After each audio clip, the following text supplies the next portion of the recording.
was the biggest point of emphasis from a mental preparation standpoint? Yeah, just get better. We got a formula that's worked over the last really 10 years and 7 at Penn State. And just getting back to the things that have got us there. So get better every single day. Make sure that we're making sure we're doing a great job on offense in terms of protecting the football.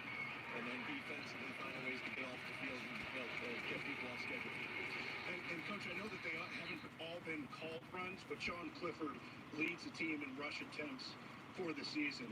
What's the key today to get that running game cranked up against this Cornhusker defense? Yeah, like always, you got to get push up front. We're going to have to do a great job of denting the front and get some movement, create some space for our running game. And I think once you do that, the RPOs and the play action pass will all come off of it. Thanks, Coach. Thank you so much. Back to studio. Thank you, guys. Take your time and soak in the Big Ten East standings, because in years past, we would have said, fire the Chiron operator. This is wrong, right? Nope. Indiana's on top, technically above Ohio State. Penn State and Michigan down there at the bottom. Maryland sitting at 2-1. Michigan sub 500 for the first time since 08. Penn State 0-3 for the first time in 19 years. Big Ten East is crazy, crazy. Welcome to 2020. Last week, home to Maryland, Penn State, they fell behind 21-0 in the second quarter, never able to recover. Points are down, turnovers are up now. Yeah, absolutely. And you just look at Penn State, and Coach Franklin just said they got to get back to the basics. And for me, it starts with Sean Clifford, their quarterback. He has 6 turnovers in 3 games, leads the Big Ten in interceptions. And this was last week. And again, this is late in the game. They're down by a couple scores, but you just can't step up under pressure. You can't throw the ball up for grabs. The defensive back makes a great play, but that's self-inflicted. And then here, you're not going to see the free safety deep, but he's about 30 yards deep. Brady, we know this. When that DB and that wide receiver are even, throw a back shoulder. Let the receiver go back and adapt. And those are just plays that he just has to get better at protecting the football. He had a fumble as well. And then Robert Smith just asked Coach there, too. The run game will help Sean Clifford be better in the pass game. But then keep in mind, Will Levis, the backup quarterback, might get some action today. So maybe that pushes Sean Clifford. But the turnovers are what's hurting this football team. Yeah, when you would bring a team in to face the Penn State Nittany Lions, you knew a couple of guarantees. First, on stadium's out of control. Number 2 is you're going to get a rugged defensive tackle as well. It's linebacker you, for gosh sakes. I watched them last week. I didn't recognize that team tackling. Traditionally, that's been a very tough team that tackles well. For something's happened on their defense. Nebraska's win this game. If they don't tackle better than they did against Maryland, Reggie, this thing's over now. And you can't win a football game with tackling the way they did against Maryland. I don't know what's happened on that side of the ball, because like I said, historically, they've always been one of the better tackling teams, certainly in the Big Ten and in the country. You pop the hood on Penn State, it's turnovers and it's tackling. Yeah, those two are very obvious. Massive showdown looming on Big Noon Saturday next week. Indiana at Ohio State. That is, if Michael Penix and the Hoosiers can avoid an upset today at Michigan State. Indiana in the top 10 for the first time since 1969, after beating Michigan by double digits for the first time since 1959. Man, that's a lot of years. We're going way, way back. So why, Brady, are things different this time for Indiana? I think it's the growth and development of all parties involved. This was one of the more experienced teams, returning 16 starters this year before the year. We talked about earlier in today's show just how when you have an unprecedented offseason, there's a lack of development. With this team, they were able to handle that because they had so many guys who already played last year. But in particular, Michael Penix, their quarterback, he has played phenomenal this year. Reg, you talked about earlier, only 1 interception, but he's dispersing the football around to his playmakers. Block failure, Freifeld, Hendershot, the tight end. And they've got a lot of young players, too, who are stepping up, making plays in the passing game. The challenge for Michael Penix today is going to be this. Both left guard, left tackle are going to be out for this matchup. It's going to be tough then to deal with whoever comes in next, how they handle this Michigan State defense. They're typically pretty good there. They're going to have a little bit of a balanced attack with the rushing attack. But the only team Michael Penix has ever lost to as a starter, Michigan State. I like that tee up, Brady. When I look at this team, Indiana, they're ranked number 1 in the Big Ten right now. So my question I come back to is, how do you handle success? Because this is not something that they're familiar with. This is unfamiliar territory for them. But as coach, as you said earlier, when you start reading the headlines and you start listening to the media and they're telling you how great you are, that is a setup for your downfall. So I want to see how this team handles success. How is Michael Penix Jr. going to keep this offense focused so that they go out on this football field today and take care of business? Because Ohio State after that, next week, Maryland the following week, and then Wisconsin. Those are not easy football teams to beat. If you're Indiana, no need to look under the hood right now, but also don't go out looking for new rims, right? Everything's taken care of. The car is running, it's fuel efficient, it's getting you from A to B in a safe. Well done, Rob. Thank you, my friend. I'm learning from the master over there. You and your no shame. My Honda Accord did not have rims. Ever wonder if the coach of your football team could carry a tune? One of these four can hold his own in Nashville, and we've got the proof coming your way next. Brady, another classic Penn State tight end. Pat Fryer, when things aren't going well, passing in, who do you rely on? Very reliable tight end. He's a mismatch, one of the best in the Big Ten, and just start targeting him a little bit more. Penn State, Nebraska on FS1, safety Trayvon Merritt. First team all Big 12 last season after TCU. Yeah, and really one of the top 2 or 3 safeties in the country. This guy's a real deal. This season, 7 pass breakups, 1 interception. You're right there. He's going to have to make some plays if they want to pull off the upset.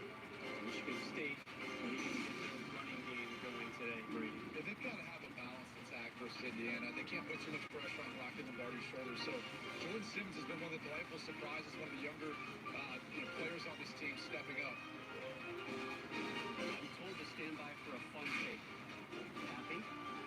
Red? My God. Wait a second. Are you borrowing everybody's Brady?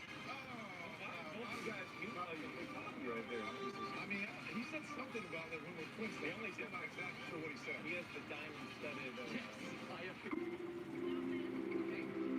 Think you're managing or moderate to severe ulcerative colitis or Crohn's disease? I did. But even when I was there, I never knew my symptoms would keep us apart. So I talked to my doctor and learned Humira is for people who still have UC or Crohn's symptoms after trying other medications. And Humira helps people achieve remission that can last, so you can experience few or no symptoms. Humira can lower your ability to fight infections. Serious and sometimes fatal infections, including tuberculosis and cancers, including lymphoma, have happened. This has blood, liver, and nervous system problems, serious allergic reactions, and no more worsening heart failure. Tell your doctor if you've been to areas where certain fungal infections are common, and if you have TB, hepatitis B, or chronal infections, or have flu-like symptoms or sores. Don't start Humira if you have an infection. Ask your gastroenterologist about Humira. With Humira, remission is possible. At some point in their life, 52% of all men will experience erectile dysfunction, but most of them never get treated. Now there's Roman, a digital health clinic for men. With Roman, you can get genuine medication prescribed by a U.S. licensed physician, all from the comfort of your home. If medication is right for you, Roman delivers it with free 2-day shipping in discreet packaging. Get started with a free online visit today at GetRoman.com/TV.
Penn State is 0-3 for the first time since 2001, and today they travel to Lincoln, Nebraska to take on the 0-2 Nebraska Cornhuskers. Thank you for tuning in and watching my live reactions, play-by-play, live right here on YouTube. I'm your host, Encyclopedia Sports, Cool and Luke 96. As always, be sure to like, follow, and subscribe on social media.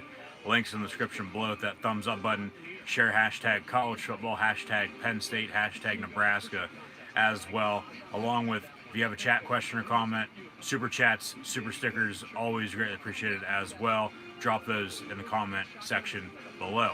Once again, thank you for tuning in and watching. Penn State coming off their worst loss since 2014 last week against Maryland, 35-19. They can't do anything right whatsoever this season.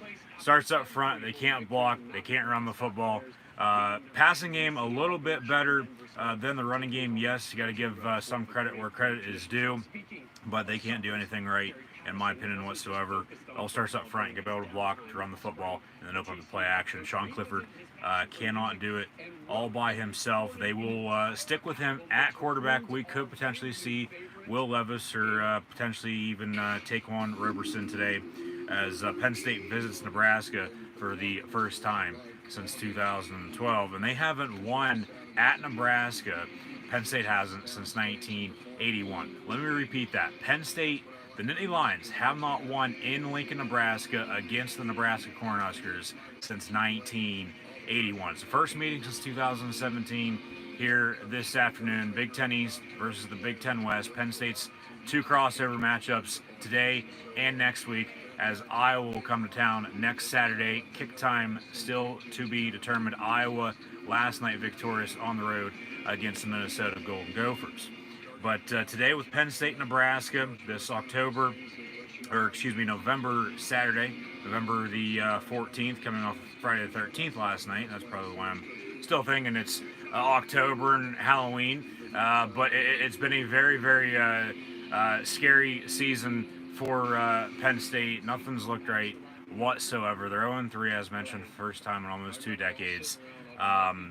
They're honestly not scoring any points on offense. Defensively, they can't tackle, as Urban Meyer mentioned as soon as I began this live stream here on YouTube, as we're currently watching Big Noon Kickoff on Fox and FS1, as Fox Sports 1, FS1 will host Penn State, Nebraska. Coming up in near minutes at the top of the hour. 12 noon Eastern kick from Memorial Stadium in Lincoln, as Nebraska will host Penn State. 0-3 versus 0-2, so honestly should be a good game, pretty even matchup. Nebraska, of course, with one less game played due to the Wisconsin game being canceled due to COVID-19, but there is a common opponent with Penn State, Nebraska, and that's Ohio State. Nebraska went to Columbus week 1, stuck with them for the most part in the first half, and then the Buckeyes blew them out in the second half. Ohio State, of course, undefeated, not playing though today, as their game versus Maryland, as Maryland's coming off a Penn State one last Saturday. That game was canceled this afternoon as well due to COVID-19. There's a lot of college football games this weekend being shuffled around, postponed, canceled. Hell, we even got a Sunday kickoff now tomorrow out west in the Pac-12. So no Pac-12 after dark. It'll be Pac-12 breakfast college football tomorrow at noon with Cal and UCLA, as both of their games were postponed, canceled. So instead of not allowing them to play, they match them up against one another, and we're going to get that matchup now tomorrow. But nonetheless, in the Big Ten today, Penn State, Nebraska, should be a good one. Penn State's a 3.5-point favorite. Common opponent with Ohio State. Penn State, for the most part, stuck with the Bucks as well a few weeks back on Halloween. Now here a few weeks later. Honestly, 0-3 versus 0-2, something's got to give. Nebraska, it's a game-time decision at quarterback, whether it's going to be Adrian Martinez or Luke McCaffrey. We'll see both of them today. I would think they'll both play. It's just a matter of how balanced Scott Frost wants his offense to be. Penn State also has to be balanced on offense, and it goes back to, so far this season, 0-3 for the first time since 2001, in my opinion, and I believe in the rest of the nation's eyes as well, for the blue and white. They cannot do anything right whatsoever. They can't block up front. The offensive line is awful. They can't run the football. Okay, I get injuries with Journey Brown and Noah Kane. Journey Brown now had to medically retire this past week. Best wishes to him. He will never play football ever again, but hey, you never say never. But in steps Devin Ford. He's averaging about 50 yards a game. Hell, Sean Clifford leads Penn State in rushing. You don't want to have your starting quarterback lead the team in rushing while he's also still throwing for 300 plus yards per game. He can't do it all himself, as mentioned. So they're going to stick with him at quarterback, like I said, but we could see some shakeup if early on or early second half things aren't going great. But we'll get there when we get there, of course. But it starts up front. They got to be able to block. They got to be able to run the football. Run the damn ball. And that's why they are 0-3 right now. They're not balanced. Hell, special teams not even playing that well. They had how many missed kicks against Indiana, Ohio State, and last week versus Maryland.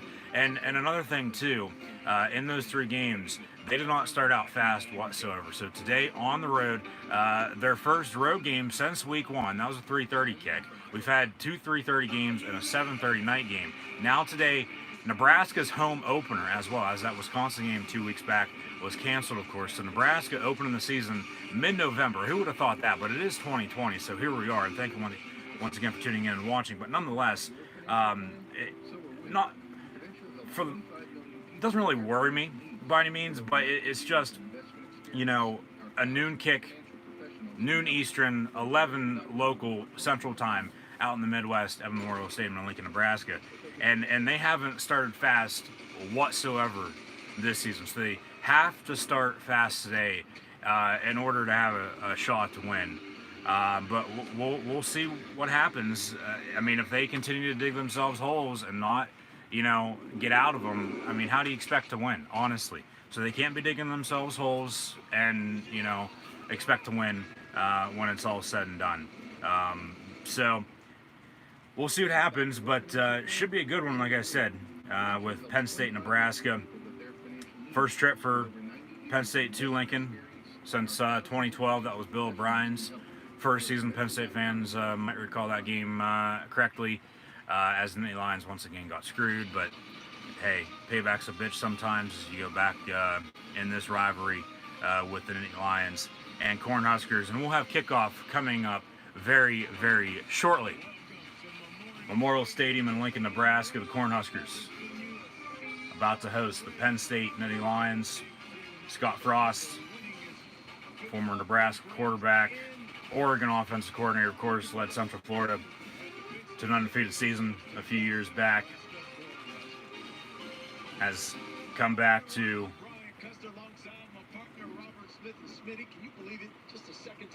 take over the school he once called home. However, it hasn't been, and for Penn State for the most part of this season as well. But Nebraska over the past few years since Frost has come to town has been pretty. So something's got to give for both of these teams. Hell, both of these head coaches, for that matter, with a loss, could very well be on their way out. I don't think, as Michigan's in a situation with Jim Harbaugh right now, I don't think Nebraska would fire one of their own in Scott Frost. But hey, you never know. If it's not working out, sometimes you just got to move on. But with James Franklin, he's never started 0-3 as a head coach, whether he's been at Vanderbilt or at Penn State now for 7+ seasons. 0-3 for Penn State for the first time since 2001. Whether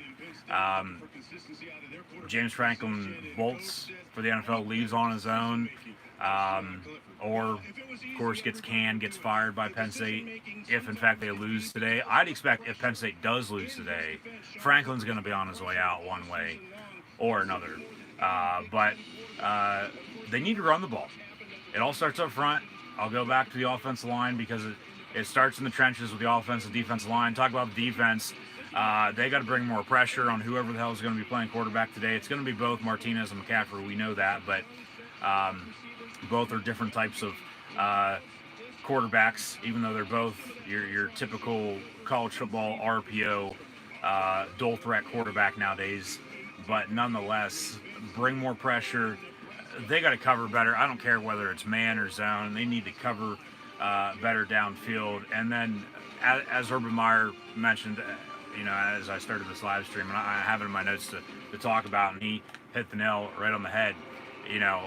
Penn State's known for being linebacker. Penn State's, known for being able to tackle. You have to be able to tackle on defense to hold your opponent out of the end zone, and then your offense has to score more points in order to win.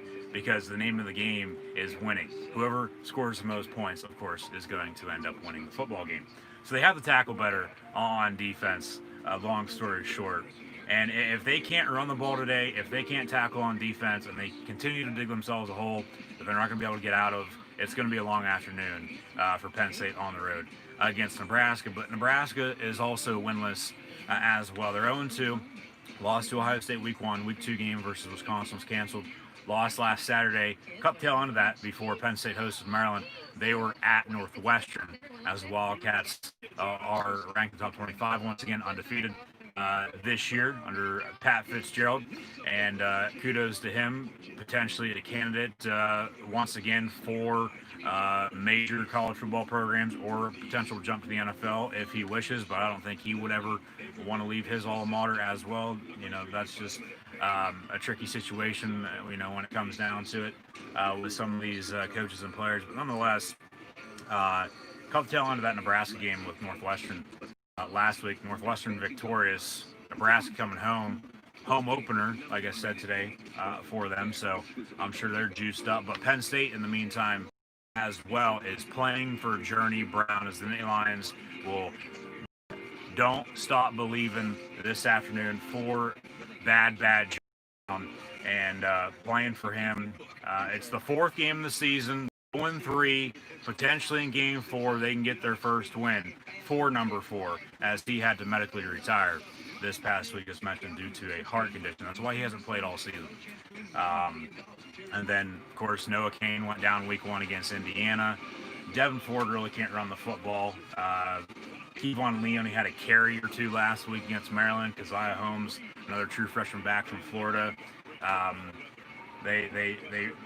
Penn State overall they haven't been able to run the football at all, and it's pathetic.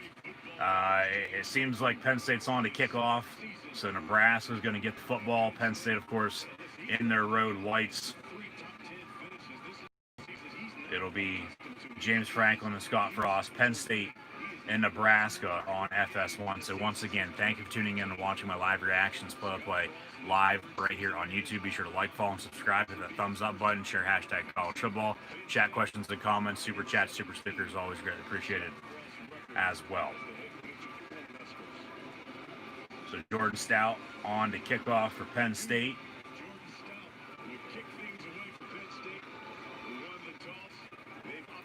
So Penn State won the toss. They've deferred their choice the second half. So Penn State on to kickoff. They'll get the ball to begin the second half. Nebraska getting the football. First meeting since 2017. First meeting in Lincoln since 2012. But Penn State hasn't won at Nebraska once again since 1981.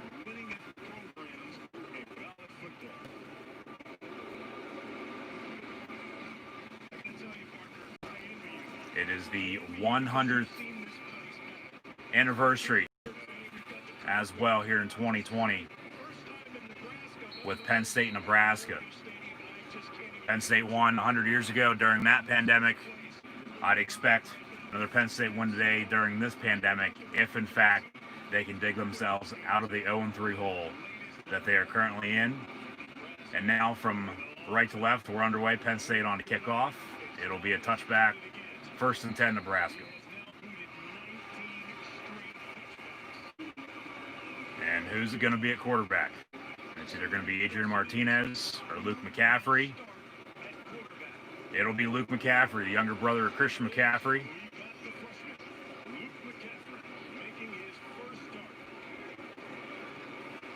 So first career start for Luke McCaffrey.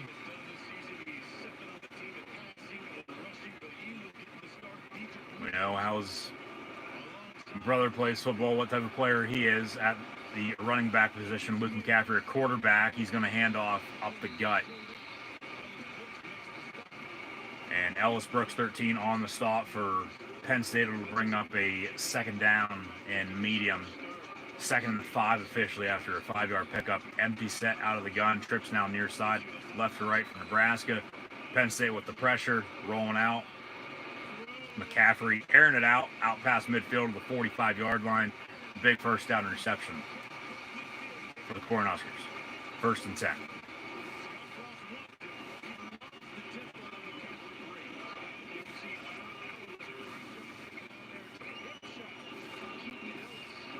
And another handoff. Jason Owa, along with Shakatoni and Brandon Smith with Ellis Brooks as well. They're all jammed up middle of the field on the stop, second down.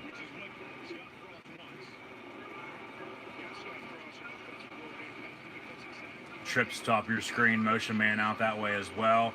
They run a little slant over the middle, and Lamont Wade gonna bring down the ball carrier. It'll be third down for Nebraska here, a minute and a half in.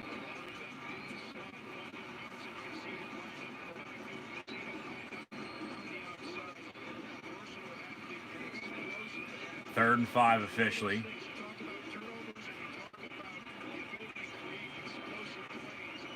Motion man. That's a false start. Thank you. It'll be third and 10 back at the 45-yard line now. False start on the right tackle.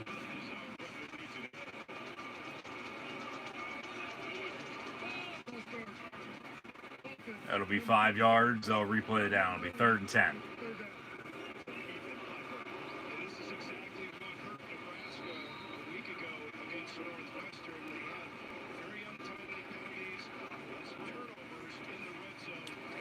McCaffrey on a quarterback draw, and he's going to get those 5 yards back and then scoot up the sideline a little bit more for a Nebraska first down. Pick up about 12 yards before he runs out of bounds. It'll be first down inside the 40-yard line. Another missed tackle. Shakatoni. Way too many missed tackles this season for Penn State, along with turnovers and penalties on both sides of the ball. McCaffrey going to hand off up the gut. About another 5-yard pickup. So for the most part, Nebraska averaging about 5 yards per run here on their opening drive. Inside the 30, down to the 28, second down.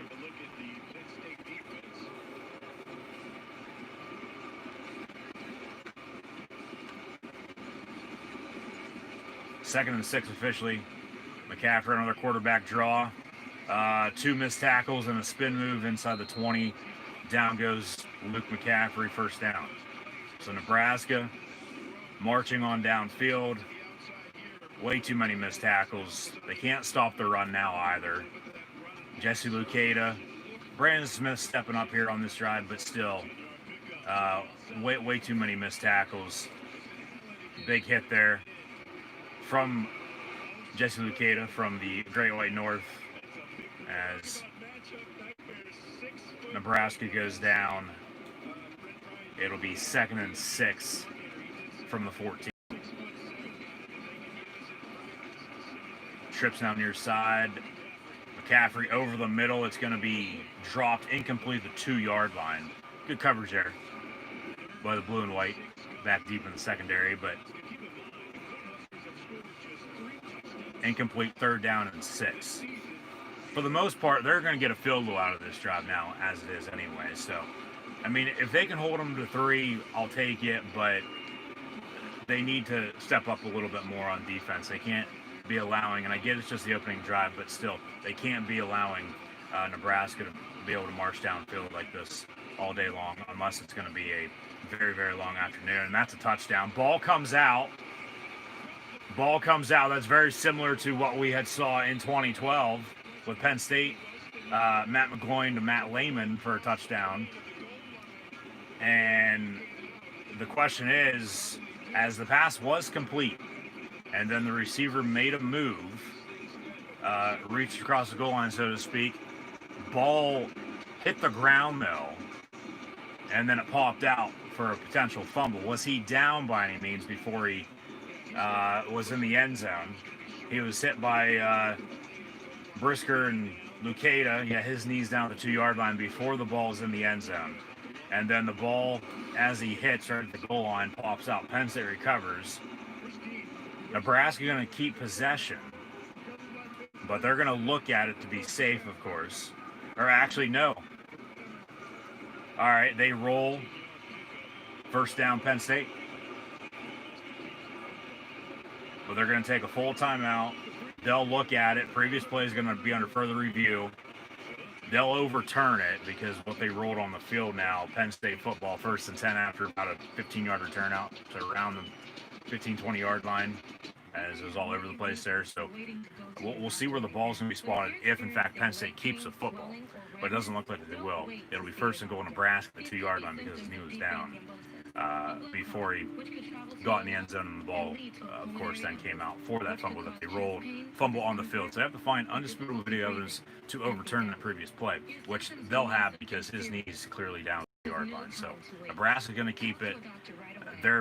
If they keep it now, for sure, they're at least going to get a field goal, like I just said there a minute ago.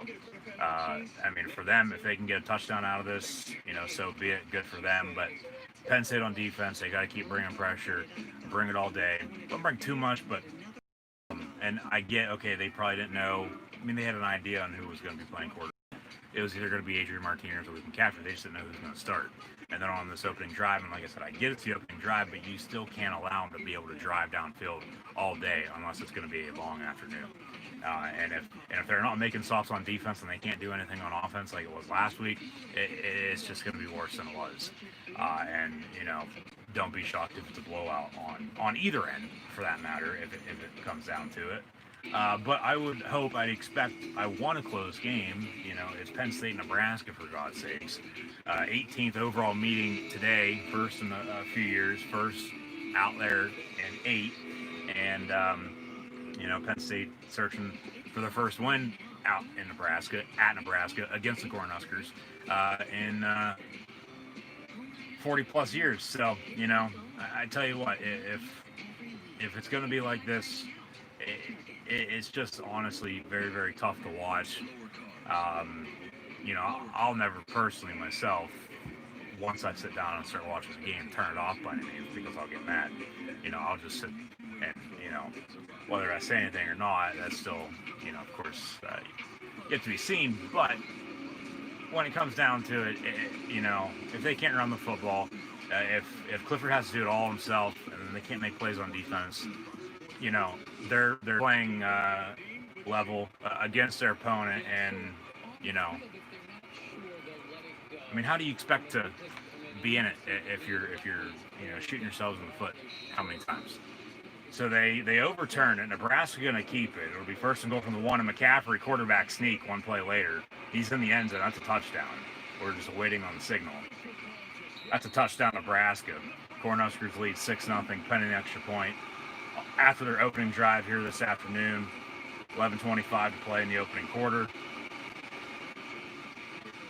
So Penn State's defense gives up an opening drive touchdown. Have yet to see Penn State's offense, but Luke McCaffrey looking pretty damn good here with a few handoffs. Nebraska's been able to run the football. He had a few quarterback draws himself. Passing game, catch or two, and then another drop, but then the overturning on that rolling with the fumble. Play later, Nebraska with a touchdown, as we see. With no fans in attendance, the balloons still go up after Nebraska touchdown. So Cornhuskers 7-0 here early in the first quarter against Penn State.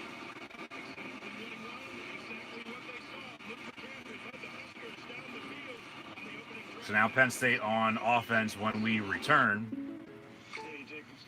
They have to block. They can't block, you're done for, okay? They got to be able to block. And honestly, the offensive line coming in the season, of course, they haven't played like that. On paper, at least, but that's why it's played, out on the field, not on a piece of paper. Arguably, one of the best offensive lines they've had in quite some time, because overall, depth-wise for every position on the roster, yes, they're young, but they're experienced and they have the depth. So if you can add all that up and not make as many mistakes as they've had with the turnovers, the penalties, shooting themselves in the foot how many times, digging themselves, how many holes, and depending on how deep those holes have been, they just haven't, regardless of that, they haven't been able to get out of this. And it is honestly, absolutely pathetic. It is. And they just gave up a opening drive touchdown, but it's still early. There's a lot of football left to be played. It's a 60-minute ball game, so uh, we haven't even seen Penn State on offense yet. So we'll see what they do, but they have to run the football today. And if they don't start out fast, it's going to be a long afternoon. And Nebraska, honestly, with the advantage, home opener, they're pumped up, of course, as mentioned. But and like I said, I'm not necessarily just worried, but it's their first noon game of the season, and it's a 11 a.m. local kick time because they're on the road out in Lincoln taking on the Nebraska Cornhuskers, and they're already down 7-0. So if they don't start fast on offense here today, as they haven't done all season long, it's like, their second half team again, they just, we'll get down, and then, we're going to expect to come back, but then it's going to be too late, and then they wonder why they're 0-3. Now, you go back to the Indiana game, they lost in overtime by a point. Lost by 13 to Ohio State. Got blown out by Maryland, even though the score didn't show it, as it was 35-19 as your final. And now they're already down, 7-0. So we'll see what's going to happen. We'll see what they do. Because, if they can't get anything going, and Nebraska's going to continue that, it's a tough, fans there or not. Wish there were fans everywhere, of course, right now in the stands. But a tough road game. And this is the first of a tough 3-week stretch coming up, as they'll host Iowa after this game today, and then go to Michigan in 2 weeks after Thanksgiving. Penn State on the kickoff, return out to on the 20-yard line. It looks like it'll be 1st and 10 from there. So run the football. Sean Clifford cannot do it all himself. He's leading the team in passing and rushing, and he's a starting quarterback. Okay, and you wonder why, he's banged up, making as many mistakes as he is, because they don't have a running game. If they had a running game and were more balanced, who knows? They still might be 0-3, but at the same time, they might not be. But the games were played. They're 0-3. Here we are. Penn State on their opening drive at Nebraska. 1st and 10, officially at the 20-yard line. 11:19 to play in the opening quarter. Out of the gun. He's going to hand off. And Devin Ford from Northern Virginia gets 4 yards to the 29. We saw last week Parker Washington step up as the go-to number 2 receiver behind Jahan Dotson. So at least they have a deep, they have a deep wide receiving group, but at least they have 2 go-tos that Clifford could go to now, rather than go to Dotson every single play, because the defense is going to know, you're going to be throwing to him. Quarterback keeper by Sean Clifford will be 3rd down. But somebody else still has to step up, honestly, behind both Dotson and Washington. Whether it's TJ Jones, Keandre Lambert Smith, Cam Sullivan-Brown, Daniel George, I don't care. They need a trio at wide receiver, but they also have Pat Fryermuth at tight end. So get him the ball more. They haven't gone to tight end enough. Once again, out of the gun, trips near side, or far side, right to left for Penn State. 3rd down and 5 from the 25. Play clock winding down, get it off. Clifford going to step up, tuck it and run. Okay, 1st down, Penn State out past the 35, and he's going to be brought down at the 37, 38-yard line. 1st down, Penn State. Good decision, tuck it and run if nobody's open. Turn on the jets and try to get as much as you can.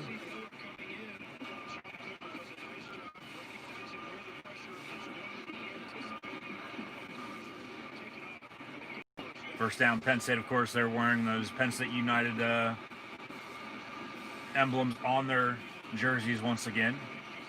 Pass complete, near side. And, that is number 11, Daniel George. So the first pass that was completed today was not to Jahan Dotson, which is a little bit of a surprise, honestly. Daniel George, number 11. Him and Cam Sullivan-Brown haven't played a whole lot this season. It's been Dotson and Parker Washington stepped up, true freshman from Houston, Texas. And then, like I said, Keandre Lambert Smith has been playing well, but haven't gone the ball a whole lot. So Clifford, as he's going to tuck it and run once again, another quarterback draw. Hey, if this is going to be working, so be it. Run it, but You know, they run it until they can't anymore. They run it to death. And, I mean, he picks up another first down. Yes, kudos. I'll take it. But, you know, when you're running the same play, you know, time and time again, one after another, the defense is going to know exactly what the hell you're running. And that's why you're getting stopped. But then in the meantime, that's with play calling, you got to, you know, catch them off guard and go deep or run something that they weren't expecting and beat them and potentially score a touchdown. He's going to hand off again. It'll be second down for Penn State after a few yard pickup by Devin Ford. 2nd and 6 officially, about midway through the opening quarter. Penn State trails, if you're just now tuning in, on the road 7-0 against Nebraska. If you have a chat, question, or comment, super chats, super stickers, those are always great. Appreciate it. Get to those in a second. Be sure to like, follow, and subscribe on social media. As Clifford now out of the gun, 2nd and 6 from the 42-yard line. Looking to throw far side, has a man, and it's going to be picked off. Jahan Dawson ran, or that's on Clifford. This is going to be a pick 6 for Nebraska, it looks like. No, he's going to be knocked out of bounds inside the 20-yard line. And, yeah, that's on Sean Clifford. He completely threw it behind Jahan Dawson for a second, and that's why I said that. It looked like it was on Dawson. It was going to be a comeback far side. But so far this season, with turning the ball over, Sean Clifford passing, whether, you know, has gone for an INT or not, he's been sailing the football way too much, and it costs him again. And very, very big return for Nebraska. They're getting help by the defense here, and they're on the verge of going up 2 possessions on Penn State at home. And, you know, honestly, if Penn State does fall to 0-4 today, if they lose at Nebraska, you know, some change is going to have to be made. 5-yard run up the gut. The 2nd and 5 from 10-yard line. And once again, they just shoot themselves in the foot. They turn the ball over. Turnovers and penalties kill you. They absolutely kill you. And then for some reason, you still expect to get out of it. No. If they can capitalize, Nebraska, that is, with an interception, almost return for a touchdown there. But then a few plays later, potentially punch it in here, whether it be field goal or a touchdown, go up 10 or 14 at home against Penn State, who's also struggling, but you're starting out quicker and faster than they are today. You know, more power to you. 1st and goal from the 5. McCaffrey out of the gun. He's going to hand off again. Stuff the line of scrimmage. 2nd down. So Penn State had the turnover, had the fumble recovery off of Nebraska's last drive, but then it was overturned because he was down, and then Nebraska scored. A few plays into Penn State's drive, Clifford with an interception, and Nebraska knocking on the door, about to go up. Well, we'll see whether it's going to be 10 or 14 here in the first quarter. 2nd goal from the 4. McCaffrey once again hands off, no gain on the play. 3rd down, and PJ Mustipher and Jason Owa, 97 and 28 respectively, on the stop.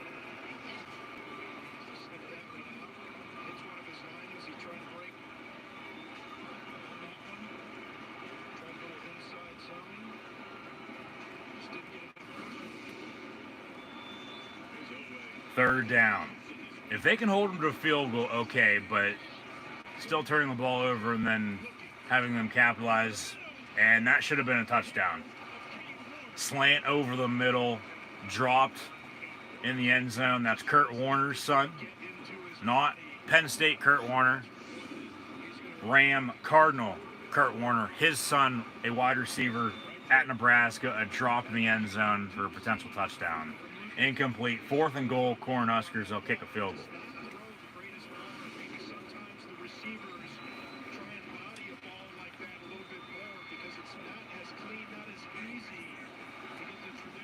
Field goal going to be up and good. Nebraska capitalizes off the interception, and they now lead Penn State at home 10-0 with 6:14 to play in the opening quarter.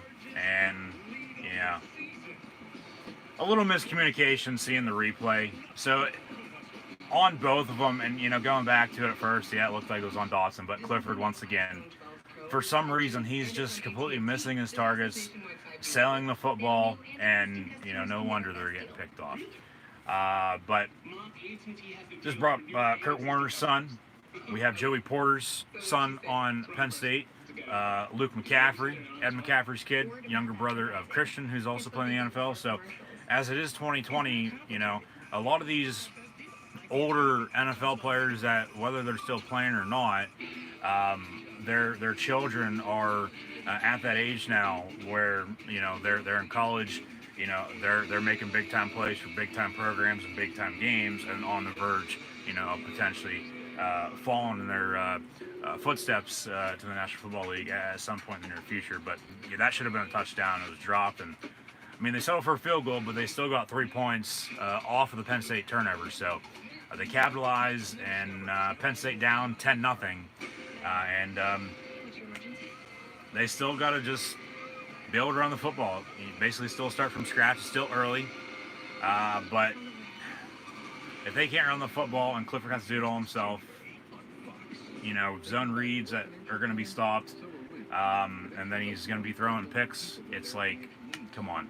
There's nothing else, honestly, you can do other than if they would make a change, which I wouldn't make one right now by any means, but if it came down to it and you're trailing by whatever in the second half, why the hell not? Honestly, it's like, it's not like it could get any better. It's like they just dig themselves hole after hole after hole and expect to get out of it, honestly. It's like, call up Shia LaBeouf, for God's sakes, and see if he has any, words of wisdom for you. Like, come on. It's absolutely ridiculous. It is so goddamn pathetic that they can't do anything right. They can't block, they can't run. Clifford has to do it all himself, and they can't cover, they can't tackle on defense.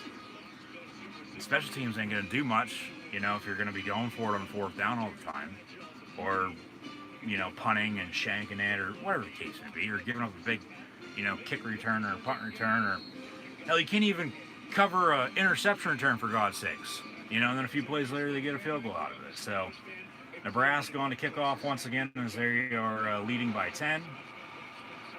Return from the 13, it's Kevon Lee, and he's going to be drilled at the 18-yard line. Big hit.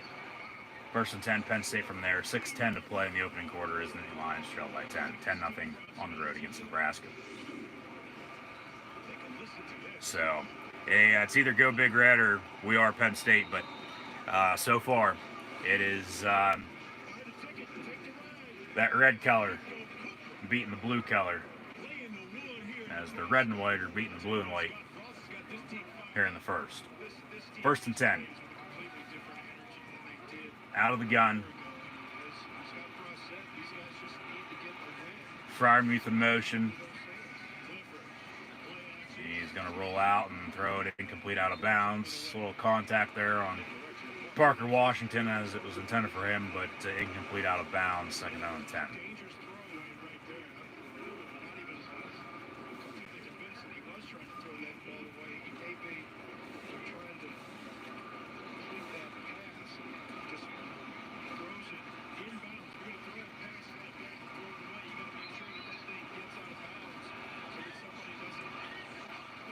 That's a false start by Penn State, but they gave it to him. But at least they're trying to at least start a little quick up front, get a little bit of a jump, as Clifford handed off to 28 Devin Ford. And he got 4. It'll be third down and 6.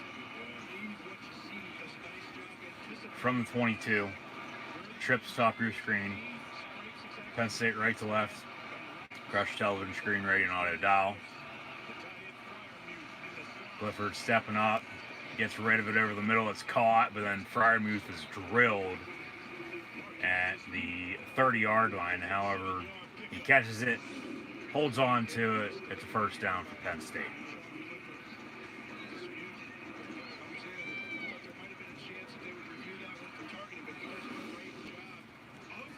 First and 10 officially from the 31, they say.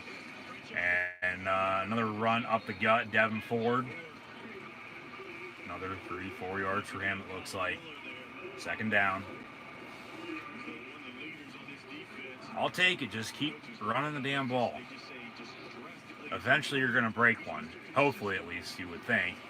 But then, you know, catch defense off guard, have them on their heels, and beat them deep with a deep ball potentially, but just don't sail it and throw an interception. You got time. You got time. You don't need to hurry. 2nd and 6 from 35. Clifford out of the gun. He went up to the line of scrimmage. The audible, he hands off. And Devin Ford going to get 2 yards on that. So, 3rd down.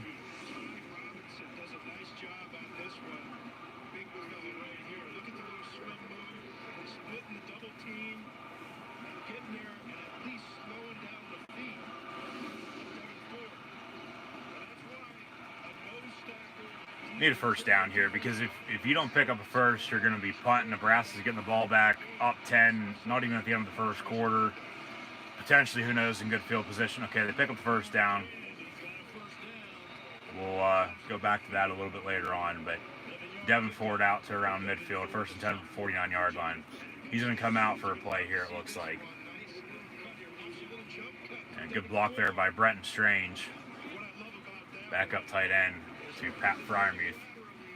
But, yeah, I was just saying there, you know, potentially if they were stopped, they'd have to punt. Nebraska getting the ball back.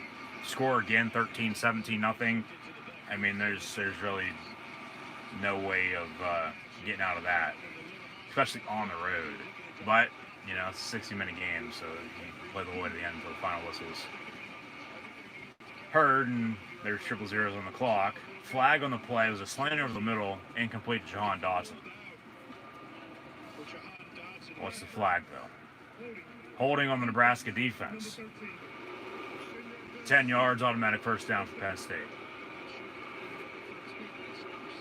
Yeah, okay. I'll take it. I mean, it wasn't, you know, by any means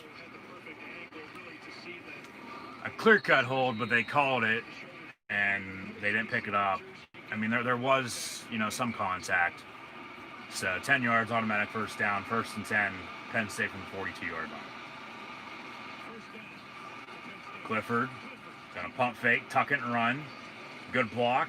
He's gonna pick about 8, and then the ball comes out.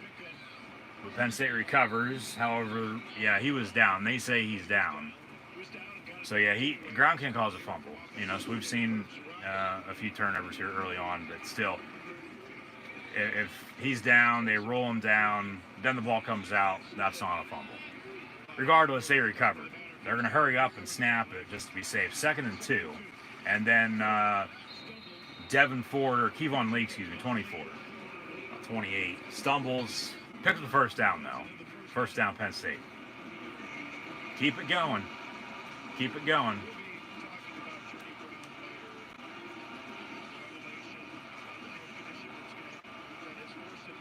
Get some rhythm, build that momentum up. From the 31, 1st and 10. Just don't turn the ball over and don't do anything stupid. Complete to Fryermuth. He's going to get brought down after about a 2-yard pickup on that play.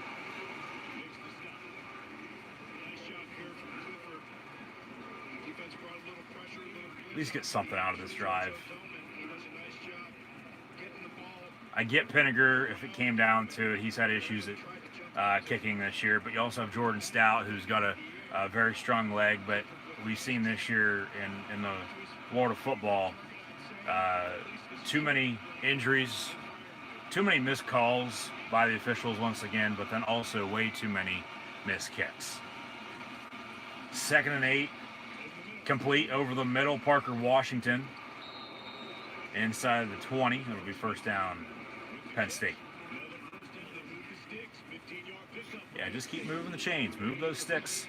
You know, short, quick passes over the middle.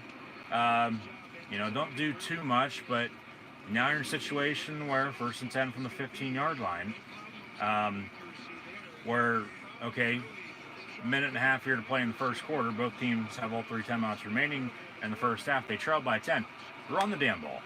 And then catch them off guard, potentially going to a tight end. Another zone read. Sean Clifford going to keep it, and he's brought down in the backfield on a loss of 1. So I'm saying you run the same play over and over and over again. Quarterback draw, handoff up the gut, whether they have to establish a run game or not, which they do. Don't get me wrong. You run the damn ball, and then you beat them on the play action. But Clifford's a better passer than he is rusher, okay? Quit running the damn zone read, but when you can't run the ball, and no wonder he leads a team in rushing, for God's sakes. Like I said, he can't do it all, and he's going to hand off again. Kevon Lee brought down, no gain on the play, 3rd down and 11. So now they're in a position where, well, hell, you might as well let the clock run out. End of the first quarter here. Nebraska going to lead at the end of 1, 10-0. Penn State will have a 3rd down and 11 to begin quarter 2, it looks like. And if you can get a field goal out of it, so be it. But play calling there, run. They'll the clock go out. Catch them off. Well, they snap it, but the clock expires. They'll say catch them off guard, try to draw them off sides. But end of the first quarter, they're going to switch ends, and Nebraska leads Penn State 10-0. So very, very good drive going so far here for Penn State after turning it over on their opening drive. And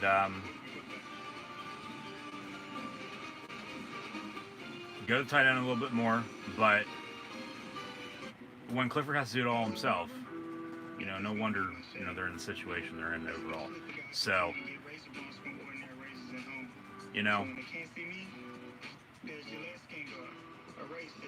it's not like he can't throw, and it's not like he doesn't have weapons.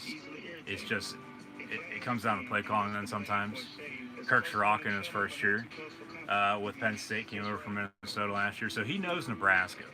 Minnesota and Nebraska are Big Ten West rivals. Penn State going to host Iowa next Saturday. Iowa beat Minnesota last night, as mentioned earlier. Turned into a petty contest, their final minute, timeout. But, I tell you what, Nebraska looking good here early on. And honestly, if Penn State's going to play like this all game, a change could potentially be made or needs to be made at that. But then Iowa comes in next week, and we'll get there when we get there, of course. But Iowa, the past 2 games, they've been scoring a ton of points. And Penn State on defense like this, they're not going to be able to stop that. Come on. So they're on the verge, if they lose this game, of not having a winning season. Because I doubt they would win out. Lose 4 in a row and then win 4 in a row to close it out at 4-4. Must win for both of these teams. Like I said earlier, with both head coaches potentially, on the hot seat. With Penn State 0-3, Nebraska 0-2. But it is 2020, so honestly, how can you, figure out moving forward towards the future what you want to do? But like I said over the past few weeks, for Penn State at 0-3, it's not like they haven't had the same amount of time, to practice and play as all these other teams in college football. I get all the postponements, all the cancellations. The year's just messed up for everyone, sports or not. So here we are. They just got to try to get out of this hole they're in, and hopefully they'll get some points out of this drive, because if they don't get any points after that drive, they got 3rd and 11 coming up to begin quarter 2. Just shoot me and, walk away. Let me bleed out if you didn't kill me. So, see what happens, but honestly not that bad of a drive, but they need points. They need points, and they need to cut the lead in order to get back in this game, because if they're going to be 10 foot, 20 foot, however many feet deep, hell, they're on their way to China at this point, honestly. The way they've played so far this season. And they'll get there, December the 12th if they keep it up. And, potentially into Big Ten Champions League playing Illinois or, the blind. and still lose, you know, they'll get there when they get there, and you know, we'll be along for the ride in the meantime. But like, I just tell you what, it's just so goddamn pathetic. It is.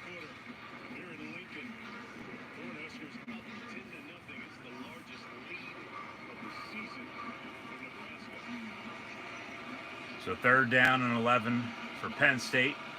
And as we begin the second quarter, Nebraska leads 10-0. They switch end zones, of course. Penn State now left to right across your television screen, radio and audio dial. Nebraska vice versa.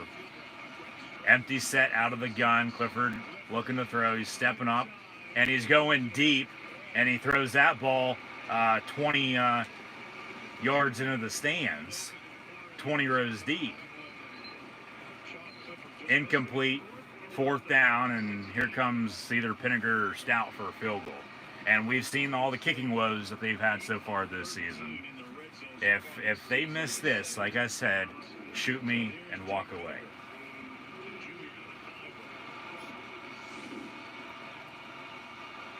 Yeah, I don't know who he was going to. He had a man wide open in the back corner of the end zone near side. Why don't you throw the ball to him? You throw it. Okay, field goal was up and good. It sneaks in there a little bit at the end. So 10-3. I'll take the points. Penn State on the board with the field goal. They trail by 7. It's 10-3 Nebraska here early second quarter. But he completely just threw it away. You know, 20, 25, 50 rows into the end zone. Now, of course, there are fans there. Somebody probably got drilled, but of course hit the bleacher and bounced back and probably hit somebody on the field for that matter, but they didn't show that. But still, you have a man wide open on the replay there that you know, I don't think anybody honestly saw, including himself by any means. But if he's wide open, throw him the damn ball. Just get the hell open and, you know, catch it. But they can't catch it if he doesn't throw him the ball. So, like, at least they got a field goal out of it. At least they got some points off of that drive. So 10-3.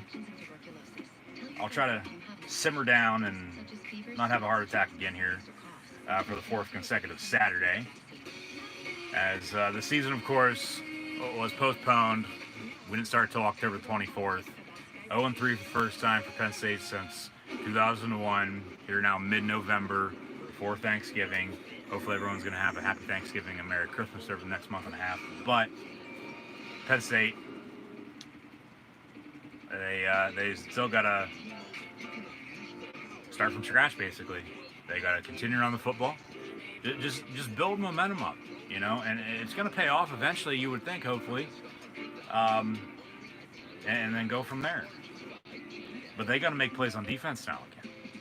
And we've seen the first 2 Nebraska drives. They've scored both times. Total 10 points. A touchdown and a field goal. So, pressure. They got to cover better and they got to tackle better overall. Because if they're not tackling, they're giving up first downs, of course. Nebraska's just going to continue to drive and score. Plain and simple. There's nothing else to be said. So they have to tackle better when it's all said and done. And, you know, if that doesn't happen by any means, it's once again going to be a long afternoon, and who knows, somebody could be sleeping by the time the 4th quarter was around. But now back, quarter 2, Memorial Stadium, Lincoln, Nebraska. Nebraska on top against Penn State. 10-3, your official score. Scott Frost back at Nebraska's alma mater.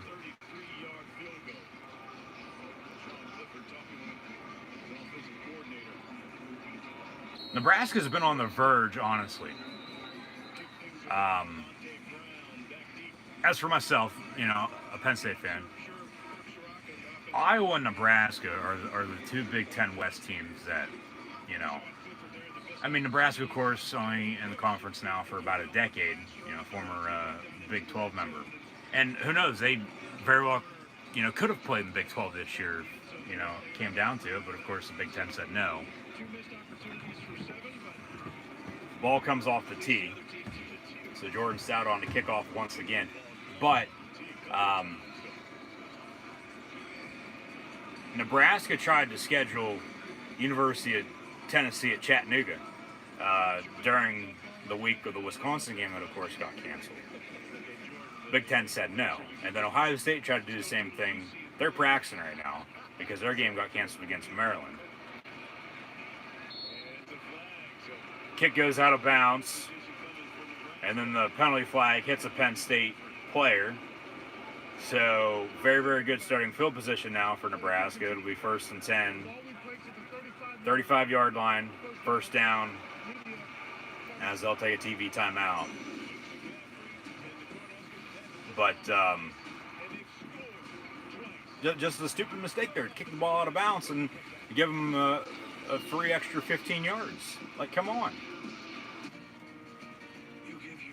So we hit a commercial break. Coming up at halftime, we'll have first half stats and scores, along with taking a look at the rest of college football from this afternoon, so stay tuned. But, Nebraska wanted to schedule a different opponent because they couldn't play, of course. That didn't happen. Ohio State wanted to do the same thing. That didn't happen. If the Big Ten is not going to allow Nebraska, or any member for that matter, it's just been Nebraska this season. And then they, sort of got the short end of the stick with the schedule, at being as tough as it is. That's what I said with Penn State's schedule, too. This third and final schedule that they got for 2020, honestly tougher, conference only, tougher than the other two that they previously had. But we'll see how the rest of this plays out. It, for the most part, seems like it will come down the wire, which is another, good thing. When Penn State's playing Nebraska, it's always a very, very questionable call, late. It's, margin of victory of less than 12 points, as the past few matchups between these two teams have been. Penn State, last one, 2017, the last meeting between these two teams. But then before, last time Penn State beat Nebraska was 2002. An absolute rout right here in Happy Valley. And they went to Lincoln in 03, lost by 8. And then that was non-conference at that point in time. And it was non-conference, at any point, before then as well, because Nebraska, of course, didn't join the Big Ten until 2011. And then 11, 12, and 13, Nebraska 3-0 against Penn State. It was 3, 8, I do believe, and then another 3-point game. And Nebraska, of course, came out on top, including an overtime during one of those. They don't meet every, year. They're crossovers, as it's Big Ten East versus Big Ten West, the first meeting today in, 3 years. And that game was actually very, very high scoring in the rain right here in Happy Valley.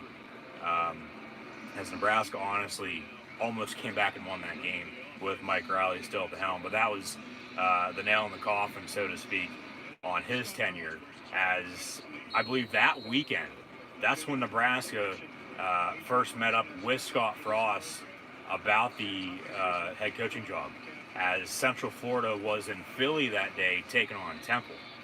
So they all met up, and rest is history basically for now. Scott Frost still at the helm, but Nebraska, not, of course, what they would, like it to be. That's the thing with, Nebraska and Michigan, just to name a few schools. It's not 1980. It's not 1990 anymore. Hell, even the early 2000s, for that matter. 3-yard pickup on first down. And then 2nd and 8, pass now near side. Brandon Smith on a big tackle, but a little bit of a late hit as well. Flag comes in. This will be a 15-yard automatic first down for Nebraska.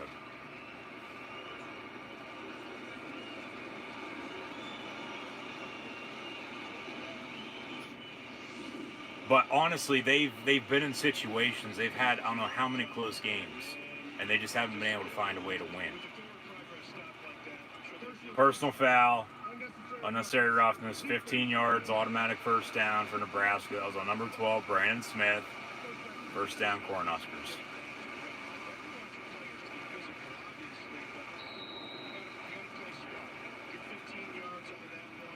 Just stupid. Just stupid.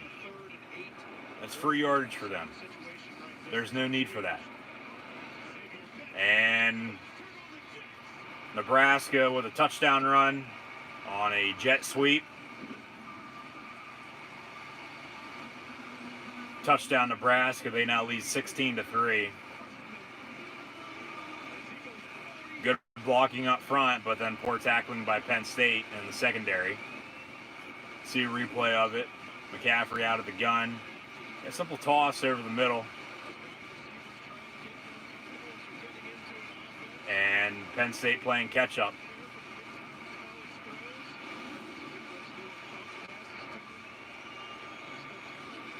Big Red on for the extra point. That's up and good. 17-3 now. Nebraska as the Cornhuskers lead Penn State by 14. 17-3 here in the second quarter.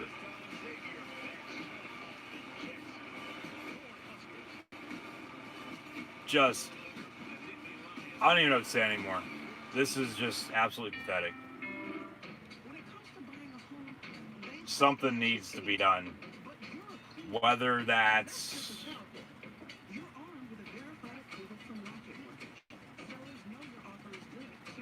and like I said, going back to the players, you know, they're young, but they're experienced and they have depth. So you know, if you got to go to somebody else, so be it. Go to somebody else. Make a move before it's too late. But coaches coach and players play. And it all starts at the top with the coaches. The coaches aren't coaching them good enough. And, you know, look at them playing. You know, it's the play call. They have, I don't know, how many new assistant coaches this year? About a handful of them at a few different positions. But even at that, like, it's still all going to come back down to James Franklin.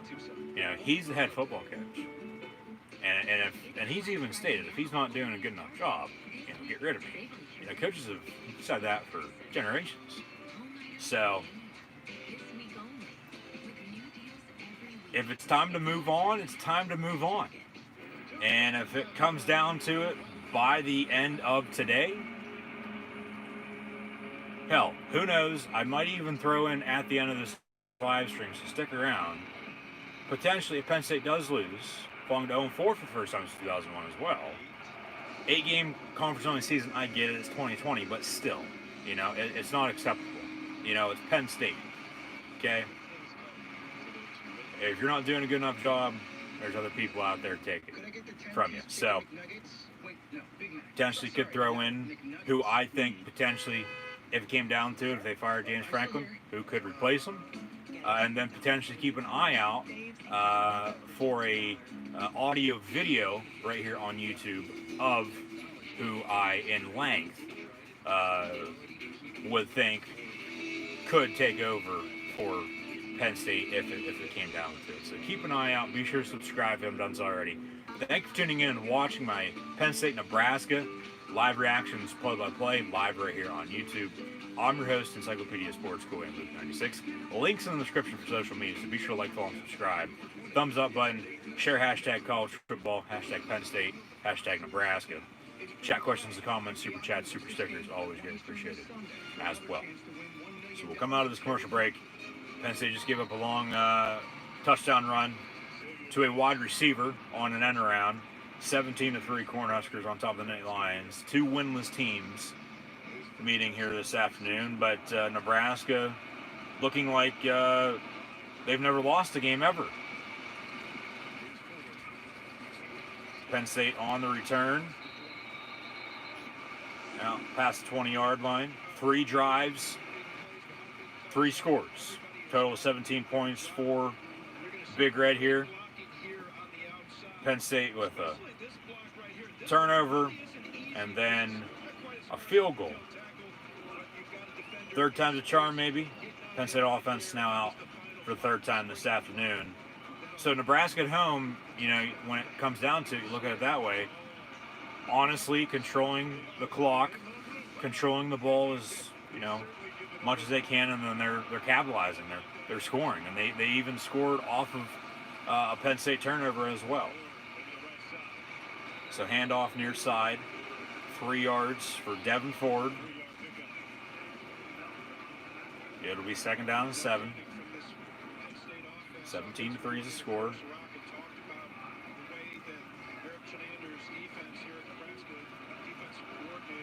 And if it came down to it, if they would fire Franklin, you know, it'd be a total sweep. They'd probably clean house because most all the assistants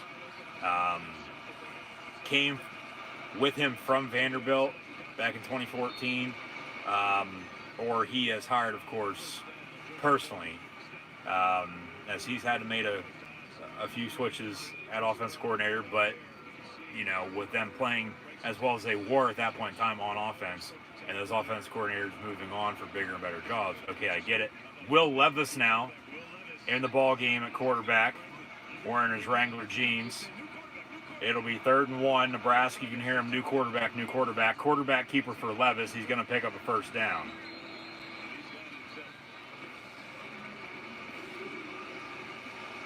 So they make the switch early second quarter. Move on from Sean Clifford to Will Levis, but both teams have 2 quarterbacks, so a 2 deep, and it's a 2 quarterback system. So Levis in for a play, he picks up a first down. Snap the damn ball. Nebraska had too many guys on the field. Could have got a free 5 yards out of that. So insert back in at quarterback Sean Clifford, the big red, Nebraska red dog. And he's going to hand off Devin Ford again. He gets the 39-yard line. It'll be second down.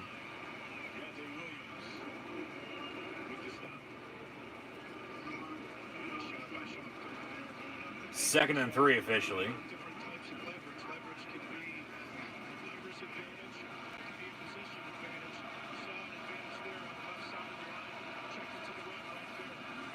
Fake the give. Clifford going to go down the sack. Back to 30-yard line. Ball comes out. Nebraska scoop and score, touchdown. You got to be kidding me. You have to be kidding me. What the hell was that? 23-3 now. Touchdown, Cornhuskers. And all James Franklin can do is stand there on the sideline, arms folded, and looking up at the big screen. You cannot take a sack. That's a fumble. Strip sack, scoop, and score for a touchdown. Nebraska now leads 23-3, pending the extra point. And you know what? Only 4 minutes into the second quarter, you had them at 10-3. Okay, you were fighting back. You cut the lead, and now on back-to-back drives, Nebraska extra point up and good. It's 24-3 now. You give up a however long the end-around touchdown run was, the wide receiver. You give up that, and then Nebraska once again capitalizes off of a turnover. Penn State with 2 turnovers in the first 20 minutes of the game, and a total of 14 points for Nebraska.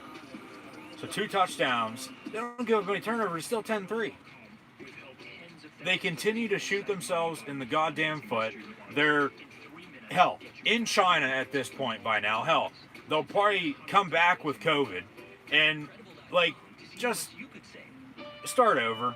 Why don't you? You know, it's been 7 years, probably 7 years too long for him, honestly. And fire his ass. You know, all he does is stand there on the goddamn sideline. And he's Jason Garrett of college football. He honestly is. But Jason Garrett, because Jerry Jones didn't know how to or when to fire him until they fired him and then brought in Mike McCarthy, and the Dallas Cowboys, you know, are still thinking it's, you know, the mid-1990s when they had the triplets and winning Super Bowls. Penn State's in the same goddamn situation right now, honestly. You know, they seriously are, and I hate to say it, but it's true. You know, so Garrett was there for a decade. Franklin's pushing that. He's been a college coach for a decade. He had 3 years at Vandy, and then, you know, honestly probably wasn't the hottest commodity, you know, after Bill O'Brien left to go to the NFL. But O'Brien just got fired by the Texans. So it came down to it. I don't think Penn State would have a problem bringing back Bill O'Brien to be the head football coach at Penn State, honestly. But he wouldn't be my first option. Okay, and I'll get more into potential coaching candidates later on, now officially at the end of this live stream. Because for the most part, they're going to lose this game. They're going to be 0-4 once again for the first time in 19 years. And, I mean, how do you expect to get down 24-3 on the road. You give up turnover after turnover after turnover. Penalties are killing you. And expect to come back and win. When you can't run the football, you can't do anything whatsoever on offense. Clifford has to do it all himself, and you can't tackle on defense. Like, give me a goddamn break. It is absolutely pathetic. And, you know, it's like, it's right on the edge of, you know, a change needs to be made. Hell, we've already probably gone off the cliff, yet we're still, you know, breathing somehow, you know, and we're still where they've been. So Nebraska on the kickoff, touchback, 1st and 10, Penn State from the 20-yard line. And it'll be Will Levis now at quarterback. Sean Clifford's done. 2 turnovers already today. Interception, and a fumble, scoop, and score on the strip sack.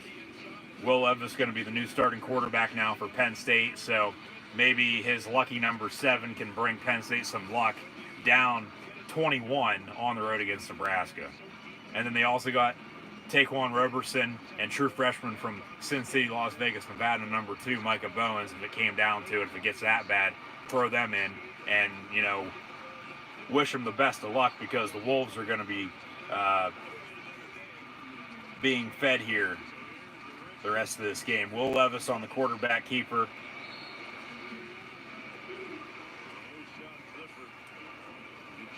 He picks up about 4 yards. It'll be 2nd down. So, yeah, all Penn State's doing, honestly, with what I just said there, they're throwing themselves literally to the wolves. Like, it's normally somebody else doing that for you. Yet you're doing it yourself, and Nebraska's capitalizing. Credit to them. Got a flag. There's probably going to be a hold.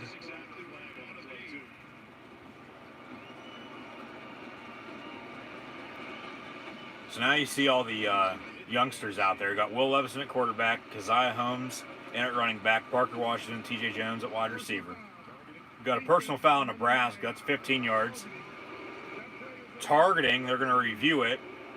It'll be an automatic 1st down. So we'll have to take a look at that.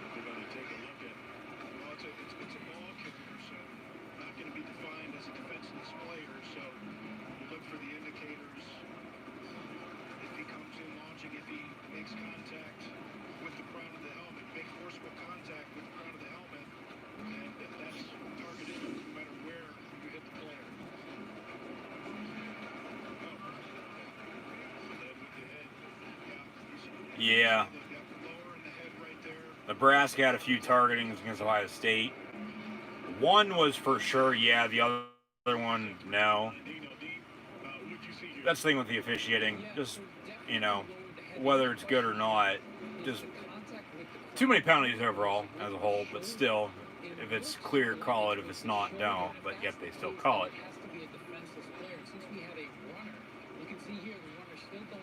Yeah, that should be targeting, you would think. I mean, that's direct helmet-to-helmet contact, whether he meant to or not. Of course, they've changed on, you know, having to tell you how to tackle, just with how they're trying to make sure the safety of the game, of course. But targeting is reviewable. They're reviewing it. They called it the targeting on the field, so unless they find something that the helmet's not hitting helmet-to-helmet contact, which it clearly is, he's going to be kicked out. No foul now for targeting, okay. No foul for targeting. So no 15 yards. No 1st down for Penn State.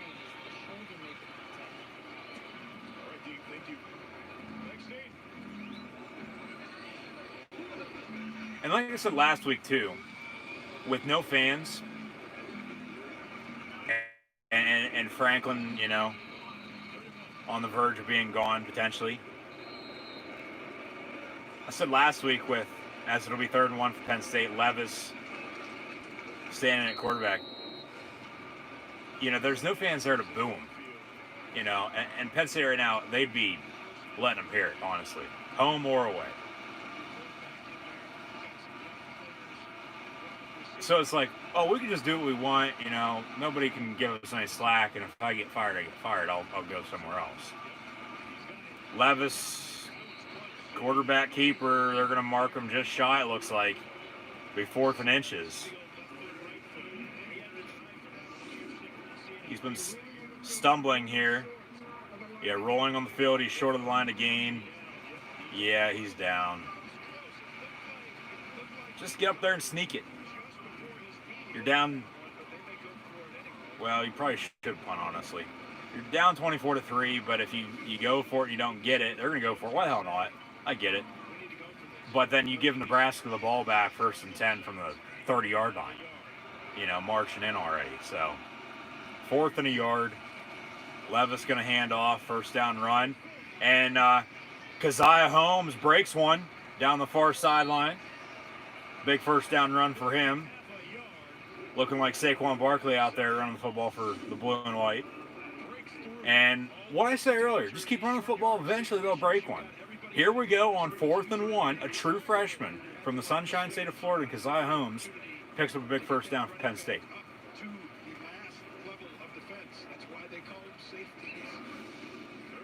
So a big 30-plus yard run. They go from 130 to the other 30-yard line, 1st and 10 Penn State. And with the quarterback switch, I mean, it's sort of paying off for now, but they haven't, you know, been able to show that by any means with any points because this drive is still going on. So we'll hold our horses for the time being, but they need points and probably even more points before halftime. Levis going to hand off again. He's getting tangled up with the snap out of the gun and then handing off to his back.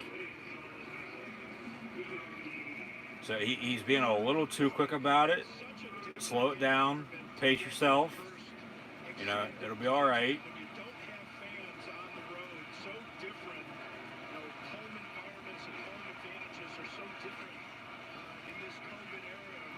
So 3rd and 1 again from 21. Just don't do anything stupid. Quit getting tangled up. He hands off again, stuffed to the line of scrimmage, no gain. Another 4th and 1. Midway through the 2nd, you're in field goal range. Kick a goddamn field goal. At least get 3 out of this drive. I mean, I get you went for it on 4th and 1 and got it, but you go for it on 4th and 1 this time, you're probably not going to get it. But yet they'll probably go for it and get stuffed, and you know, be standing there with a thumb with their ass, and it's like, okay, they'll go for it. 4th and 1. Empty set out of the gun, 5 wide on 4th and short. Get up there and snap the goddamn ball and pick up an easy 1st down. Quarterback keeper, okay, he gets it, but still. You could take the easy 3, you know, be down 24-6. You know, you play a good rest of the ball game and you hold them on defense, you could get back into it. And hopefully they will get back into it, but another big hit by Nebraska. Nebraska not messing around today. 1st and 10. Ball to 19.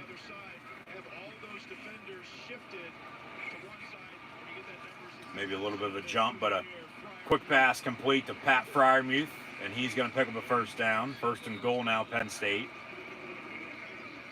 Last time they're in the situation, the next 2 plays, they were stuffed. It was 3rd down and long, and then they had to settle for a field goal. So hopefully they can punch it in this go-around. Got an injured Nebraska defender.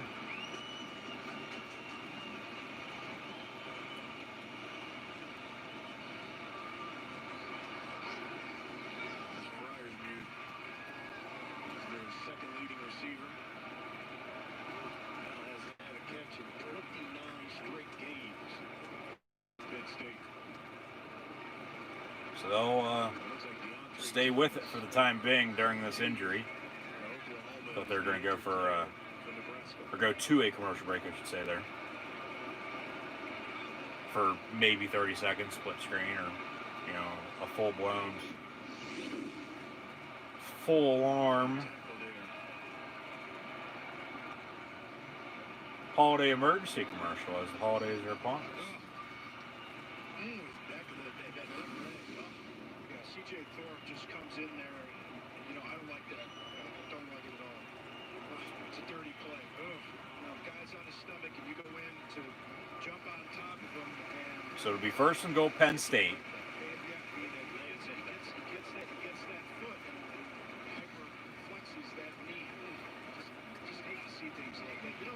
It's one thing to take it, to be physical in the game. I understand that, but guys laying like that in a vulnerable position on the ground, out of the play, and you take a shot. If you don't know what happened before that, but to tell you the truth, I don't care. It doesn't excuse a play like that. So 9 plays, 66 yards. Penn State is gone. 8 of those plays have been on the ground. Just 1 through the air. First and goal, Penn State from the 9-yard line. Trips now near side, out of the gun.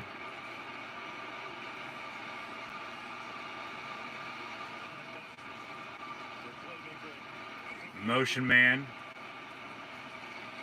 Fake the give. Levis going to keep it. 2 yards for him. Second goal now from the 7. And honestly, I get, okay, the RPO, you got to have a dual threat quarterback anymore hardly in college football to win, but as long as you get your playmakers the ball in space, you're going to have a shot. Thing is, with Sean Clifford and Will Levis, they're more of passing quarterbacks than they are runners. You want to have a true RPO offense with a dual threat quarterback, go to Taquan Roberson or go to Micah Bowens. They're probably going to have a better shot at running the football for you than Clifford and Will Levis. But at least, we've seen, okay, they can run the football. But that's the thing, when they continue to run the same play after play after play, and wonder why it gets stopped, well, there's your answer. Third and goal from the 8-yard line. So, once again, they get in the situation. First down, inside the 20, back-to-back plays, they get stuffed. Here we are again, third and goal, and they're probably going to settle for a field goal. Hopefully you just don't turn the ball over. Third and goal from the 8. Levis out of the gun. Stepping up over the middle, a little too high for his intended target, incomplete. And fourth down, here comes Jake Pinniger again for another field goal. And now we got a flag. And do we have a fight? Yes, it is getting physical. Starting to get chippy. I understand, Penn State's probably frustrated, but there's no need for that. There's no need for that whatsoever. Like I just said, they're literally standing there now with the thumb up their ass, head up their ass for that matter. And they're not really doing anything. They are, but they're not. After the play, unsportsmanlike conduct, that's 15 yards on Penn State.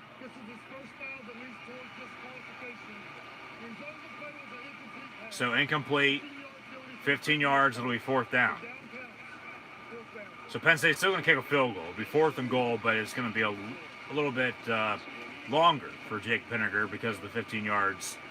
See a replay there. CJ Thorpe, the right guard, literally just tackled a Nebraska defender. So yeah, it's starting to get chippy. Frustration, I understand it, but there's still no need. Another field goal for the Iowa native. Jake Pinniger. Kick's going to be up and good. Okay, so 24-6 now. Nebraska leads Penn State as the Nittany Lions cut the lead once again. Now at 18. But hey, just think if he had those 2 field goals that he's made today against Indiana a few weeks back, they probably would have won that game. No one would have went to overtime. Nebraska, or Indiana, wouldn't be a top 10 team. They might be 2-1, but not undefeated. But they're playing some damn good football right now. They're leading the Big Ten. Nebraska 0-2. Playing, like I said earlier, like they've never lost a game before, as if they're LeVar Ball. Just playing extremely well on offense, capitalizing off everything on defense, off of the 2 turnovers. And, Penn State's still struggling. But they make a change at quarterback to Will Levis. Keziah Holmes broke one on 4th and a yard, and that drive just ended in a field goal. So 24-6 is where we stand. So hopefully they can make a stop on defense, and we'll get back to it when we get out of this commercial break. But got to bring pressure.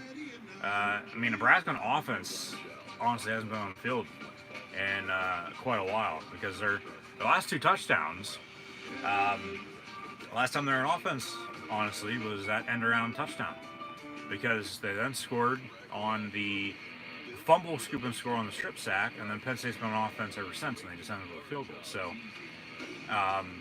over there resting up, whether it's going to help out or not, only time will tell. We'll see. But and that's for both sides. Nebraska on offense, Penn State on defense, resting. Could hurt them. I mean, you know, we've seen stuff like that happen before. But they got to continue to bring pressure. Penn State does on defense. Got to cover better. And once again, when it's all said and done, you got to be able to tackle. And, you know, you didn't get to, you know, be playing big-time D1 college football if you didn't know how to tackle, especially if you're playing on defense. So, give me a break. Go out and tackle, okay? So, 24-6 is where we stay in Nebraska on top of Penn State once again. Thanks for tuning in and watching. They promote for their halftime. I'll promote for my halftime, once again, stats and scores from first half and from around the rest of college football. So stay tuned. See you guys at the half. All right, Stover, thank you. Jordan Stout will kick things away. Great to see our crew back in the Big Fox Moon Kickoff Studio 2 after the week. Jesus. Another touchback.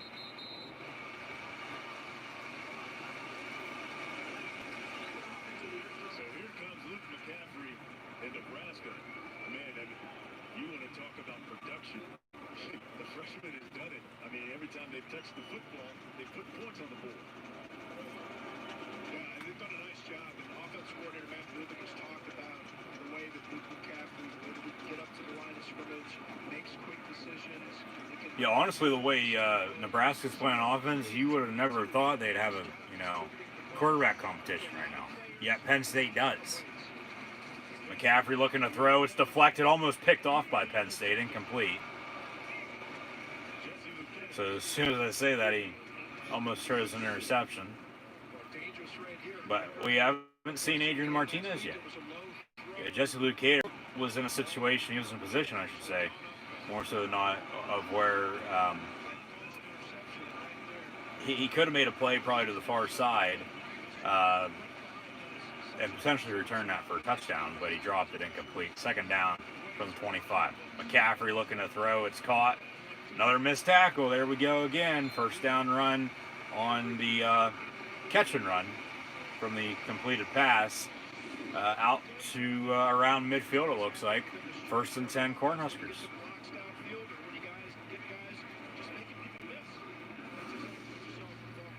And Penn State.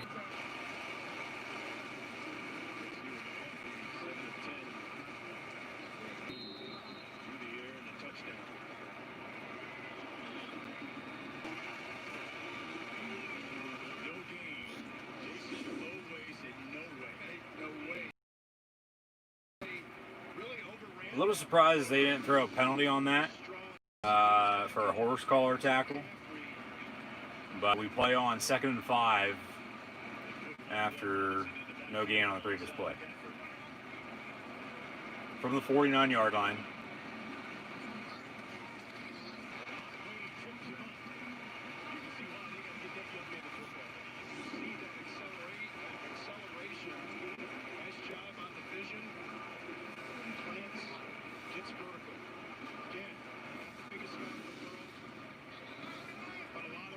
Just a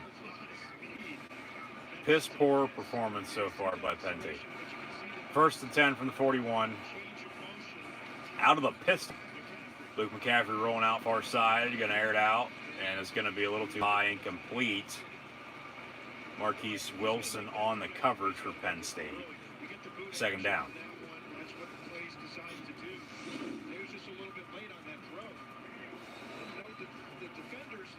you have to know that you got a 6'8" tight end, and you get that ball, lead him to the outside on that one, get rid of that ball right away, so that Allen doesn't have to worry about sideline right if they ever turn that one upfield. Robinson again. Another handoff for a yard. Third down and long for Big Red as they lead by 18. It's 24-6 with 3:48 to play in the first half. Like they've done here in the first half, coming into the game, they've been outscored 66-20 in the first half of football games. Good opportunity here again, talking about defensive coordinator Brent Pry. Likes to show pressure coming from one way or bring late pressure. Quarterback keeper McCaffrey going to go down, so loses a few yards on that stop as well. Nebraska in a situation right on the outside of field goal range. We'll see if they kick it or not. I mean, you're up 24-6. I'd punt Penn State deep, make them drive to close out the half. 4th and 11. Nebraska's going to go for it, from the 42-yard line. Maybe try to just draw them off sides, call a timeout, or take a delay game and then punt. Delay a game. And, yeah, they're just trying to draw them off here. Delay game. 5 yards, Nebraska. Just move back a little bit, give them some more room to punt, pin Penn State deep. And, I mean, this is the right call. You punt, pin them deep, make them drive with 3 timeouts and 2 minutes and change to close out the first half. So we'll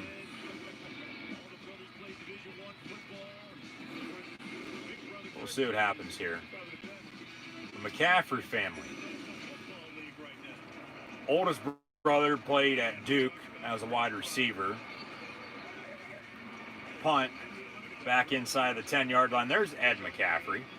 He's in attendance. Friends and family of coaches and players allowed for the Big Ten. Won a few Super Bowls with Denver Broncos. But then, of course, Christian McCaffrey, probably the best out of them all. Star running back at Stanford, should have won a Heisman Trophy. Lighting it up now in the NFL with the Carolina Panthers, battling injury. But then Dylan McCaffrey, who's Penn State has played as well because he's at Michigan at the quarterback position, and then just transferred out. And then Luke McCaffrey's at Nebraska. Will Levis looking to throw. It's going to be caught. First down, Penn State out past the 25 to the 28. Parker Washington, number 3 for first down.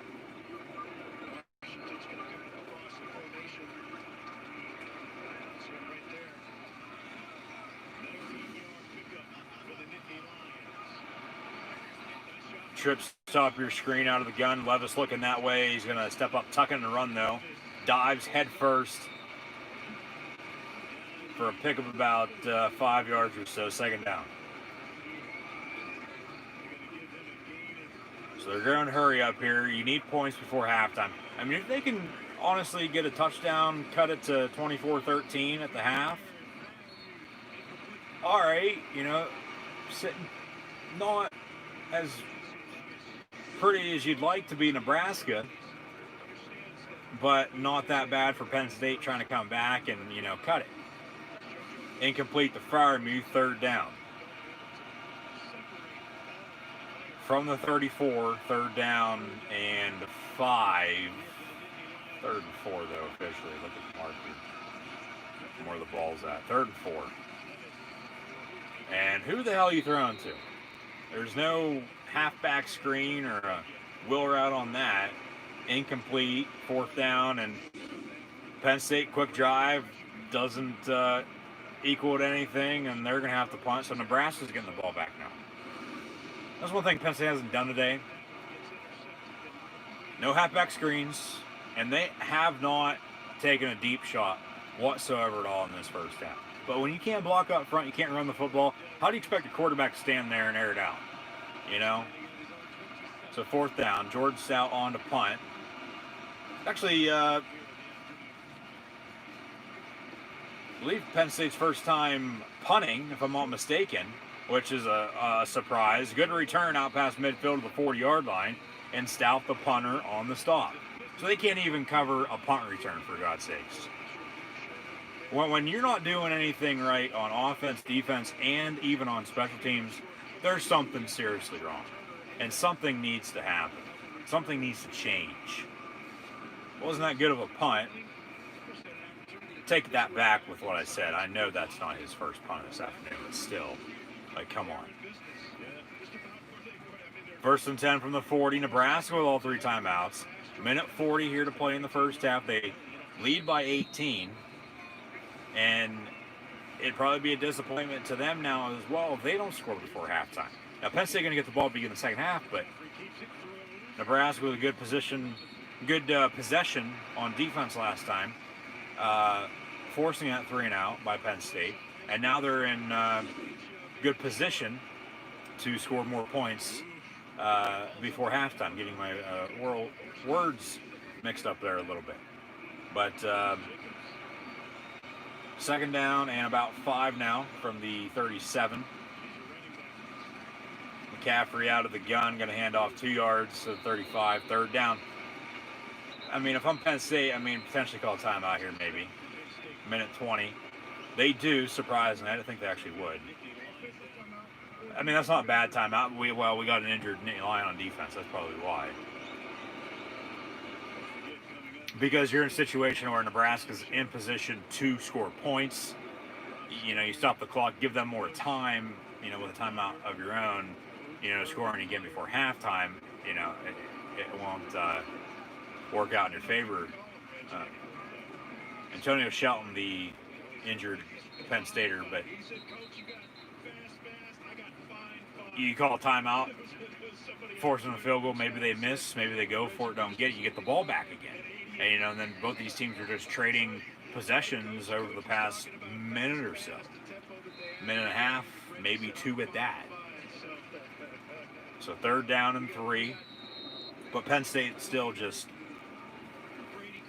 The 6 points, okay, I'll take it. But, of course, would have liked touchdowns on both of those because they were in situations for touchdowns. And then the 2 touchdowns, or the 2 turnovers for Penn State, Nebraska has capitalized with 2 touchdowns of their own. So, they don't have those 14 points. It's 10-6 right now, and it's a ball game. It still is, though. There's still a lot of football to be played as we near halftime. Third down and 3 for the Cornhuskers, as they're going to be making, as they are right now, Penn State shuck the corn after this game if, of course, it goes down for a Nebraska win and a Penn State defeat. Lamont Wade on the stop, 4th down. Yeah, timeout Penn State again. So Nebraska going to kick a field goal. So you potentially get the ball back, hurry up, drive, and score, but they tried to hurry up and drive and score on the last drive, and they were stuffed. Had to punt. But then they'll get the ball to begin the second half, though, too. So it's not like they're not in the situation that, it's not like they're not in good situations, I'll put it at that. It's just they continue to shoot themselves in the foot. Turnovers and penalties, and can't tackle, and you expect to, be ahead and in the lead and winning. Nebraska actually going to go for it. 4th and 3 from 35. McCaffrey going to hand off, and they can't even stop him on that. And after a Penn State timeout, so Penn State now let the clock run. Nebraska got 3 timeouts, so we'll see if they call any. But you give up the first down on 4th down, and Nebraska is going to be knocking on the door here to put up more points before halftime. Trip, stop your screen. Big stuff on the stop up the middle by Jesse Luketa. Second down. But, they're in good situations, but then they're not, with all the turnovers and penalties, and they just... it's hard to watch some. But here we are. So once again, thanks for tuning in and watching. Next year, they lose today. I don't think he'll have his job even tomorrow. Hell, he might even get fired like Lane Kiffin did on the damn tarmac. I was talking about that a little bit earlier, and I said, still to come, I'm going to insert at the end of this live stream, stick around. If Penn State does in fact lose today, who I think could potentially take over if they fire James Franklin. So to answer your question, no. If they lose today, go 0-4, he's going to be gone one way or another if he bolts for the NFL or they fire him. Now, if they fire him, he could still bolt for the NFL, but if I'm an NFL team, why would I want to take a chance on him? He'd have better luck going back to Vanderbilt because they're going to be firing Derek Mason. Pass incomplete by Luke McCaffrey in the end zone. So, if they lose today, tomorrow morning, breaking news, Penn State fires James Franklin. Or hell, even later tonight during Saturday Night Football. And, of course, they're bringing in the storyline of, well, he hasn't been around his family, he hasn't seen his family, and, all that bullshit because of COVID. Give me a break. You're still a big-time college football head coach, for God's sakes. Like, you've had as much time as anyone else to, practice and play, and you're still playing like this. So there's no reason, that they should be 0-3 right now, but yet they are, and, they're on the verge of giving them their touchdown now here before halftime in Nebraska. Big hit after the screen pass, left-handed from Luke McCaffrey near side. 1st and 10 from the 14-yard line. He's going to hand off up the gut. Shakatoni on the stop. Nebraska can call their second timeout with about 35 seconds to play here in the first half. They'll have a second down from around the 10-yard line. But, good play by McCaffrey on that left-handed pass. He got rid of it. He didn't take a sack. He's not Sean Clifford, taking sack after sack after sack, and then on the last one, having it be a strip sack fumble return for a touchdown. That's why I said the 2 touchdowns that Nebraska 6 right now. Whether they're knocking on the door right now or not to, go up even more or not. So they just continue to turn the ball over. As many penalties as they've had all season long, they just continue to shoot themselves in the foot, and it's at the point, we're on the verge, of potentially cleaning house. I don't know. We'll see. 2nd and 5. Another few-yard pickup up the gut. It'll be 3rd down, but like I said earlier, they're on the verge, but it's been felt that they've already gone off the cliff, yet somehow they're still breathing, if that makes any sense. So 3rd down and 2, McCaffrey going to hand off again, and then a big stop by Penn State.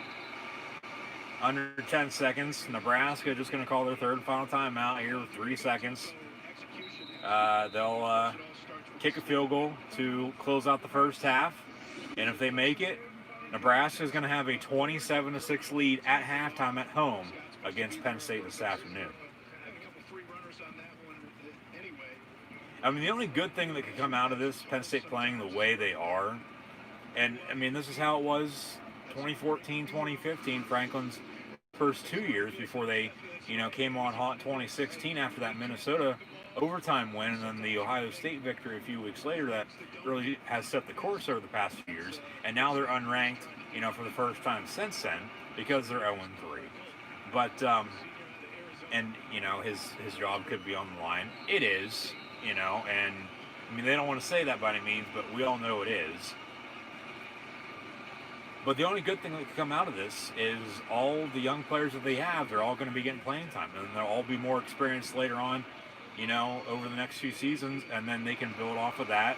Whoever is the head coach, whether it's James Franklin or if they bring somebody else in, whoever it is, hopefully they can recruit, hopefully they can coach as well. It all,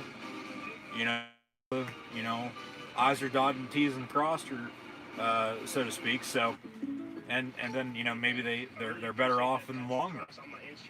But at the half, 27-6. Some first half stats and scores.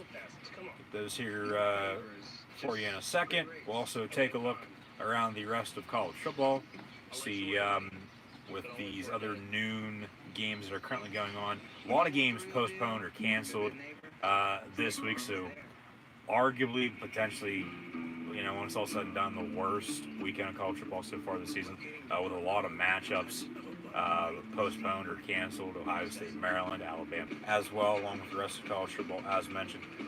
But at the half, Nebraska leading Penn State 27-6. Sean Clifford, 5 of 8, and also a strip sack 5, as he's 2 of 5 for 29 yards. Levis also 6 carries for 15 yards on the ground. Clifford 6 of Nebraska with a field goal to close out the first half. They've capitalized off of 2 Penn State turnovers. They lead 27-6. They don't have those 2 touchdowns. It's 13-6 right now. It's a 1-score game, and you know they're in it. You know, whether they've played like they're still in it or not, with all the mistakes that they've had today and all season long. Penn State rushing. Keziah Holmes leads the way, 4 carries for 50 yards because he broke one on 4th and 1 there for about 35. They ended up getting a field goal out of that drive. You know, honestly, those 2 field goal drives, you know, could have ended in touchdowns. That's 14 points. Nebraska doesn't turn the ball over, or Penn State doesn't turn the ball over, excuse me. Nebraska doesn't capitalize with those 14 points. And Nebraska has everything else, you know, go the way it did. And, yeah, if Penn State scores those, we've witnessed once again. And, okay, they don't start out fast, as we would have hoped. Start out slow as hell, as they've done all season. And, you know, they're a so-called second-half team again. And they're going to try to dig themselves out of the 27-6 deficit, you know, that they're in on the road for Penn State. They don't turn the ball over. Nebraska doesn't have those 14 points, everything. But it's 27-6, so here we are. You know, it didn't go as not planned by any means necessary, but like just all hypothetical, of course. You know, this could have happened, you know, blah, blah, blah, but we'll see if Penn State in the second half here can come back and potentially get back in it and pick up a win, but we'll see. So yeah, Sean Clifford, 5 of 8 for 37 yards passing and interception, also has a fumble. Will Levis, 2 of 5 for 29 yards passing. Each for 38 yards. Clifford and Levis, 6 carries apiece for 19 and 15 yards respectively. And then Kevon Lee, 2 carries for 3 yards. They're really missing Journey Brown and Noah Kane in the backfield this year. They honestly are. So an interception by Clifford, Nebraska capitalized on, and then the scoop and score on the strip sack. Fumble return for a touchdown as well. Penn State receiving. Parker Washington leads the way, 2 catches for 33 yards. Pat Fryermuth 3 of 21. Jahan Dawson has 1 catch for 6 yards. Daniel George, 1 catch for 6 yards. And then Nebraska, Luke McCaffrey, 10 of 15, 132 yards passing and a touchdown. Also has 5 carries for 22 yards on the ground and another touchdown. Another field goal and a touchdown off of Penn State turnovers. And then 2 touchdowns by Luke McCaffrey, 1 passing and 1 rushing. Robinson leads the way, 8 carries for 26 yards. And then Mills also has 3 carries for 11 yards. What is this? You know, Penn State, Nebraska, 2002, 2003. Zach Mills playing in this game. Betts, 1 catch for 45 yards in the score. Okay, that's that end around touchdown. They technically counted that as a pass. A forward pass from Luke McCaffrey to Betts. 45 yards to the house on the end around for a touchdown. And then Allen, 2 of 29, Falk, 1 of 21. Scott 1 of 14, and Kurt Warner's kid, 1 catch for 13 yards, also had a drop in the end zone for a potential touchdown. Also in college football, Virginia Tech at home, they lead, the Hokies do, the U by a point, 14-13 at halftime. Indiana on the road, blowing out Michigan State 24-0 as they near halftime on ABC. Indiana, honestly, they might be for real. But Ohio State not playing today against Maryland, as Maryland is coming off of a Penn State win last weekend. Indiana plays at Ohio State next Saturday, so that'll be a good one. Penn State going to be hosting Iowa. Still don't know the kick time for that. We'll hope to find out tomorrow. They didn't announce it this past week, surprisingly, which was a shock. So Indiana, Ohio State at noon next week. If Penn State at Iowa is also at noon, we'll be watching both of those side by side, so hopefully we'll tune back in. That'll be a good game. We'll take a look at next week college football as well. I know Indiana, Ohio State, along with Bedlam, Oklahoma State, I do believe, as well. So Virginia Tech 14-13 on top of Miami at the half. Indiana 24-0 on top of Michigan State, almost halftime. Marshall 14-7 against Middle Tennessee State. They very well could go undefeated this year. The Thundering Herd, option this past week. He just signed an extension to stay on with the Liberty Flames. Tulane leads Army 14-12 at half. On defense now is turned into the Big 12, is what we've known that conference to be over the past how many years. Wake Forest leads Carolina 35-24 at the half. And then you look at the Big 12 then, they're finally learning how to play defense as West Virginia leads TCU 14-3 at halftime as well. As that game here, so always come down to the wire, final play of the game, overtime as well, TCU and West Virginia, and another good one.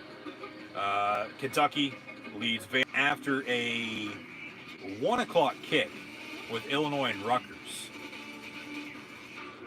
The Scarlet Knights lead the Fighting Illini 10-0 at the end of one. They switched up some kick times in the Big Ten this week, very late in the week. As Illinois Rutgers was supposed to be at noon, they pushed it back to 1.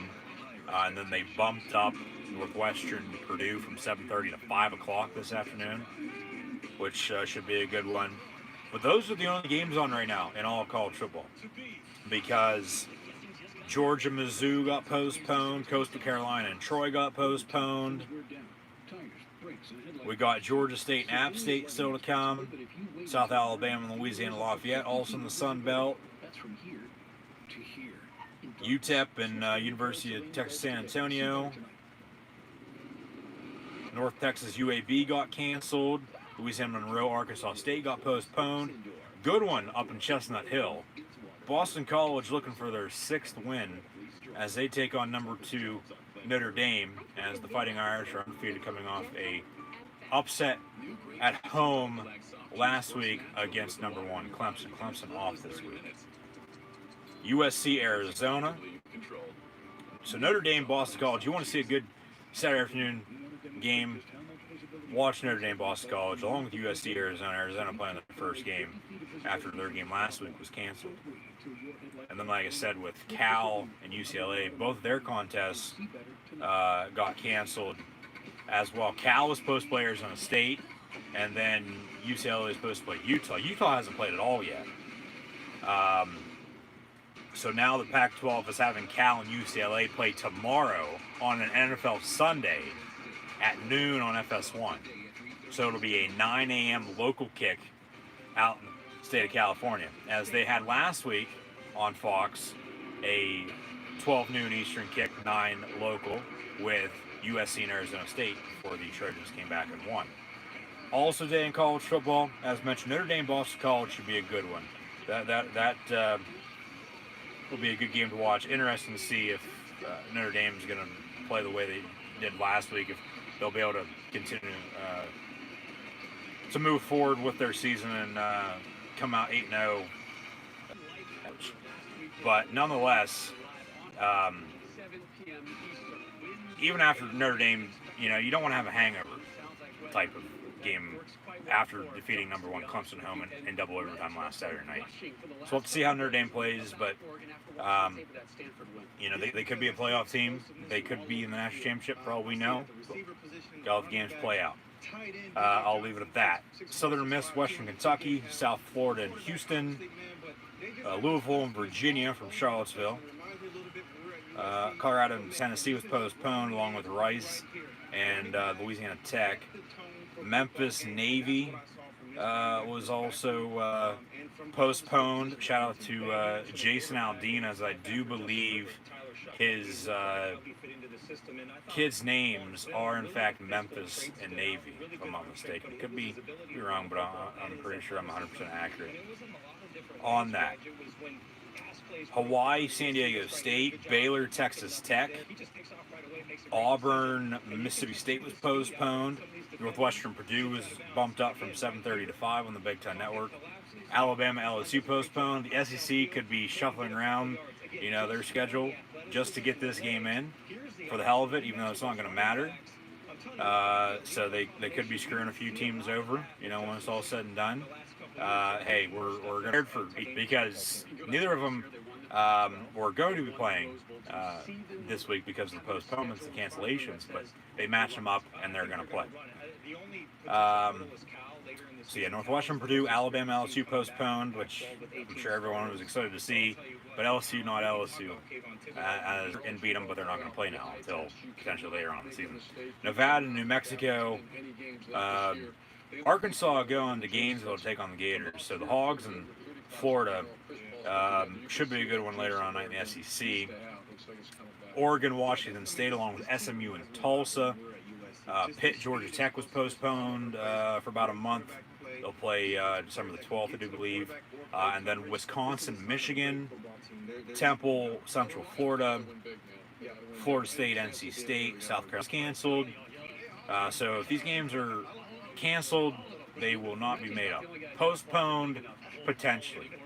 But for the Big Ten, if it's got UNLV and San Jose State later on tonight, and then Oregon State and Washington in the Pac-12 after dark. However, already this week in college football, on Tuesday night, we had some action, along with Wednesday night football this past week as well. Ohio beat Akron 24-10. Kent State over Bowling Green 62-24. Buffalo beat Miami, Ohio 42-10. And then also Ball State by 7, 38-31 over Eastern Michigan. Western Michigan pulling a Dan Marino fake spike for the win. And that was after, I do believe, a missed extra point and then an onside kick recovery for the Broncos, and then the fake spike for the win, as Western Michigan beat Toledo 41-38. State on their home blue turf beat Colorado State 52-21. And then last night, Florida Atlantic defeated Florida National 38-19. Iowa over Minnesota 35-7. And then Cincinnati beat East Carolina 55-17. So still to come in the Big Ten this afternoon, as we saw Iowa beat Minnesota last night, Indiana leading Michigan State right now, Rutgers over Illinois as well. We have Wisconsin and Michigan, along with Northwestern and Purdue. Of course, Ohio State and Maryland was canceled. Ohio State will play Miami, Ohio on Tuesday night in the MAC. Wednesday night in the MAC, Northern Illinois, Ball State, Toledo, Eastern Michigan, and Western Michigan and Central Michigan. Tulane, Tulsa, Utah State, Wyoming. So Thursday night game is not that great now next week. Minnesota going to be playing on a Friday night for the third time this season. They'll host Purdue. Syracuse, Louisville, along with New Mexico and Air Force. Iowa at Penn State. Kick time still to probably noon, the way Penn State's playing today. You know, ABC, ESPN, ESPN2, Big Ten Network, FS1, I don't know. Maybe even Fox, we'll see. But a top 10 showdown with Indiana and Ohio State as well. So yeah, Iowa, Penn State is going to be noon, 3:30, probably on the Big Ten Network, to be honest with you. be a noon game probably for sure with the Hawkeyes and Lions. Chip Kelly reunion when depending on how both of those teams play later on tonight. Kansas State, Iowa State, Washington State, Stanford, Cal, Oregon State, Arizona, Washington. Illinois will head to Lincoln to take on Nebraska. So Nebraska wins today. They'll probably win next week. 2-2 after an 0-2 start. And Scott Frost keeps his job. Michigan State, Maryland, Michigan, Rutgers. Okay, Clemson, Florida State is on ABC. Either ESPN, ABC, FS1, or Big Ten Network. So Penn State, Iowa, regardless, noon or 3:30 kick. We'll find out tomorrow.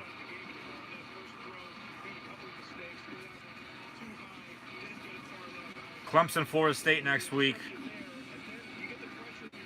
Florida and Vanderbilt. App State, Coastal Carolina. That's going to be a good one. That's arguably one of the best games of the week next week. We'll have that on, if they even play, Coastal Carolina not playing this week. They're supposed to play Troy. So once again, thank you for tuning in and watching. Be sure to like, follow, and subscribe. Links in the description below that red subscribe button if you haven't done so already. And then regardless of what time the Penn State Iowa game is next week, noon, 3:30, a night game, I'll have live reactions, play live right here on YouTube. So be sure to tune back in also next week in college football. As mentioned, App State, Coastal Carolina, Houston, SMU, LSU, Duke. Hell, even if the Hogs can give Florida a run for their money, Florida's in a position for the playoff right now, even with a Texas A&M loss.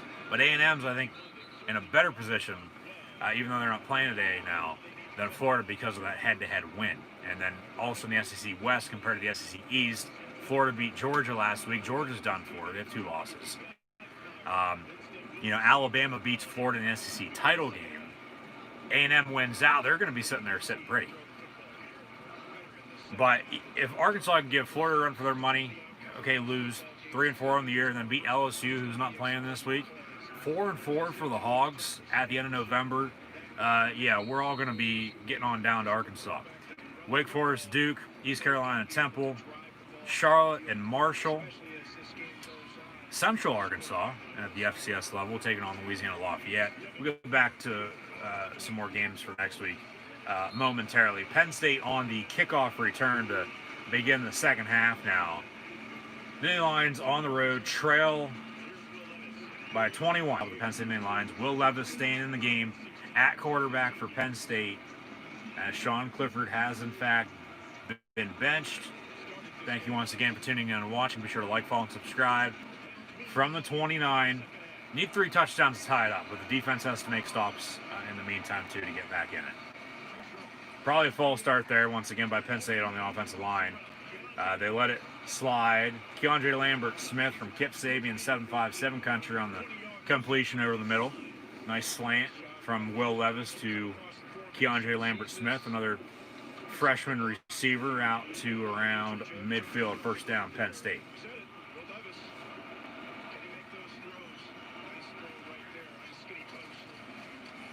Fake the give. Levis going to tuck it and run. He gets about 4, maybe 5 yards on that. I mean, if nobody's open, tuck in. Don't do anything stupid. Just get what you can get and, play for the next play. It's a very long game, A handoff. Devin Ford, first down run, Penn State. Minute now into the second half. Penn State driving. Some good runs and a big pass play over the middle. First down, Nittany Lions.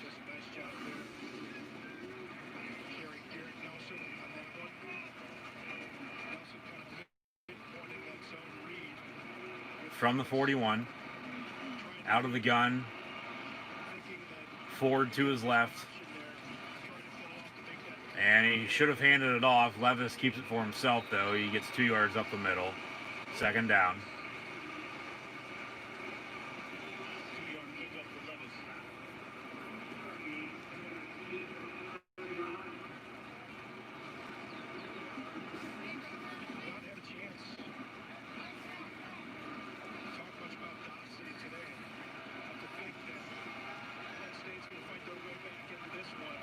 Hopefully they'll fight their way back into it.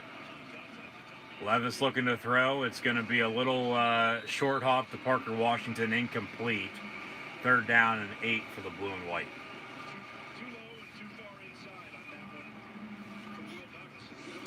Also next week, North Alabama and BYU. BYU, the Cougs are for real. They could very well sneak their way into the college football playoff as well. Ole Miss, Texas A&M. This is next week. If you're just not tuning in, Cincinnati and Central Florida, Texas and Kansas. Les Miles is going to be fighting for his job. And Penn State, please don't be, Penn State fans for that matter, please don't be saying hire Les Miles. He's only won about 3 games in as many years in Lawrence, Kansas with the Jayhawks.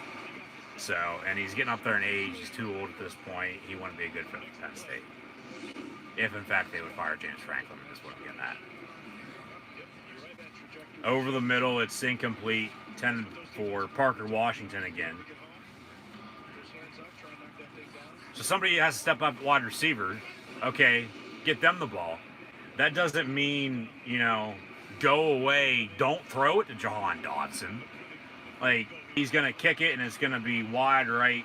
No good. Nebraska now on the return, maybe a kick 6 if Penn State can't return this, or cover the return, that is. And then a big hit as well from Nebraska once again. And Nebraska's going to have a 1st and 10 from, well, wherever the hell he was tackled at. And good snap, good hold, kick from Jordan Stout from 55 plus. Wide right and a little short, no good. So 27-6 in Penn State's opening drive of the second half. Stalls and ends with 0. So Luke McCaffrey back out at quarterback for Big Red. 1st and 10 from the 34-yard line. Nebraska out of the gun. He's going to tuck it and run. He's going to pick up a big 1st down out past midfield. Just poor tackling. But a big hole for him. Good blocking up front, but still just poor tackling. You got to tackle. Like, come on. And he picks up a big 1st down run out past midfield. Also next week in college football, we got San Diego State, Nevada, Kentucky, Alabama, Virginia Tech and Pitt, Tennessee, Auburn, Mississippi State, Georgia, San Jose State, Fresno State, Bedlam with Oklahoma State and Oklahoma. That's probably where College Game Day is going to be at next week. They were down at Augusta National for the Masters this weekend. As the Masters, of course, were postponed back in the spring to the 2nd weekend in November and all around now tomorrow. But that's where College Game Day was today. They'll probably, because Oklahoma State, Oklahoma, 7:30 ABC next week, they'll probably be in Norman. And it is a top 25 showdown as well. So that'll be the game of the week next week. Other than Ohio State hosting. I mean, Liberty keeps it up. Hell, they might be inching their way into, a non-Power 5 conference like the Sun Belt or, I get they're an independent, but they're undefeated. They might be inching their way on up. And then, them extending Hugh Freeze to stay there as the head coach, future looks bright for that program. Georgia State and Miami, or Georgia Tech and Miami. Georgia State plays San State, Colorado, USC, Utah, and then Boise State, Hawaii from the islands late next Saturday night. But in the meantime, 2 3-and-outs by both Penn State and Nebraska here early in the second half. Nebraska now on to punt. Penn State back deep to receive. Ball rolls out of bounds. It'll be Penn State football.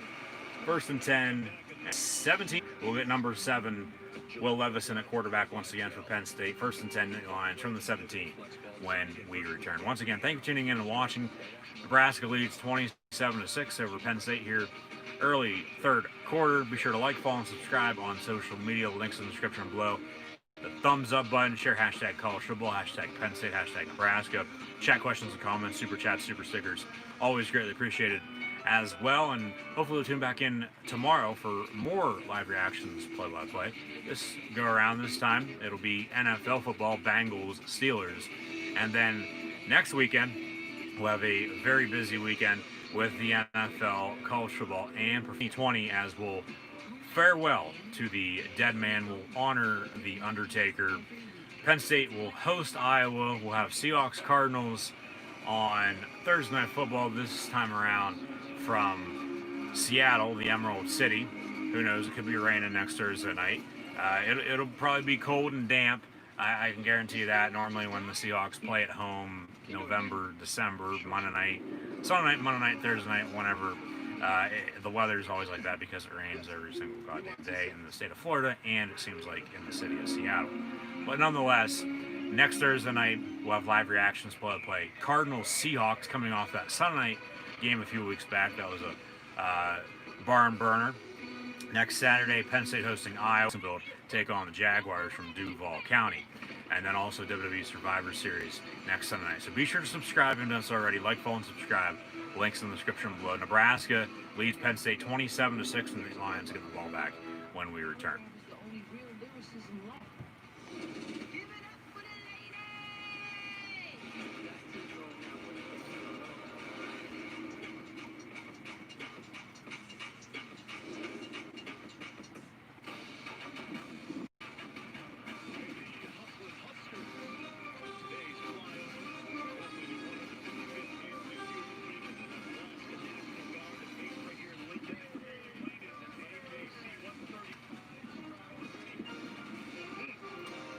Okay, now in the meantime as well, we got some breaking news regarding the Heisman Trophy with college football. Normally the Heisman Trophy is awarded mid-December, but with the regular season, of course, still going to be going on at that point in time, the Heisman Trophy will now be awarded on January the 5th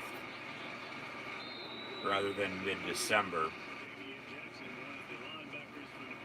And in the running for the best college football player this season, of course, Trevor Lawrence from Clemson, Justin Fields from Ohio State.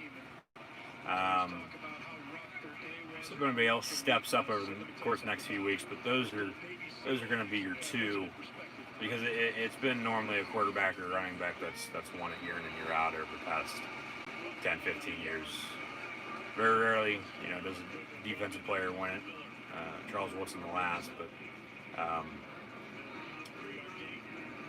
see what happens over the next month or so, as the Big Ten going to have Champions Week a week after the regular season wraps up, and then you'll get matched up with whoever is, of course, standing-wise in the same spot as you.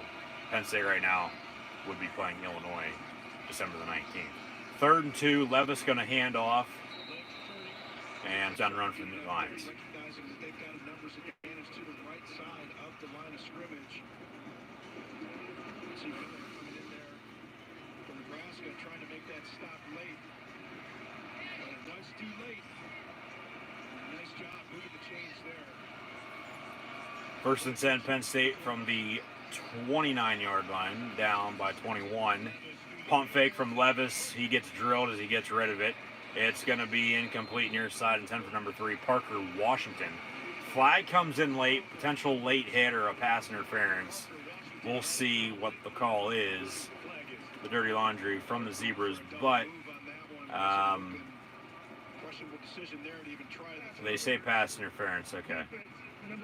15 yards, automatic first down. So 9 minutes on the dot to play in the 3rd quarter. Penn State gets an automatic first down. Yeah, that's a good call. Defender didn't even turn around. You got to at least turn around and play the ball rather than play the defender. Sometimes you get away with it. That time they didn't. 1st and 10, Penn State from the 43. 4 wide out of the gun. Levis looking to throw. Caught at midfield by Jahan Dotson. Okay, he makes a move. Stiff arm. He gets out of bounds. 1st down, Penn State. finally go to him here in the second half. First catch for him since early on. 2 catches total this afternoon. Some good yak yards for him. Makes a man miss. Stiff arm. Safe from the 36-yard line. Trips now near side. Levis up to the line of scrimmage. Changing the play up a little. I'm going to hand off. And once again, up the gut. That's Kevon Lee, 24 from Florida. That's the thing with the running back position, the running back group that they have this year. Journey Brown, Noah Cain. Brown, out for the season, had to medically retire this past week. Noah Cain goes down week 1 against Indiana, hasn't played since. He's done for the season as well. Handoff up the gut, and Penn State breaks one. Kevon Lee up the gut, touchdown Penn State. As he hits Pater, and then he gives the 4 for Journey Brown. Penn State, they're not done believing just yet for Journey Brown, but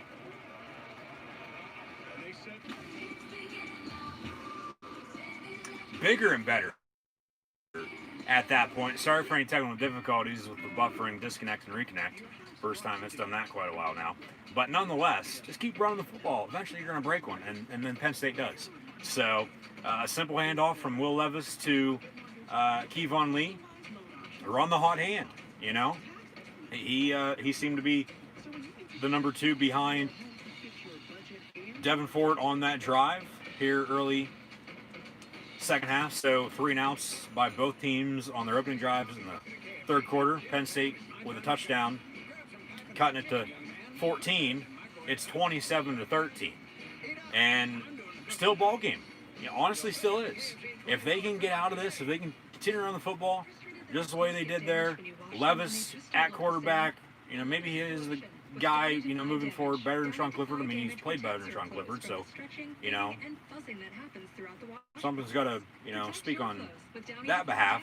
But, you know, like, if they can get out of the hole they're in, honestly, it's obviously still going to make stops on defense. Tackling is so goddamn poor. Piss poor. Run the football. Throw it as Levis has. I mean, they're sort of getting out of their slump they're in, but they're still in a deep hole. If they can get out of that, make stops on defense. I mean, that last Nebraska drive, worst of the game by far for them. You know, Penn State forced a punt, and then they scored off of it. So, got to make stops on defense, got to tackle. You know, I don't care how much pressure you're bringing or what coverage you're running. You got to bring pressure and you got to cover, but you got to tackle when it's all said and done. You're not tackling, you're giving up big plays, whether it's a big play or not, and then they're just going to continue to run the ball or throw it down your throat, and you're just going to be in that deep hole that you were once just in, and, you know, you're sort of getting out of it, but you're not there yet. If that makes any sense. So, Penn State with a touchdown run. Kevon Lee from 20 plus. I don't know exact yardage on that, but 31 they say officially. 31 yards from Kevon Lee up the middle for a touchdown run. Busted coverage. I mean, Nebraska was, by the looks of it, playing man, everyone up on the line of scrimmage, and good blocking by Penn State, surprisingly. And he breaks a run and busts open and scores. So 27-13 is where we stand coming out of the commercial break, and Nebraska going to get the football back here, 7.5 to play in the third quarter. Both teams, yes, winless, looking to get in that win column for the first time in 2020, but 2020 has been 2020 for everyone. So hopefully everyone's staying safe, and thanks for tuning in and watching. But going back to what I was saying with the running backs, you know, Journey Brown, you have Noah Cain then go down week 1, hasn't played since after the season, and then it's Devin Ford, Keziah Holmes, and Kevon Lee. 2 freshman backs with the latter, both from Florida, and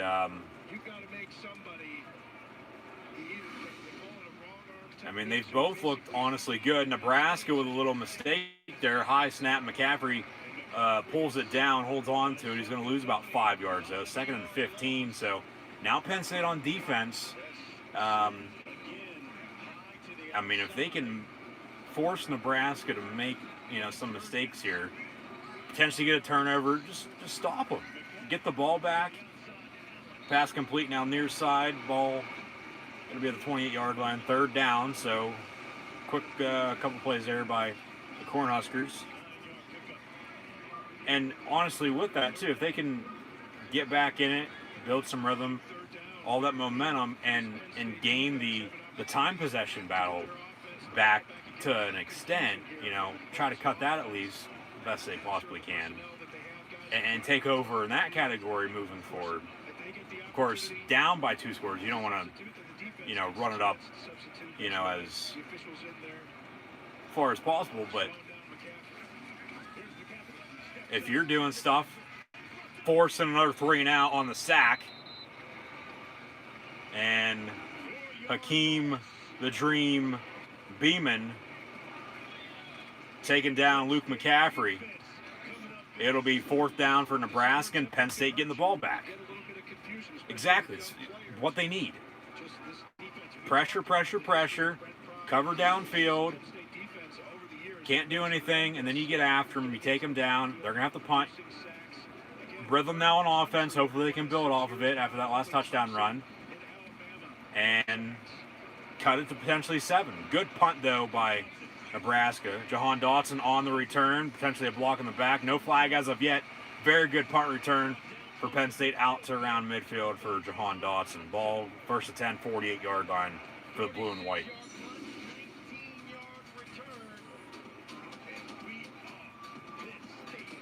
So now it seems like it's going to be a tale of 2 halves. Nebraska, first half, just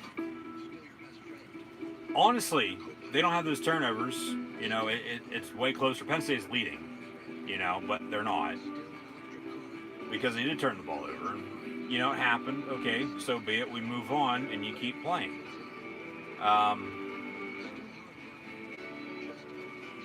They need more points, of course, on this drive. They need more points to come back and tie it up and win. Potentially force overtime comes down to it. But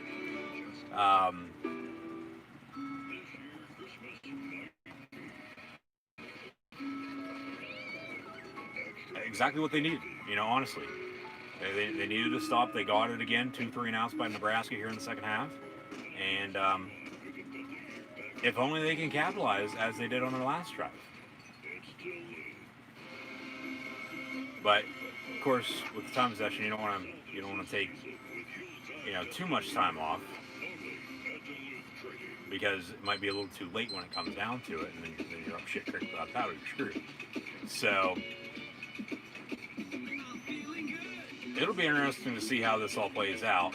But you don't want to give, as they gave Indiana time, if it comes down to that, you don't want to give, or even Nebraska, that matter, anybody, college, NFL, whatever level, you honestly don't want to give, and this is just how it's always been, but it seems it's more so than not now more than ever, your opponent, the ball back with a lot of time left.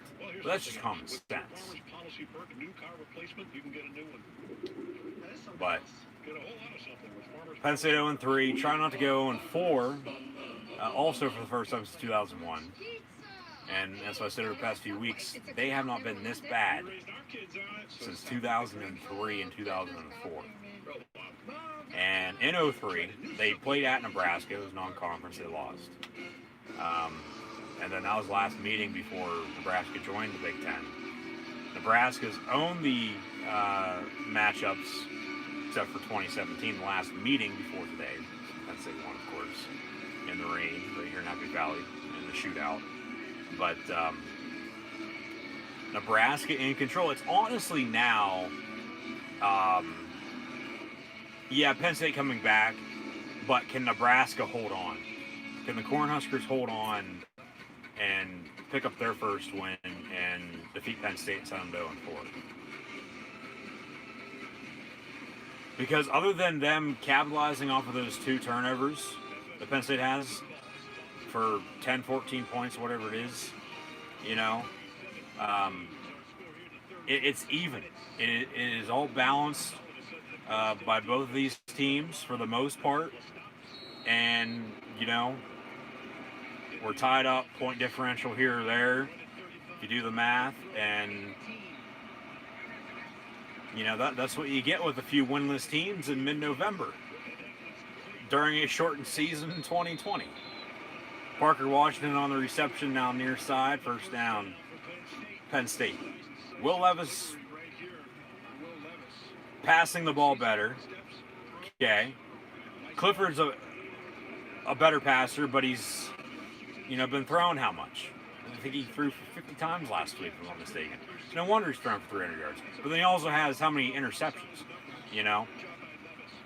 And then he was doing too much because nobody else could do anything to help him out. He can't do it all himself. Somebody else has to step up. Levis on a quarterback keeper, 11 yards for him, first down Penn State. But it seems like with Levis in a quarterback, with him both running and throwing the ball, they have a better running game today after the quarterback switch. Which, I don't know why, that's the reason. Like, why couldn't have that happened before? Like, it just doesn't add up and make any sense. But Penn State football,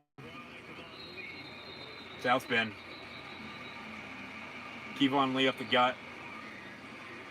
First down. Run.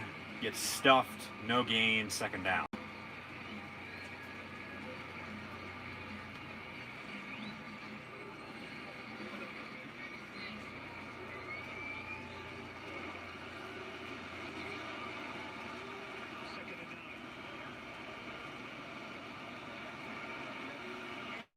From the 29, 2nd and 9, Penn State trails by 14. They're cutting it, but you got to keep going and keep on going on. Levis, another 10-yard run for him. First down, Penn State. Levis is really starting to feel it right now. Takes off again, all kinds of space. They need to account for the legs of Will Levis. They've done so. This is a kind of situation where you start thinking about leaving that extra player that spot. First down from the 19. For Levis's legs. Levis does a nice job finishing that one off. Another quarterback keeper. Levis lowers his shoulder. Gets to the 12. It'll be second and about, we'll say 3. So Penn State playing better with Will Levis in at quarterback. Hey, like I said earlier, if this is what it takes, so be it. Best players are going to play. Run the hot hand. Kevon Lee up the middle once again. Another first down run for him. First and goal, Penn State. As Penn State is once again knocking on the door. Second half team, okay. You dig yourselves a hole. You're trying to get out of it now. Hopefully they can score again. Another injury, this time from Nebraska. Player down on one knee. James Franklin running out, getting his offense off the field, giving him a little bit of a break here with the injured player, but regroup, get reset, first and goal, punch it in. We need points. And if Penn State does in fact come back and win this, Will Levis is going to be the savior.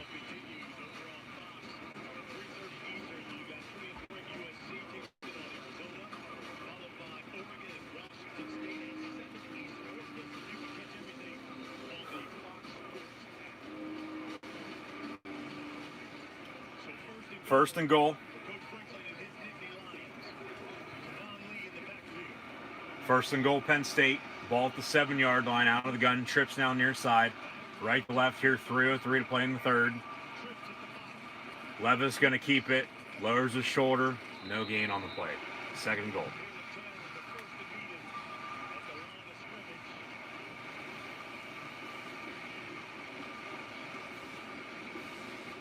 Now an injured Penn State offensive lineman, that's Michael Bennett. He gets up. He should be good to go.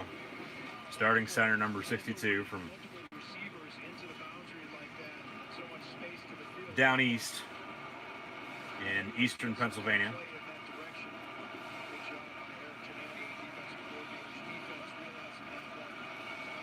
Second and goal from the 7. Levis going to hand off. And another no gain for Kevon Lee, stuck to the line of scrimmage. So once again, they get inside the red zone. They get a goal to go. And then the first 2 plays, they get stuffed. And they have third down. And then they have to settle for field goals. And they're on the verge of doing that once again. And another injured player. This will be on Nebraska once again. And the officials are going to take a timeout, an official timeout. Give all these players a little bit of a break. Have them rest up. And,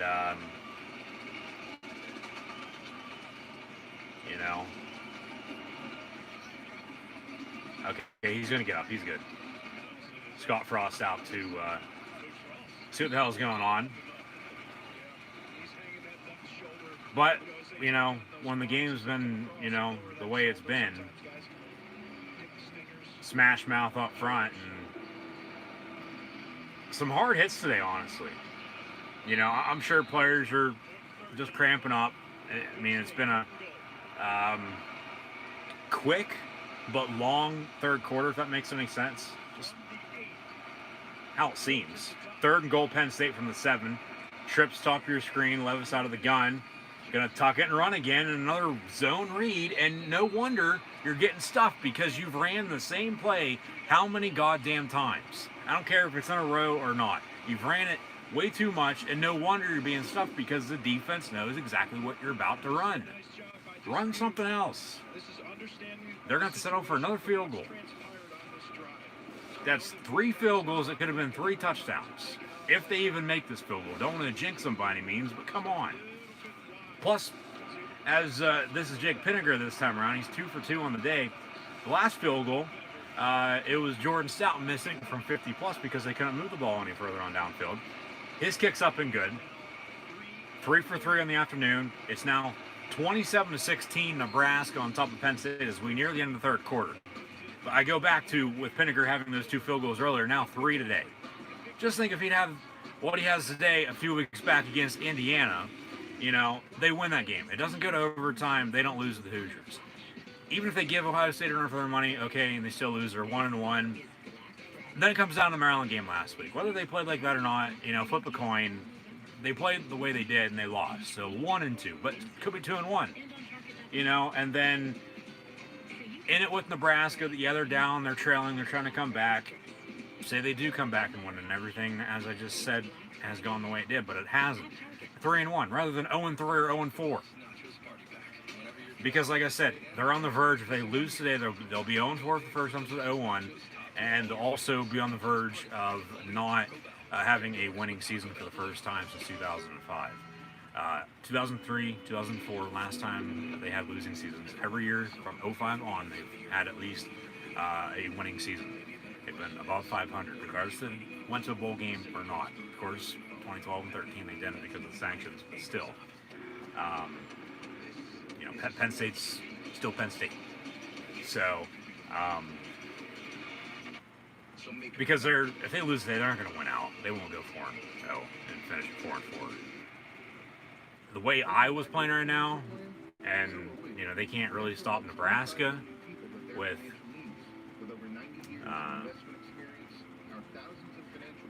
I shouldn't say not as bad as Nebraska's playing, but they're not playing great, especially in the second half. I think Cornhusker fans can say that. So I'll say it for them as a Penn State fan. Now, if I'm wrong, let me know. But Iowa's been putting up points past 2 games. So Penn State might have some trouble on defense. Might have some trouble overall if there's going to be a quarterback competition. Because all next week, who's going to be starting versus Iowa? Sean Clifford after he got benched, or Will Levis? And then they go to Michigan. And who knows what Michigan's going to show up. Is it the Michigan that beat Minnesota? Which that win's not looking that good right now because Minnesota has only won one game since that game back on the 24th, a few weeks back. And that was last week against Illinois. They've lost to Maryland, along with Michigan, and now Iowa. Golden Gophers have. Who knows if PJ Fleck will move on or not. He's in his 4th year. I'm sure he'd be a hot commodity for the NFL. But,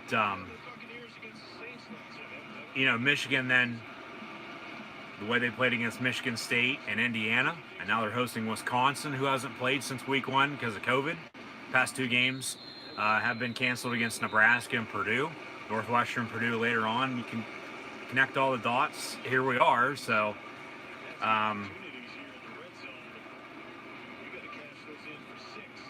honestly, come the end of the month, Penn State loses today. They'll lose to Iowa. They'll lose to Michigan. They'll be winless at the end of November. And then they go to Rutgers and then host Michigan State. So they might get 1 or 2 wins if it came down to it. If that goes the way I just said it would. Hopefully it doesn't, though. Hopefully they win today. Hopefully they win next week. Hopefully they win out. They're 5-3. But it won't happen. Of course I'm dreaming. Dream on. It's not a video game where, never lost, but we got a timeout by Nebraska. They're first in this second half. 1:01 to play in the 3rd quarter. Play clock was winding down. They didn't want to take a delay game, so Scott Frost with the timeout as Nebraska leads Penn State 27-16 once again.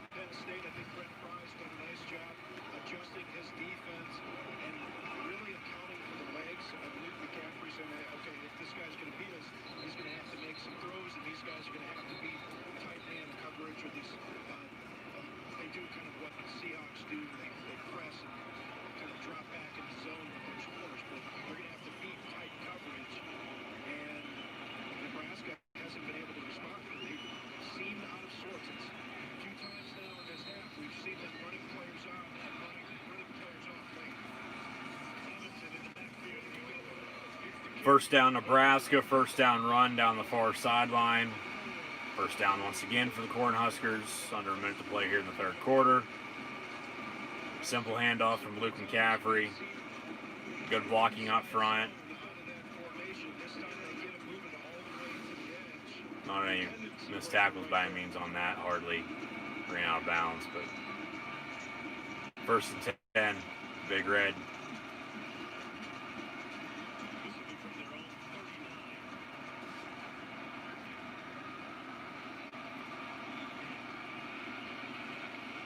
Out of the pistol. McCaffrey bumps into his running back. He's going to keep it. And then he gets about 7 or so yards, I'd say. It'll be 2nd down. That should do it for the 3rd quarter as well. I don't think we'll snap here as the final seconds will tick off. So at the end of the 3rd quarter, Nebraska leads Penn State 27-16. Cornhuskers will have a 2nd and 2 to begin the 4th and final quarter. At the end of 3, Nebraska leads by 11. It's 0-3 Penn State and 0-2 Nebraska. Cornhuskers leading the Lions 27-16. These could be symptoms of deep vein thrombosis, a blood clot, which could travel to your lungs and lead to a pulmonary embolism, which could cause chest pain or discomfort or difficulty breathing and be deadly. Your symptoms can mean something serious, so this is no time to wait. Talk to a doctor right away, by phone, online, or in person. This holiday season, it's all about the bedroom. And with Casper's Black Friday sale, you can save up to 30% and make yours a winter slumberland. Fluffy down duvet you'll never feel. Soft and light percale sheets. A cool, supportive mattress and plush pillows. Even our glow light for better sleep. So go ahead, give the gift of a better bedroom and shop the Black Friday sale with up to 30% off at Casper.com.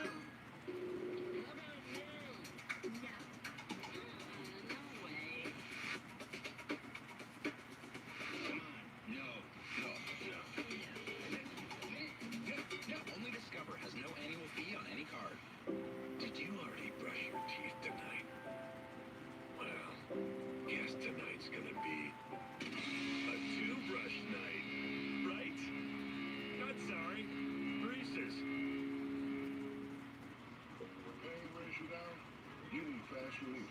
And new Icy Hot Dry Spray delivers. Feel it working instantly, providing powerful relief to muscles and joints. Icy the dawn, how to relax. New Icy Hot Dry Spray. Something under the porch? Even when I don't know how she got the stains, I know Tide Hygienic Clean can get them out.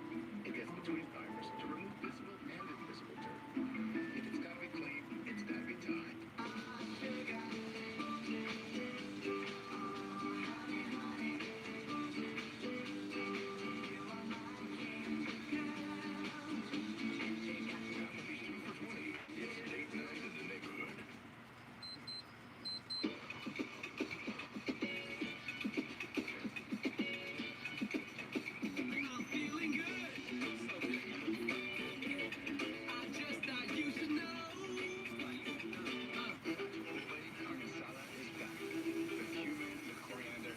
Very long commercial break at the end of the third quarter here, and as we're about to begin the fourth once we return. Nebraska leading Penn State 27-16 once again for just now tuning in, but Nebraska with a 2nd and 2 to begin the fourth and final 15 minutes of play. The Lions need a few more stops, and you can't settle for field goals. I'll take the 9 points, that they have, all the field goals. And then the Kevon Lee touchdown run. That's the 16 points they have, plus a missed field goal. Plus they've turned the ball over 2 times. That Nebraska's capitalized off of those. Take those points off board, 10, 14, whatever it is. They're leading. Or down a point. So,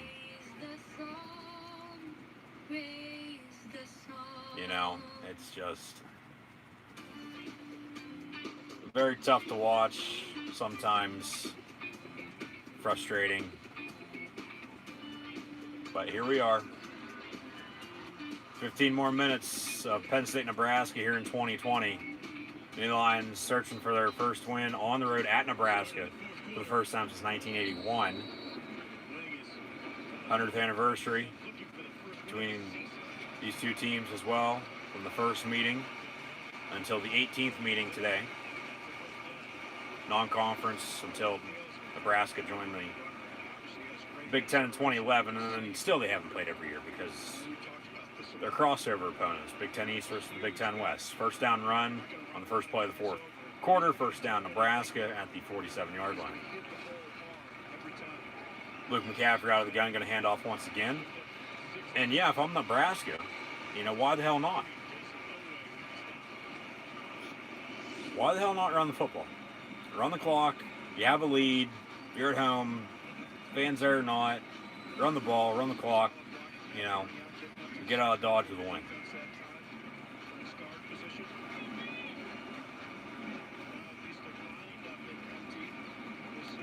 And now an empty set 5 wide from the 44.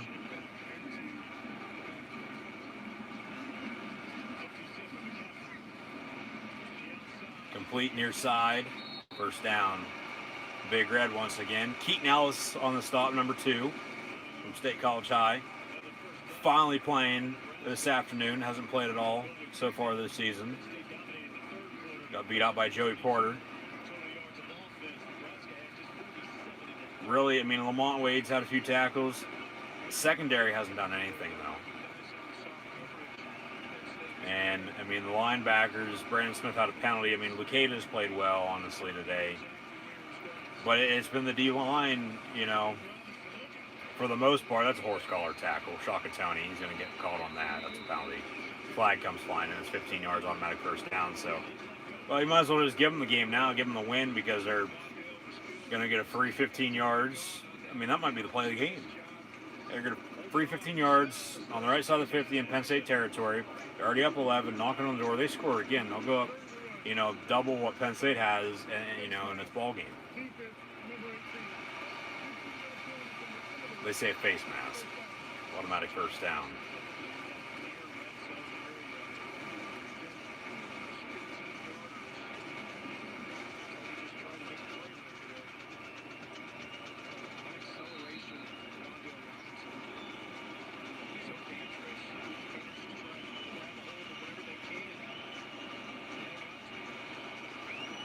So now 1st and 10 Nebraska from the 15-yard line.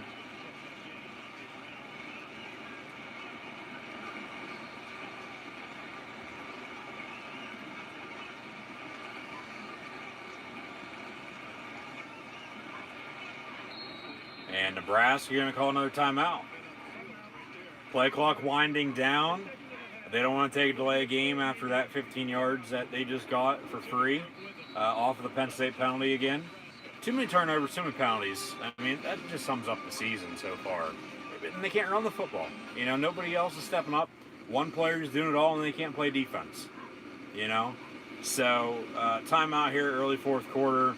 Another Nebraska timeout, so they only have one left. So, you know, Penn State can, you know, make a stop.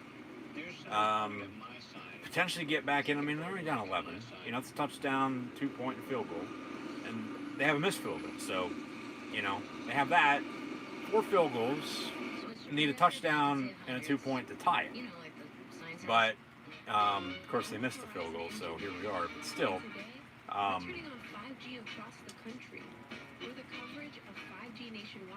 you know, Nebraska only having one timeout could come back and cost them, honestly. And both timeouts were just because the play clock was winding down and they don't want to give up a play a game. I mean, I wouldn't either, but just hurry up and snap the goddamn ball, and whatever happens on that play. So, another timeout, and I mean, Nebraska can keep the ball 1st and 10 from 15. They'll have one timeout though left with 12 minutes to play. So Penn State needs to stop. Penn State needs to stop. They need to hold them. They give them a touchdown, it's over. Hold them to a field goal. Okay, you're down 2 scores again. You need 2 touchdowns to tie it to force overtime with 3 timeouts and 12 minutes to play, which is doable. So, see what happens. But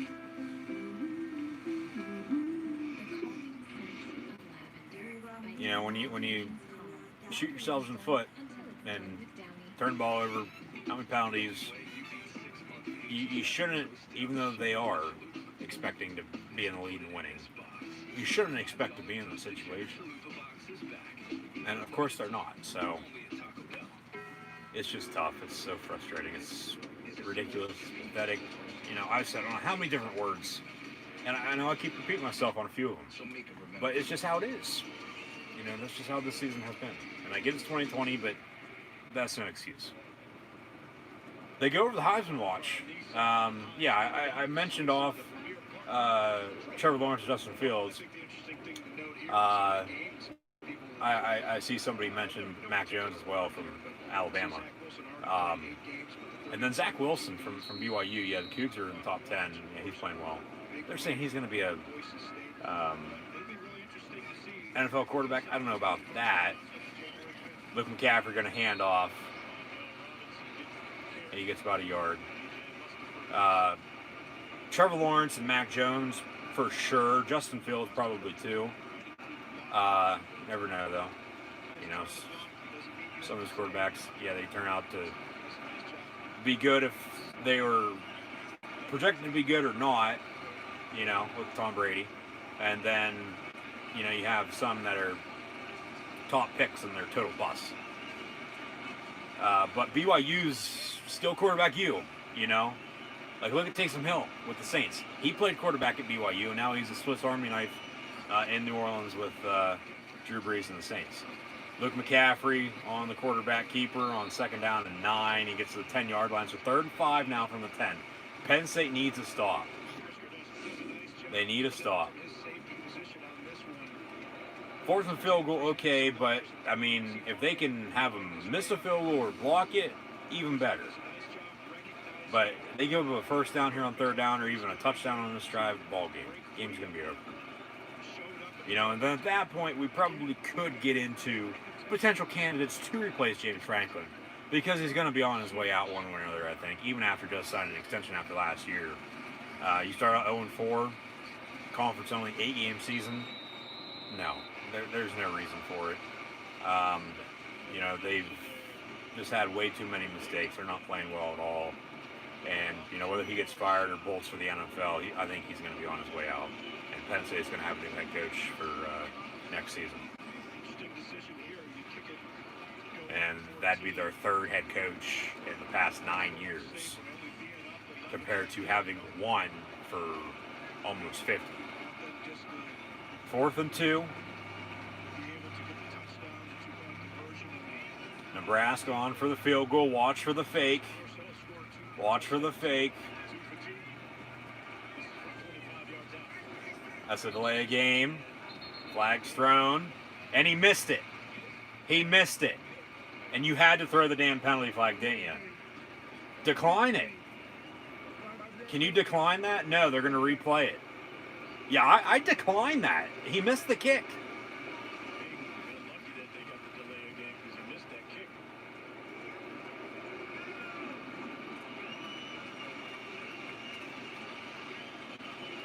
They're going to re-kick. Nebraska on for another field goal. Jeez. That just shows you Penn State's luck and how this season has gone. That right there.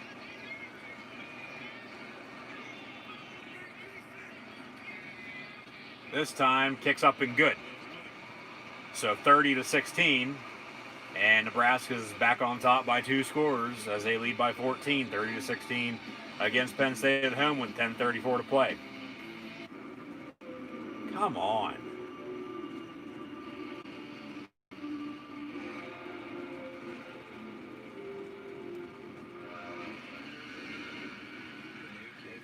Delay game's the one that I know you can't decline. Like, you just back them up. But you should be able to decline it, especially in a situation like that. That's just, come on. Okay, so Penn State's still in it. We'll hold off on what we said earlier, but at least for now, till later. But 30-16, Penn State's still in it. All 3 timeouts, down 2 scores. You know, those field goals, they had touchdowns on those. A different story right now. You know, so they're settling for field goals rather than scoring touchdowns, but they're still in it. You know, surprisingly, they're still in it, even after the turnovers and penalties. Once again, you know, it's a every week occurrence now. But if they can play on this upcoming drive the way they played in the second half, and drive the football, whether it's touchdown or field goal, they need touchdowns now, though. You can't settle for any more field goals. You're in a situation where it's 4th and short. Don't want to say it, but regardless, if you're in field goal range, you're probably going to go for it. Because you kick a field goal, you get the ball back, down 11 again, 30-19. You're just staying even with them, and you're not doing anything to help yourself, because on defense, you know, you're giving up as many yards as they are and giving up more points. You know, Nebraska's had how many field goals today, too. So it's a kicking contest for the brand. And, you know, Nebraska's capitalized off turnovers. Penn State hasn't, as they don't even have a turnover from Nebraska in that category. They turn the ball over to Nebraska, but they haven't got one from Nebraska. And I mean, they're running the ball a little bit better, but not by much. And I mean, yeah, they're making the quarterback switch. So now we got back to 1982. It was Tom Osborne and Joe Paterno. That was a catch in some people's eyes. Along with that, for the touchdown and the Penn State win, 27-24. That was probably the last time they tore down the goalpost over Beaver Stadium as well. But yeah, we had that, and then back in 2012, we had right at the goal line, it was another touchdown, but they overturned it, and Penn State got screwed. So that's why I said earlier, you know, payback's a bitch. You know, they evened out in that category. Penn State won one, Nebraska won one. And in today's first meeting since 2017, Nebraska leads by 14. 902 wins for Penn State overall in program history. Nebraska with 898. They probably have a few more, but the past few years they've been, you know, down in the dumps. Haven't been what, yeah, of course they were doing when old Tom Osborne was the head football coach. Yeah, they do have one more national title. Penn State, they say 4, but they really only have 2 in 82 and 86. Levis gets drilled as he gets rid of it. Incomplete far sideline, incomplete. Second down and 10. Intended for, I believe, Jahan Dawson. Good job by Eric Chandler, the defensive coordinator, dialing up that blitz. Levis just kind of sees that thing. Yeah, that was intended for Dawson, number 5, far sideline. Incomplete, second down. Missing in the right place, and that's From the 25-yard line. decisions. It's about execution. Levis gets that thing to the inside. Keep it picked off. Levis going to escape the sack. Gets rid of it. Deep downfield, has a man wide open. And he's going to be right down at the half-yard line, it looks like. He might have got in. That was Pat Fryermuth. Biggest play of the game by far. Biggest play of the season for Penn State on offense. Does not happen if Will Levis doesn't elude the tackle. And yeah, he eluded the sack. Busted coverage, had Fryermuth wide open at the 35-yard line, hit him a little behind. They say first and goal at the 1. And then, of course, they run a RPO, zone read, and Levis is taken down on the sack back around the 10-yard line. Jesus Christ, run the ball up the damn middle and score. That's one of the problems with, college football compared to the NFL. NFL, they're still under center, handing the ball off and scoring points. But the game has changed in all aspects at every level a lot over the course of the past however many years it's been. It's not under center all the time. You're in the shotgun all the time. It's empty. 5 wide. Handoff up the middle. Touchdown, Penn State. And Devin Ford for a touchdown. And the number 4, once again for Journey Brown. As Penn State, they're not letting down any hope just yet. Cutting it to 8. They're going to kick the field goal, kick the extra point, cut it to 7. So a big passing play from Will Levis. Fryermuth was brought down at the 1-yard line. 2 plays later, Devin Ford in the end zone. Touchdown, Penn State. Now they're going to review it. He was in. That's a touchdown. See if that ball was over the plane before the knee goes down. But Penn State's theme today, for the most part, compared to all season, Journey Brown not playing, I get out for the year, medical heart condition, he had to medically retire. It's a touchdown. That's a touchdown. It's okay, they've been down, they've been in the dumps, digging themselves a hole that they can't get out of, turn the ball over, penalties, mistake after mistake after mistake. But Penn State, it's don't stop believing. That's this year's motto, honestly. And with the touchdown run from Devin Ford, previous play under further review on whether or not it is a touchdown, it should stand. That's a touchdown. Rolling the field stands, touchdown Penn State. Pinniger for the extra point. So this will make it 30-23, if it's up and good, of course. And then going back, Stout missed a 55-plus field goal, so that's another 3 points. At 26, they're down 4. Nebraska's capitalized off of 2 Penn State turnovers. It's 10, 14 points.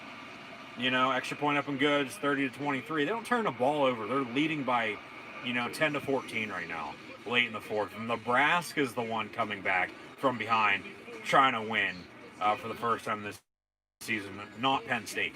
It's the mistakes. It's the little things that all add up in the end when it's all said and done. And even with 9 minutes to play, Penn State now only down 7, 30-23. They're still in it. But they still have to make stops on defense. They can't give up any more points to Nebraska. No more field goals, no more touchdowns.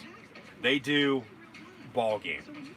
But if they continue to play, if they get the ball back, this is now, on offense, they continue to play the way they played all second half, including that last drive. Big play. Levis almost went down on the sack and then found Freiermuth wide open downfield. And then he was brought down at the 1 yard line, stumbled and was brought down. They continue to play like that, score again, tie it up, sniffing overtime. Maybe even, not even get to that point. Game-winning field goal of some sort, so there's time left by either team. We'll see what happens, but it's going to come down to the wire. It's going to be a close one here, it looks like.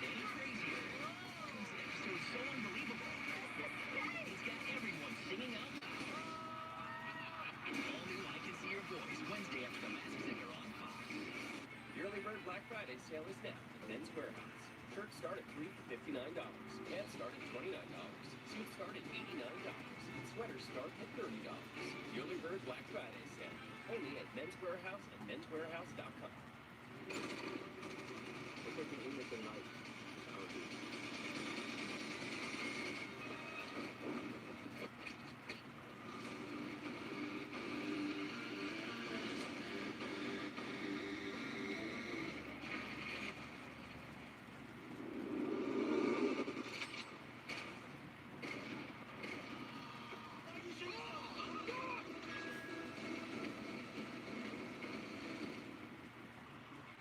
Black Friday sale is now at Men's Warehouse. Shirts start at $3 for $59. Pants start at $29. Suits start at $89. And sweaters start at $30. Early Bird Black Friday sale. Only at Men's Warehouse and menswarehouse.com. 23-7 our score here in the fourth quarter. Nebraska starting freshman Luke McCaffrey. He certainly delivered his first career start. Will Levis had to spell Sean Clifford, and he's delivered as well. So Penn State, after the quarterback switch, honestly, they've looked like a complete different team with Will Levis in a quarterback compared to Sean Clifford. And nothing, against Clifford by any means, but he just wasn't cutting it. He wasn't getting the job done.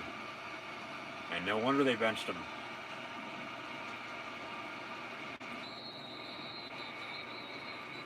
Touchback on the kickoff. It'll be first down Nebraska. From the 20-yard line, Cornhuskers lead by 7. It's 30-23 with 9 minutes and change to play. That's going to be coming to the middle of the field, and Boodle just does not drop deep enough. Thinks he has flat responsibility, puts him in conflict on this one, and not able to get deep enough on that one, and that's what allows Freiermuth to be wide open on that one.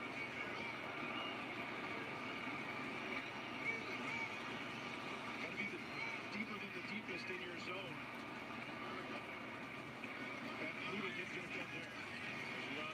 No gain on the play, second down.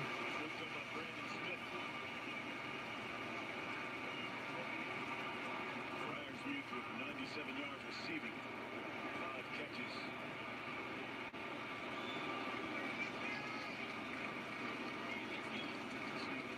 We'll see what they've done here in the second half. The punts, the field goal. The first half, 4 possessions, and all 4 scores. McCaffrey gonna fake the give, keep it for himself. That might have been a hold. He fumbles the football, but he was out of bounds by that point. Got about 8 yards or so. It'll be 3rd and short. Fumble. Yeah, fumble out of bounds. Ball's gonna be spotted where he fumbled it at. So yeah, it'll be 3rd and short. Need a stop. Need a big stop.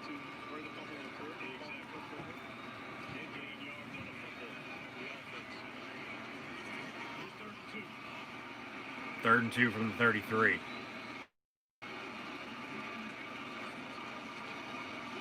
McCaffrey going to keep it. Picks up a big first down. Brought down to 42. Gain of 9. First down Nebraska with 8:05 to play.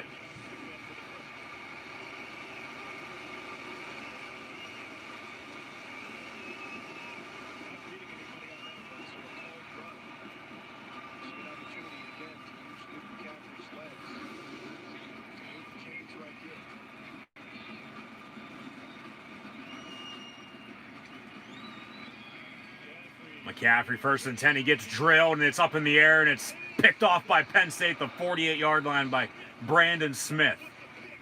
And just when Penn State needs a turnover, they get it, an interception from Luke McCaffrey. And the Nittany Lions are going to set up shop 1st and 10 from the 48-yard line, down 7 with all 3 timeouts with 7:39 to play.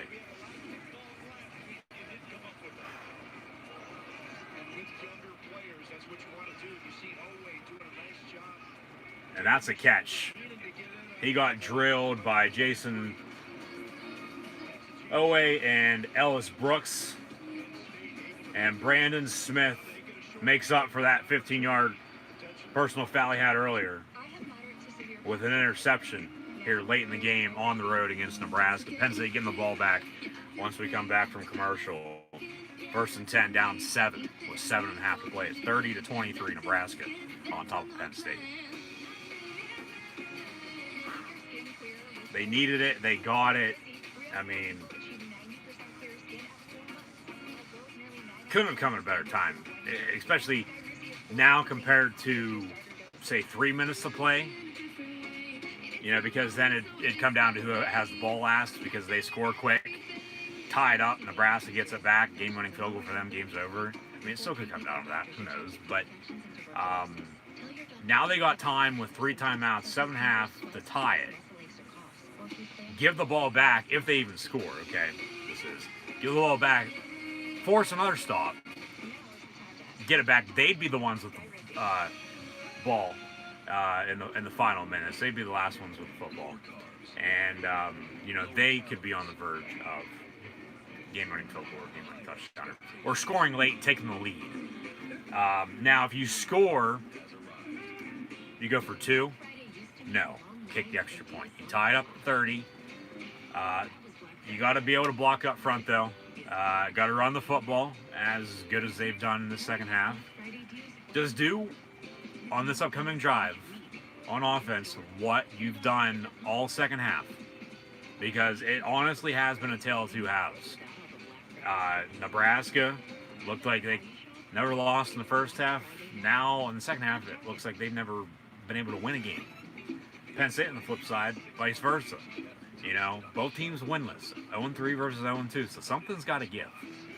And, you know, hopefully Penn State can, you know, drive here, score, tie it up, and pick up a big first win if it comes down to it. You know, and then we'll hold off with, you know, everything else that I've said for the most part today until next week or the week after or whenever, you know. So Penn State, 1st and 10, following an interception, down 7, ball at the 48-yard line, left to right for the Nitwits on the road in their road whites, blue and white, down 7. Levis going to fake the give over the middle on the slant. It's incomplete. Intended for Condre Lambert Smith. 2nd down. Thought he had it there.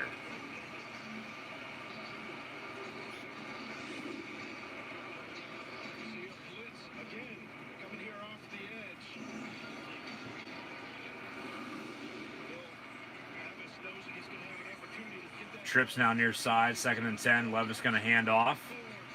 And a little bit of a spin move from Devin Ford as he breaks a tackle. It'll be 3rd down and 3, 3rd and 4.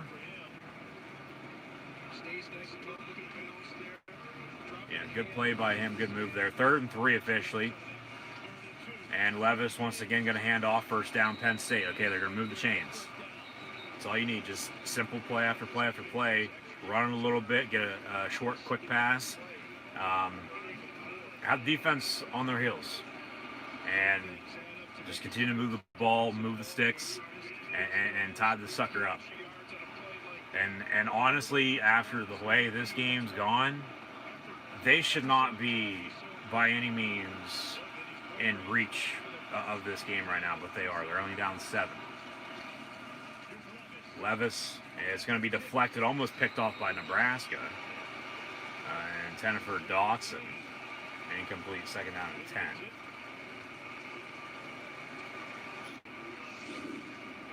But, you know, like I said, it's been a tale of 2 halves. You know, First half was Nebraska's. Second half has been Penn State. Made his decision right at the snap where he was going to go. You could see that. Waited for the ball to get up. Second and 10 from the 37.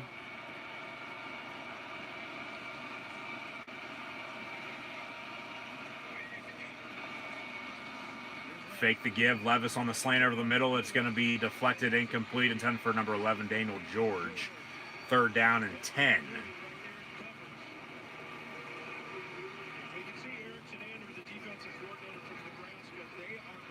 You take a deep shot. Third and 10. Probably not. You probably run something for 7-8 yards. Be brought up short. Go for it on fourth down.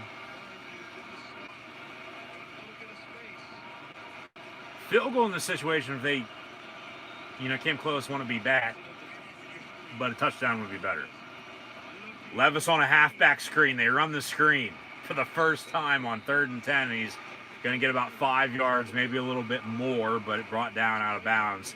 It'll be 4th, and we'll see where they spot the ball. It should be about 4th and 4, I think. On a halfback screen on 3rd and 10, down 7 with 6 minutes to play.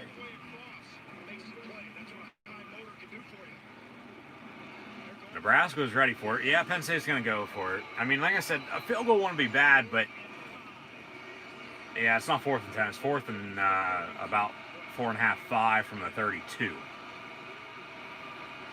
They need a 27 with 6:04 to play. Trips near side, Levis out of the gun. He's going to roll out.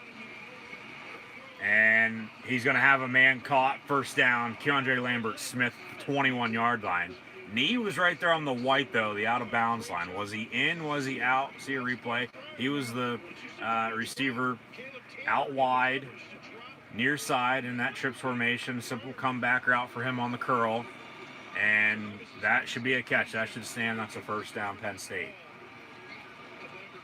Yeah, okay. First down, 8 lines. Trips now top of your screen, left to right from the 21. 1st and 10. Levis going to hand it off.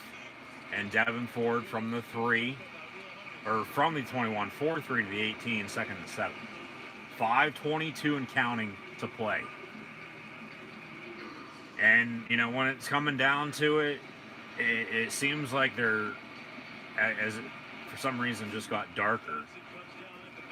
Cloud cover over Lincoln, Nebraska right now. We'll see, but for the most part, it seems like they're able to run the football when they have to here late in the game. Okay, Levis tucks it and runs. Looks like he pump faked there and was about ready to throw it as he was going down. So they lucked out with a potential turnover there. So Levis on a few yard scamper up the middle. 3rd and 4 again from the 15. They need the 11. Penn State knocking on the door to tie this game up at 30.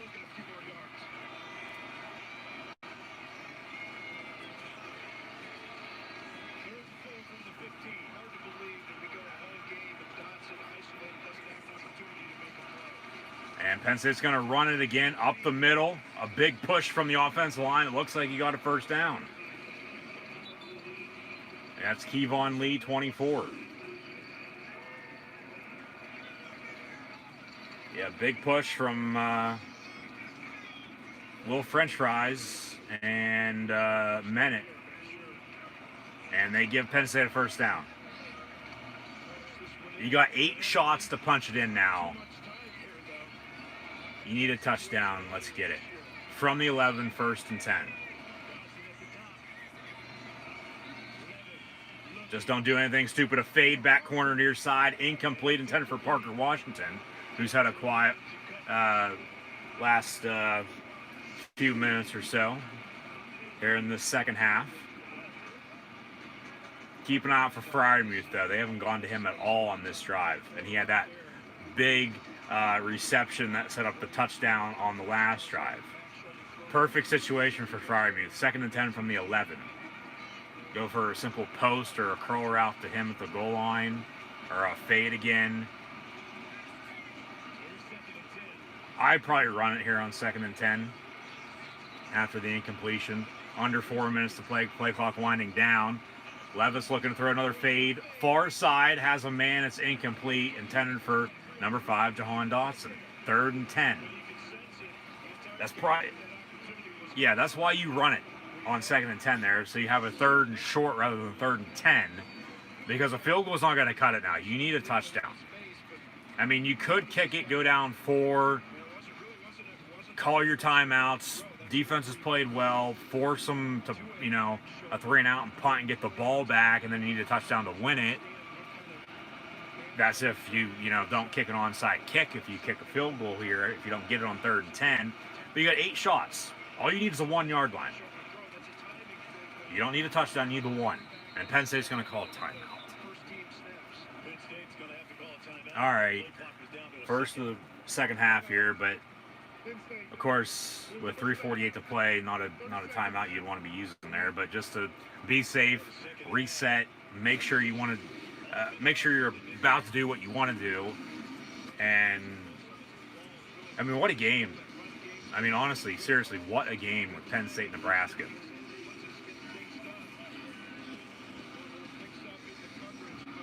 So Penn State can have a 3rd and 10 from the 11 after a timeout. They're down 7. It's 30 to 23.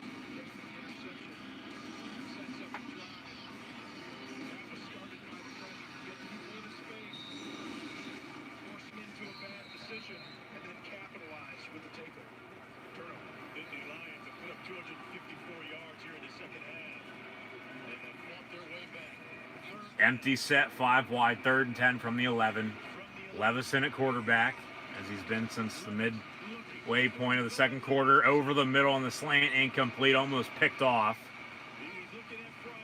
Okay, there's 3:43 to play. Kick the field goal, take the 4 points.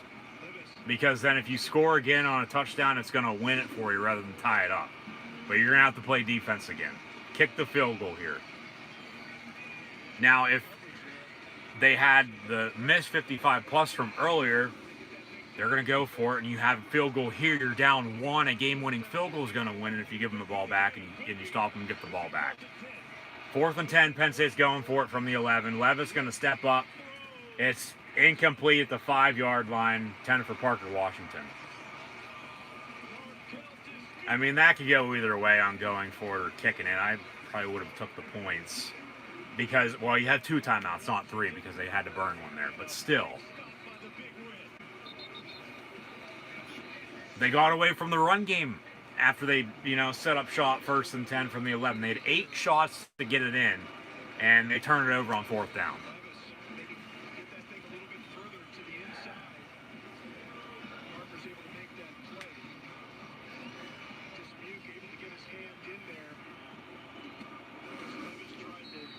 Nebraska football, 1st and 10. Ball at the 11 for them as well. Turnover on downs from Penn State there a second ago. Nebraska's just going to run the football.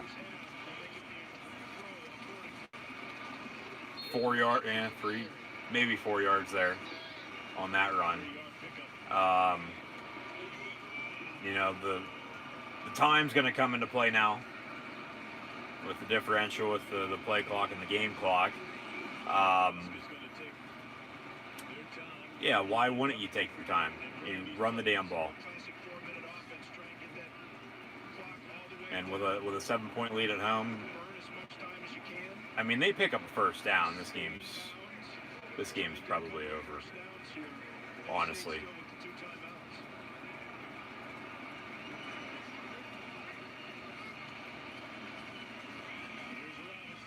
And another 2-yard run, so 3rd and 5 from the 16. They'll need the 21. Penn State just called a timeout. So they have 1 left, as does Nebraska. And if they make a stop here, okay, get the ball back, you're still going to need a touchdown to tie it. That's the thing. You kick it, you're down 4, or if you have the field goal from earlier, you kick it again, you're down 1. You're going to need a game-winning field goal. compared to a game-winning touchdown with the 1, but a game-winning touchdown down 4 rather than a touchdown to tie it, to force overtime. There's 3 different, if you look at it like that, but they went for it, didn't get it, turned it over. Nebraska now has a 3rd and 5. Penn State's only going to be able to stop it one more time with the one timeout they have left. They trailed by 7, 30-23. McCaffrey looking to throw. Penn State brings pressure, and it's going to be incomplete over the middle. Almost picked off. Brisker and Lamont Wade on the coverage. Referee right there as well. And Nebraska on to punt. Or are they going to go for it? Ellis Brooks up the middle, unblocked. Almost sacked McCaffrey as he got rid of it, and then it was almost picked off, and then almost caught, but then it fell to the ground, incomplete. So Nebraska on the punt. Watch for a fake, but they won't. Not inside their own 20. Penn State almost blocked it. Oh my. Fair catch signal forward by Penn State at the 30-yard line by Jahan Dodson. So now the Nittany Lions, with 1 timeout, they trail by 7 with 2:34 to play. And that going for it, rather than kicking a field goal, you get a touchdown here, you win it. So I would have kicked it. Take the points. Because there's those 3 situations that just went over. Get a touchdown now, you win it, but because they went for it, didn't get it, a touchdown's now just going to tie it. And we could have overtime from the Heartland. Once again, in Penn State's 2nd road game of the season. 1st and 10 from the 31.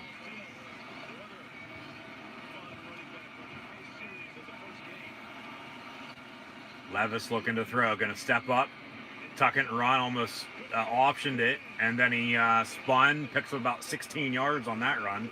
1st down, Penn State. But if they go for it, you go for 2 in the win, like Indiana did at Penn State in overtime? No, you still kick it. Trip stop your screen. Levis looking to throw, has a man, dumps it off to Keandre Lambert-Smith. He gets to midfield for 5. It'll be 2nd down.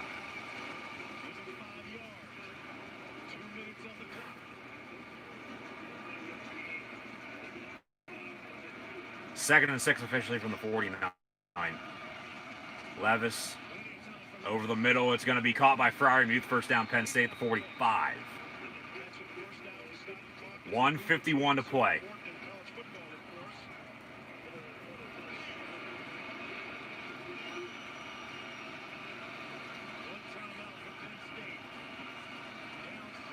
Levis gets rid of it.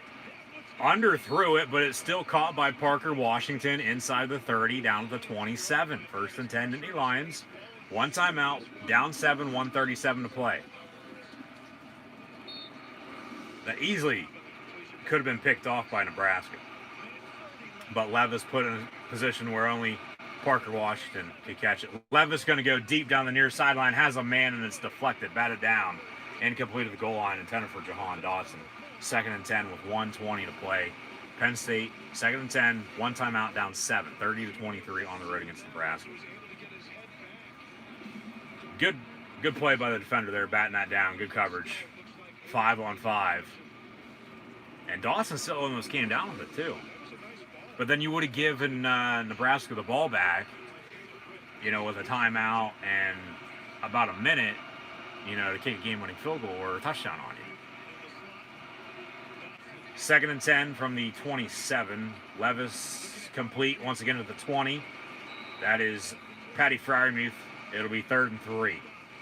1-1-1 and counting. 3rd and 3 Penn State.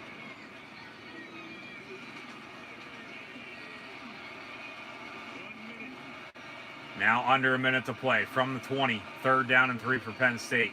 Levis gets rid of it, and it's going to be caught. What a catch by Parker Washington inside the 10-yard line. What a catch at the 9. 1st and goal. What a catch. He might have pushed off a little. Got both feet in bounds, too. Holy hell. What a catch. First and goal. You got to punch it in now. Come on. Punch it in and score a touchdown. Tie this game up.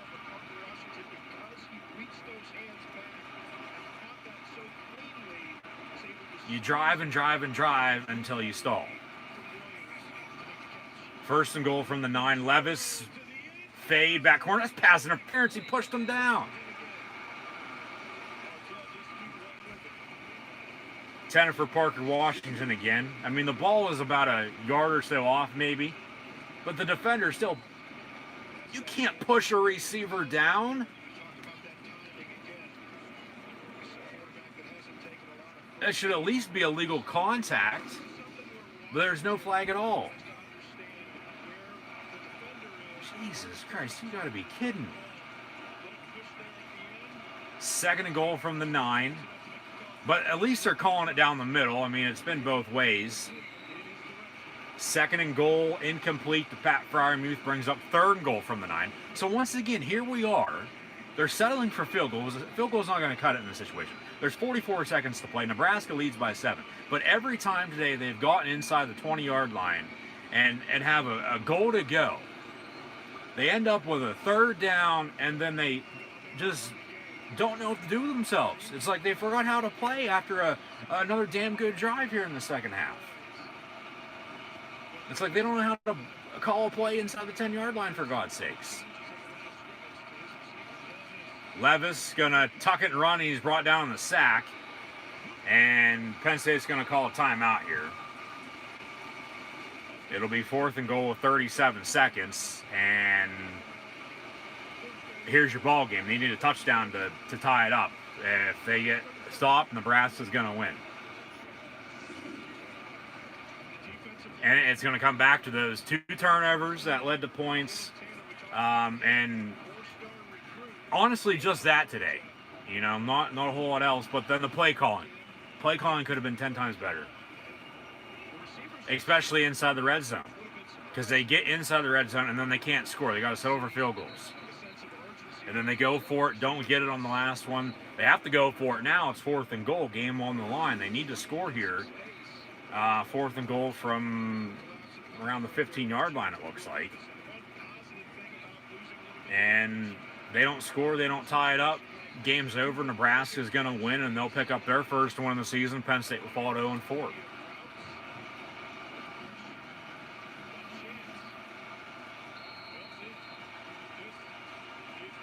Here's your ball game from the 13-yard line, fourth and goal for Penn State. And Nebraska's going to call their third and final timeout, as expected. Just to make sure they're safe. See how Penn State was lined up.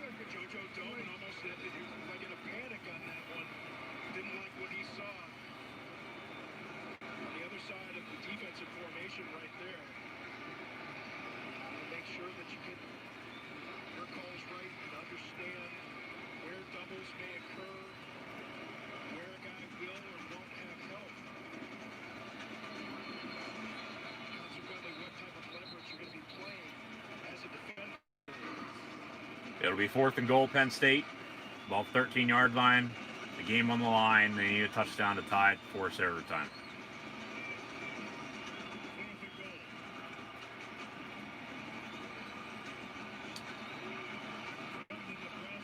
So once again, here's your ball game. Fourth and goal, Penn State from the 13. They need a touchdown to tie it. Shotgun back to his right, now to his left. 4 receivers out wide. Levis dropping back, looking to throw, stepping up, and he's going to be brought down on the sack. He gets rid of it, but it's incomplete. Nebraska's going to beat Penn State 30-23. All they have to do is take one knee. And Nebraska, congrats to them. They're going to win for the first time in 2020 this season.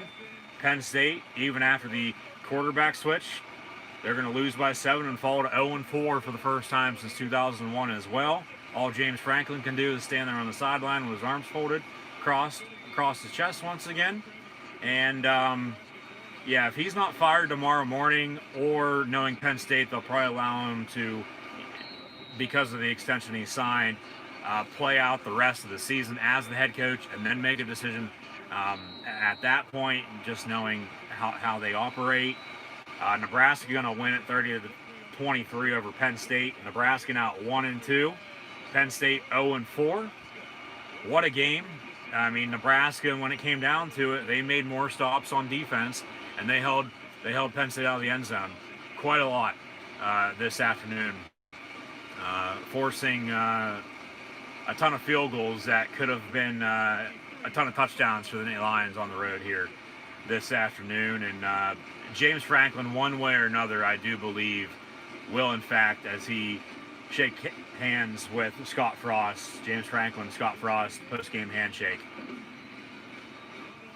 Nebraska at 1-2. These two teams won't meet for a few seasons now, as they're crossover opponents, of course, in the Big Ten. So take it while we can get it, of course, because they only meet every few years or so.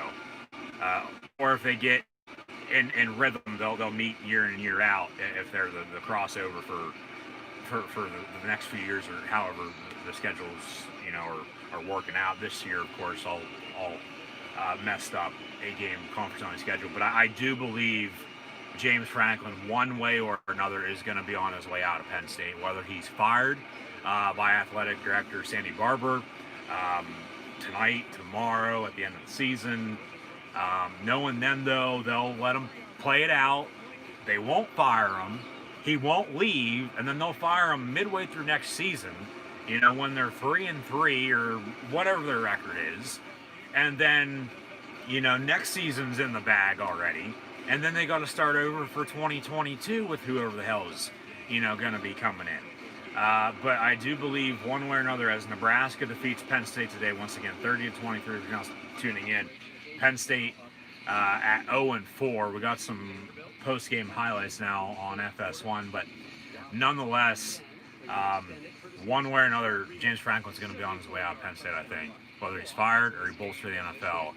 Come 2021 next year, I don't think James Franklin, at this point in time, after Penn State falls 0-4, will in fact be the head coach of Penn State football next year. Let me know in the comments below what you think about that. Rutgers with a touchdown. They lead Illinois 20-17 in the third quarter.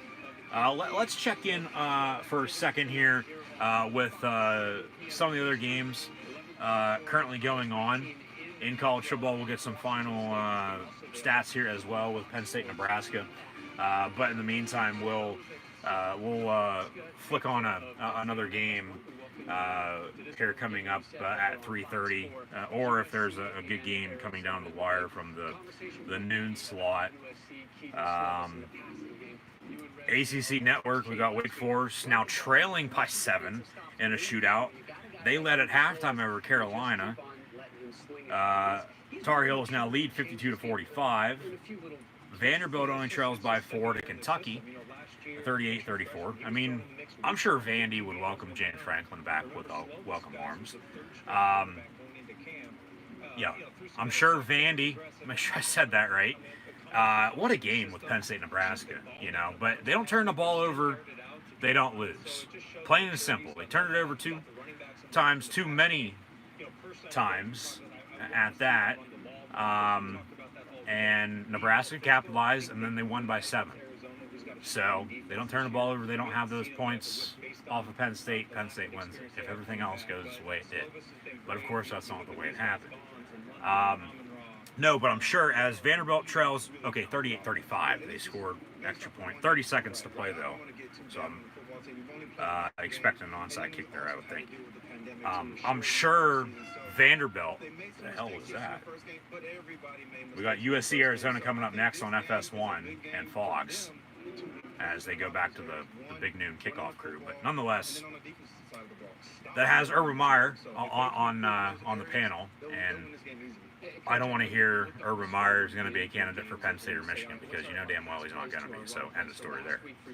But I'm sure Vanderbilt, because they're going to fire Derek Mason. He took over for Franklin after he left for Penn State. He didn't get fired because Vanderbilt's still trash.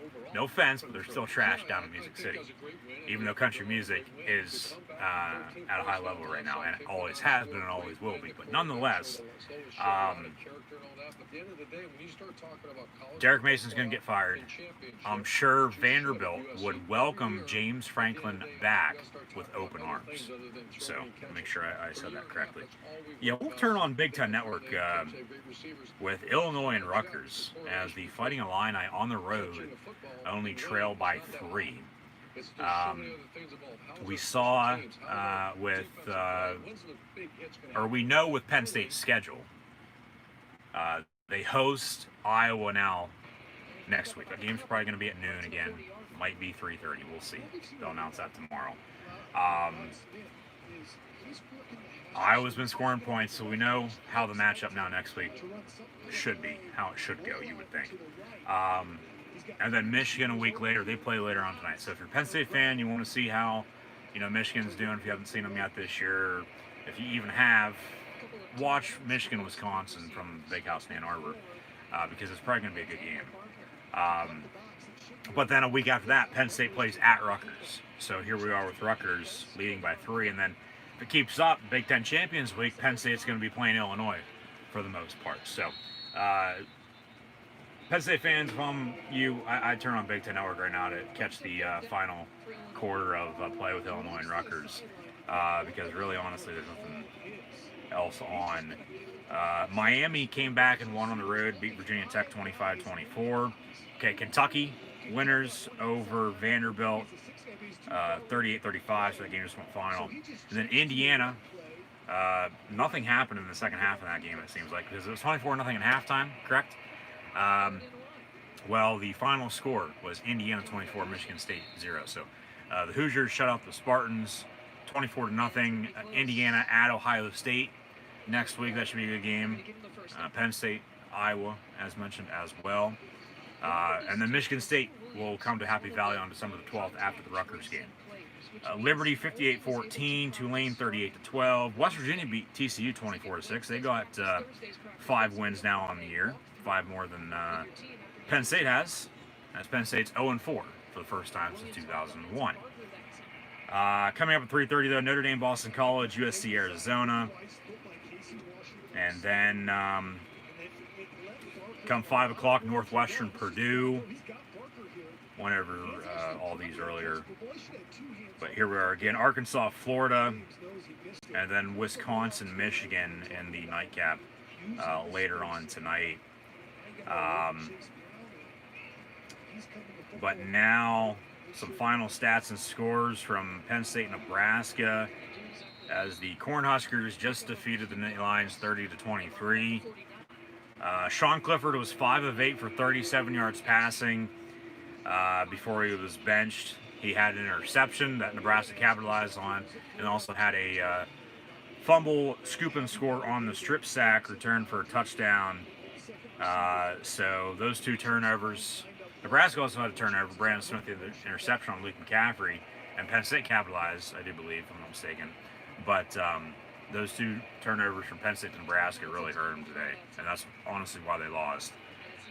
If everything else, went as it did. But they still didn't play as good. They didn't play as, what we've seen them, to do over the past couple years. But that was that. That was then. This is now.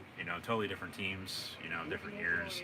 They're still searching for their first win. Hell, Christmas might roll around, and they're on the verge now of not having a winning season. They're on the verge of not going to a bowl game, even though all teams will be eligible for bowl games this year with the condensed seasons and all the conferences. So, that streak would, come to an end. But, records are meant to be broken anyway. So, along with streaks, we see Brock Lesnar did The Undertaker at WrestleMania 30. But nonetheless, they honestly just didn't do enough today to win, regardless if they turned the ball over or not. And Nebraska made, more stops when it came down to it. And I said Penn State sort of ran the ball late when they had to, yeah, but then they got away from it. And every time they got inside the red zone, they didn't know what to do. They honestly did not know what to call. And I mean, regardless if you go for it on 4th down or kick the field goal, they didn't get it once they got the ball back and went for it on 4th and goal from 13 with the game on the line, to tie it up. So, I mean, that really doesn't mean a whole lot, but too many turnovers. Honestly, just too many turnovers this season. But Clifford, he's not going to be the starting quarterback, I don't think, moving forward. It'll be Will Levis next week for Iowa. And then if he struggles, they'll probably insert Clifford back into the lineup, and then it'll be a quarterback, competition as it is now, but even more so then after that into Thanksgiving for at Michigan and then at Rutgers. So we'll come back home next week after the road game today, and then they'll go on the road for 2 weeks, and then come back to close it out at home against Michigan State before Big Ten Champions Week, with details unknown on where the games are going to be played at this point in time. But Clifford was 5 of 8 for 37 yards passing, had an interception and a fumble that led to Nebraska points. He was then benched. Will Levis was 14 of 31 for 219, no passing touchdowns, no rushing touchdowns. We also ran the ball 18 times for 61 yards. As Clifford had 6 carries for 19 yards as well, with the fumble on the strip sack, scoop and score. But then Devin Ford, a little bit better, but they do need more.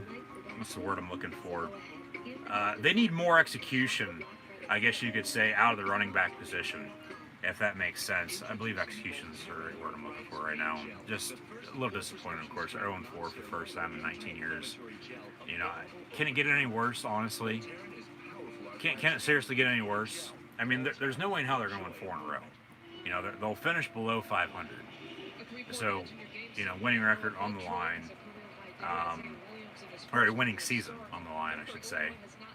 And then Big Ten Champions Week. Okay. I mean, they might break even if they go to a bowl game. I mean, it's Penn State. You would think if they win a few games coming up, win in Big Ten Champions League, say if they play Illinois or whoever they're going to play. 4 and 5, if they can get to that point. That's tough, though. That's losing only 1 game out of their final 5. And they're 0-4 already, so that's a lot to ask for. But you never know. That's why they play the games. I know it's not going to happen, but you just don't know. You would think get invited to a bowl game, go to wherever. And, because they know fans would travel well, but nobody's going to be able to attend these games, other than, friends and family of coaches and players. No actual fans, or for the time being at least, so we think. And who knows, we might be locked down again, coming up shortly, or we might get back to normal at some point. Who knows? Nobody honestly knows what's going to happen. Sports or not. But Devin Ford did run the ball a little bit better, I thought. Had 16 carries for 66 yards and a touchdown. And then Kevon Lee also had 8 carries for 49 yards and a score.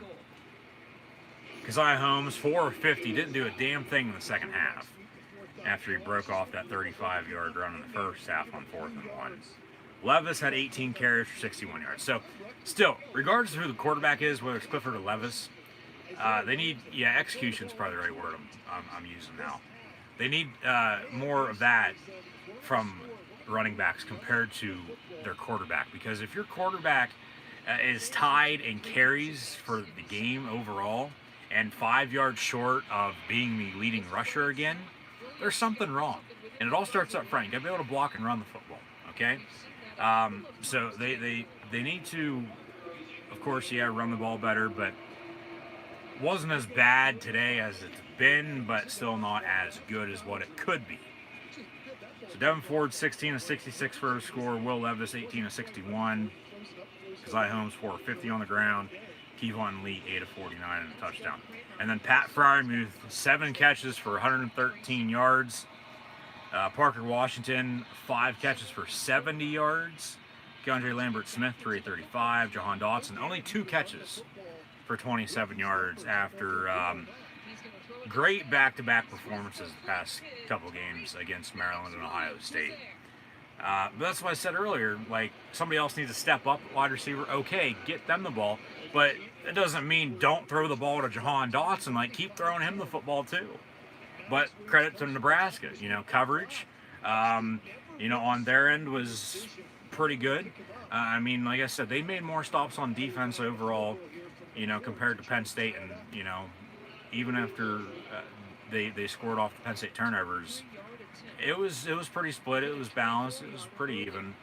They did a little bit more than Penn State today, and Penn State falls to 0-4 with the loss. So here we are, 0-4 for the first time since 2001.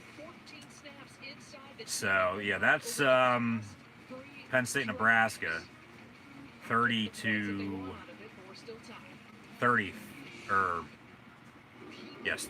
23.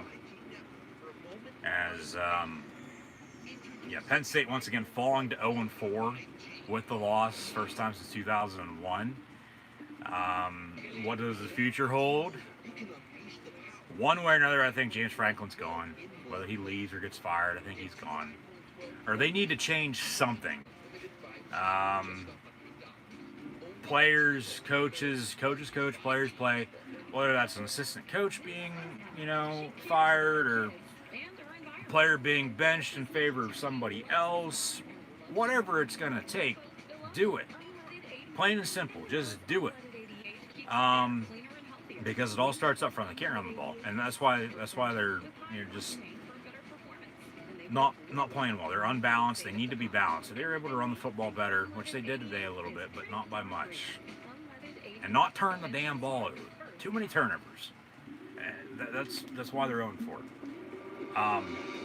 Plain and simple. I mean, there's nothing else to be said about it. Honestly, there's not. And they go on and on and on and on for days. There's nothing else to be said about it. If they don't turn the ball over, okay, they're probably 2-2 or whatever. I don't want to throw a record out there by any means, but you go back and watch those games and see how they unfolded. Yeah, they probably have at least a win or two right now. But Penn State, coming up a week and a half before Thanksgiving 2020, still searching for their first win during this shortened 8-game conference-only schedule. So some type of change, needs to happen.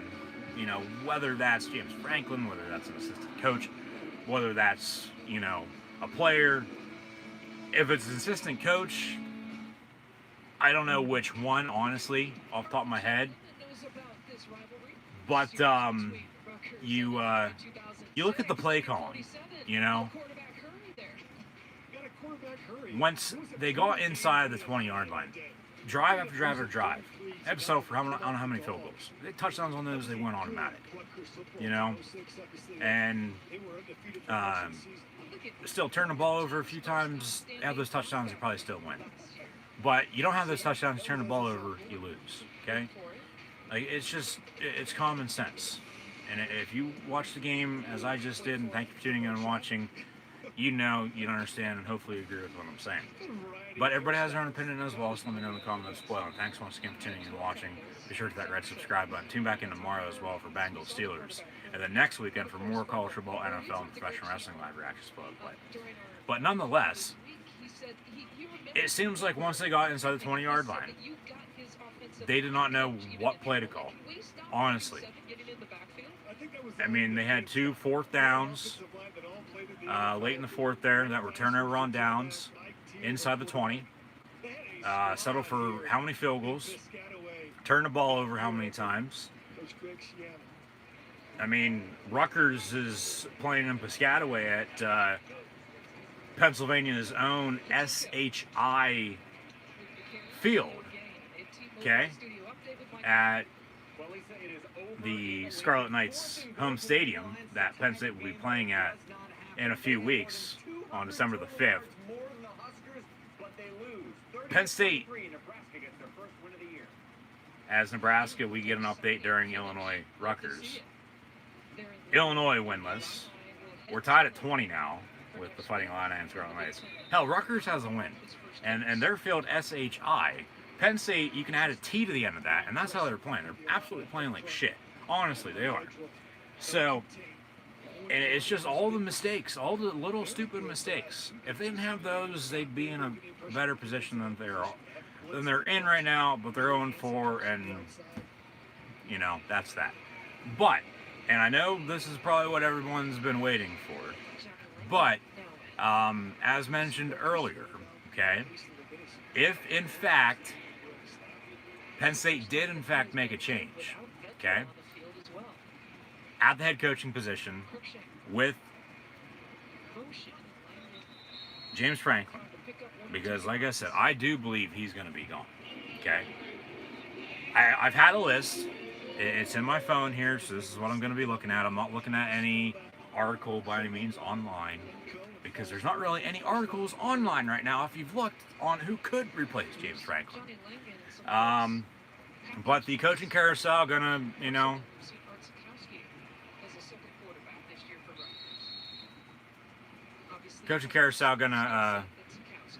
be full blown over the next few weeks or so to the end of the season now, it seems like, as we're about midway through for everybody for the most part.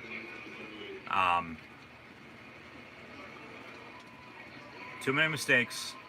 If they did make a change, though, with James Franklin head coach, these other head coaches, whether they're active head coaches, retired head coaches, college head coaches, NFL head coaches, I think potentially, yes, they could be potential fits for Penn State and what Penn State is and stands for. So without further ado, we'll get into it. Didn't really honestly want to do this today by any means, but Penn State sitting at 0-4 and James Franklin on the verge of potentially losing his job. So here goes nothing.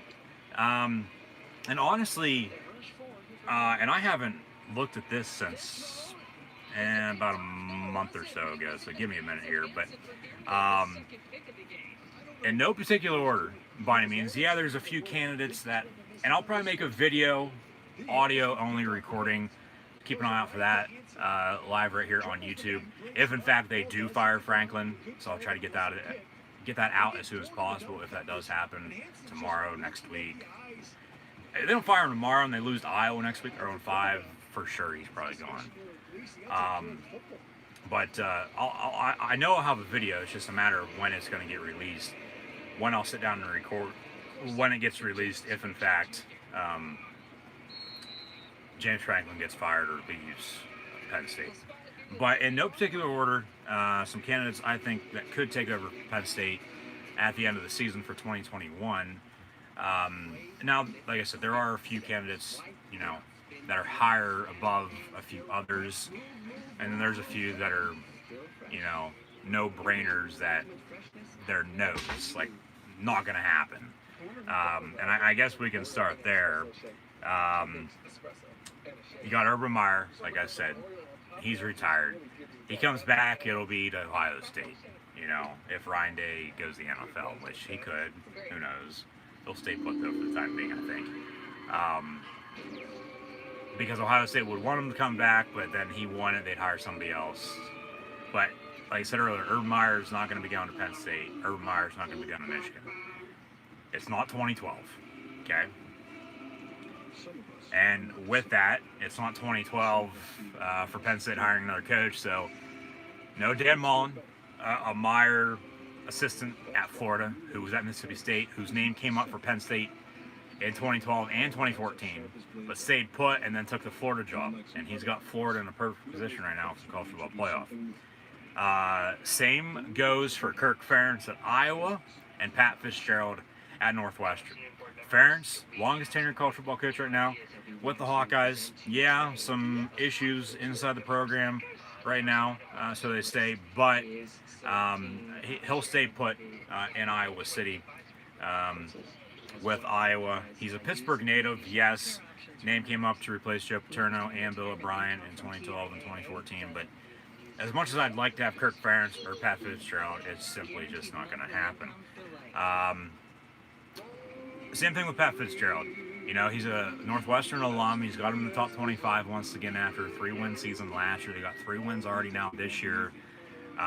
You very rarely see coaches leave a head coaching position at their alma mater for a different job. Currently, right now, we got Mike Gundy at Oklahoma State, who potentially could be an option. His name has come up for every major coaching job, but he's not going to leave Stillwater. You got Jim Harbaugh at Michigan. You got Scott Frost at Nebraska. And Scott Frost just saved his job. They probably wouldn't have fired him this year anyway, but for the most part, he still saved his job. And then you have Harbaugh at Michigan. Depending on how they play tonight against Wisconsin, he could be out. You know, Michigan's getting a little sick and tired, as Penn State is with James Franklin, I think. Harbaugh, you know, maybe the Jets next year, maybe the Falcons, or maybe even the Texans for him. You know, NFL opening that is open, or you know, could open up at the year's end. But of course, you know, yeah, welcoming back Bill O'Brien. Like I said earlier, I don't think Penn Staters would mind that. But Kirk Ferentz, Pat Fitzgerald, Dan Mullen, Urban Meyer are not going to happen because, like I said, you don't really see alums leave their alma mater for somewhere else. It's coming back and taking over the program. Jimbo Fisher wouldn't be a bad option, but he's not going to be leaving College Station anytime soon. As he left Florida State, left his Christmas tree out in the street before Christmas a few years back, has them in the top 10. Their game this week got postponed, not playing. They're in a perfect position for the college football playoff potentially as well. Yeah, brought Mike Gundy from Oklahoma State. Gary Patterson getting up there in age, though, too, at TCU. David Shaw at Stanford. I'm surprised he hasn't gone to the NFL yet. That's his alma mater as well. So I doubt he'll leave. Kyle Whittingham at Utah is a potential name, maybe. Another former Urban Meyer assistant at Utah, and then he's been the Utah head coach ever since Urban left for Florida back 2005.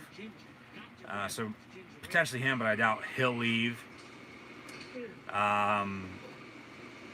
got Eric Bieniemy and Greg Roman, yes, of course, the Chiefs and Ravens offensive coordinators in the NFL. Greg Roman's name came up, you know, twice before. They never hired him. I don't think they'll hire him again. I have Chip Kelly on here because I've had Chip Kelly as a potential Penn State fit ever since he left the NFL to come back to college, with leaving Oregon for the Eagles and then getting fired and then getting hired by the 49ers and then going to UCLA after taking a year off. Chip Kelly's not going to be the answer. Hell, look at UCLA right now. They're not that good. He should never left Oregon. Never left Oregon. But a few other names, honestly. I think Josh Heupel, you know, from Central Florida could be an option. You see what he's done down in Orlando, taking over for Scott Frost. I don't think it'd be a good fit for Penn State. You know, yeah, it'd be a good fit for him, but overall, culture-wise, he'd be better off somewhere, say, low-tier SEC or anywhere in the ACC for that matter. But with him winning in Orlando with Central Florida, that's a better job, you know, compared to taking Vanderbilt or taking Kentucky or, you know, South Carolina. That's probably going to open up, or, you know, wherever, you know, Illinois. That's probably going to open up as well with Lovie Smith probably going to get canned. So, Bob Stoops, Chris Peterson, two other retired coaches from Oklahoma and Boise State. You go back to that Fiesta Bowl, Statue of Liberty, all that. Chris Peterson then went to Washington where he had success. So this is going to lead into potentially who I think could take over Penn State if Franklin gets fired or leaves. So hold off on that thought for a second. Bear with me. You have Matt Campbell at Iowa State, who could make the jump, as Matt Roll did from Baylor to the NFL. But Matt Campbell could be an option, along with Luke Fickell, former Ohio State Buckeye. Was 6-6 back in 2011 with Ohio State as the interim head coach after the Jim Tressel debacle. And then he's been at Cincinnati for the past few years after he was an assistant under Urban Meyer in Columbus with the Ohio State Buckeyes. And he's got Cincinnati in the top 10. So Fickell could be an option for Penn State, Michigan, any of these top programs. He turned down a few of them last year as well. So that just shows that he wants to stay at Cincinnati, and plus his son is committed to play for Cincinnati now next year. So, and with any coaching change by any means, or whatever it is, the recruiting is going to be affected one way or another. So look at that now. It's going to be totally different come early signing period, and then on National Signing Day in February. So honestly, a handful of candidates that I think could be options. Pat Fitzgerald, just because his name's been brought up before, I don't think he'll leave Northwestern now. He hasn't before. I don't think he ever will. And like I said, that's the alma mater. He's an alum. He won't leave unless they ask him to leave politely by firing him, as Michigan could do to Jim Harbaugh. And then if Michigan fires Jim Harbaugh, don't expect Jim Harbaugh to come to Penn State. So don't be saying that. Pat Fitzgerald, Luke Fickell, Kyle Whittingham potentially from Utah, and then Josh Heupel along with Matt Campbell from Central Florida and Iowa State. But wait, there's more. Yes, this is an OxyClean commercial now.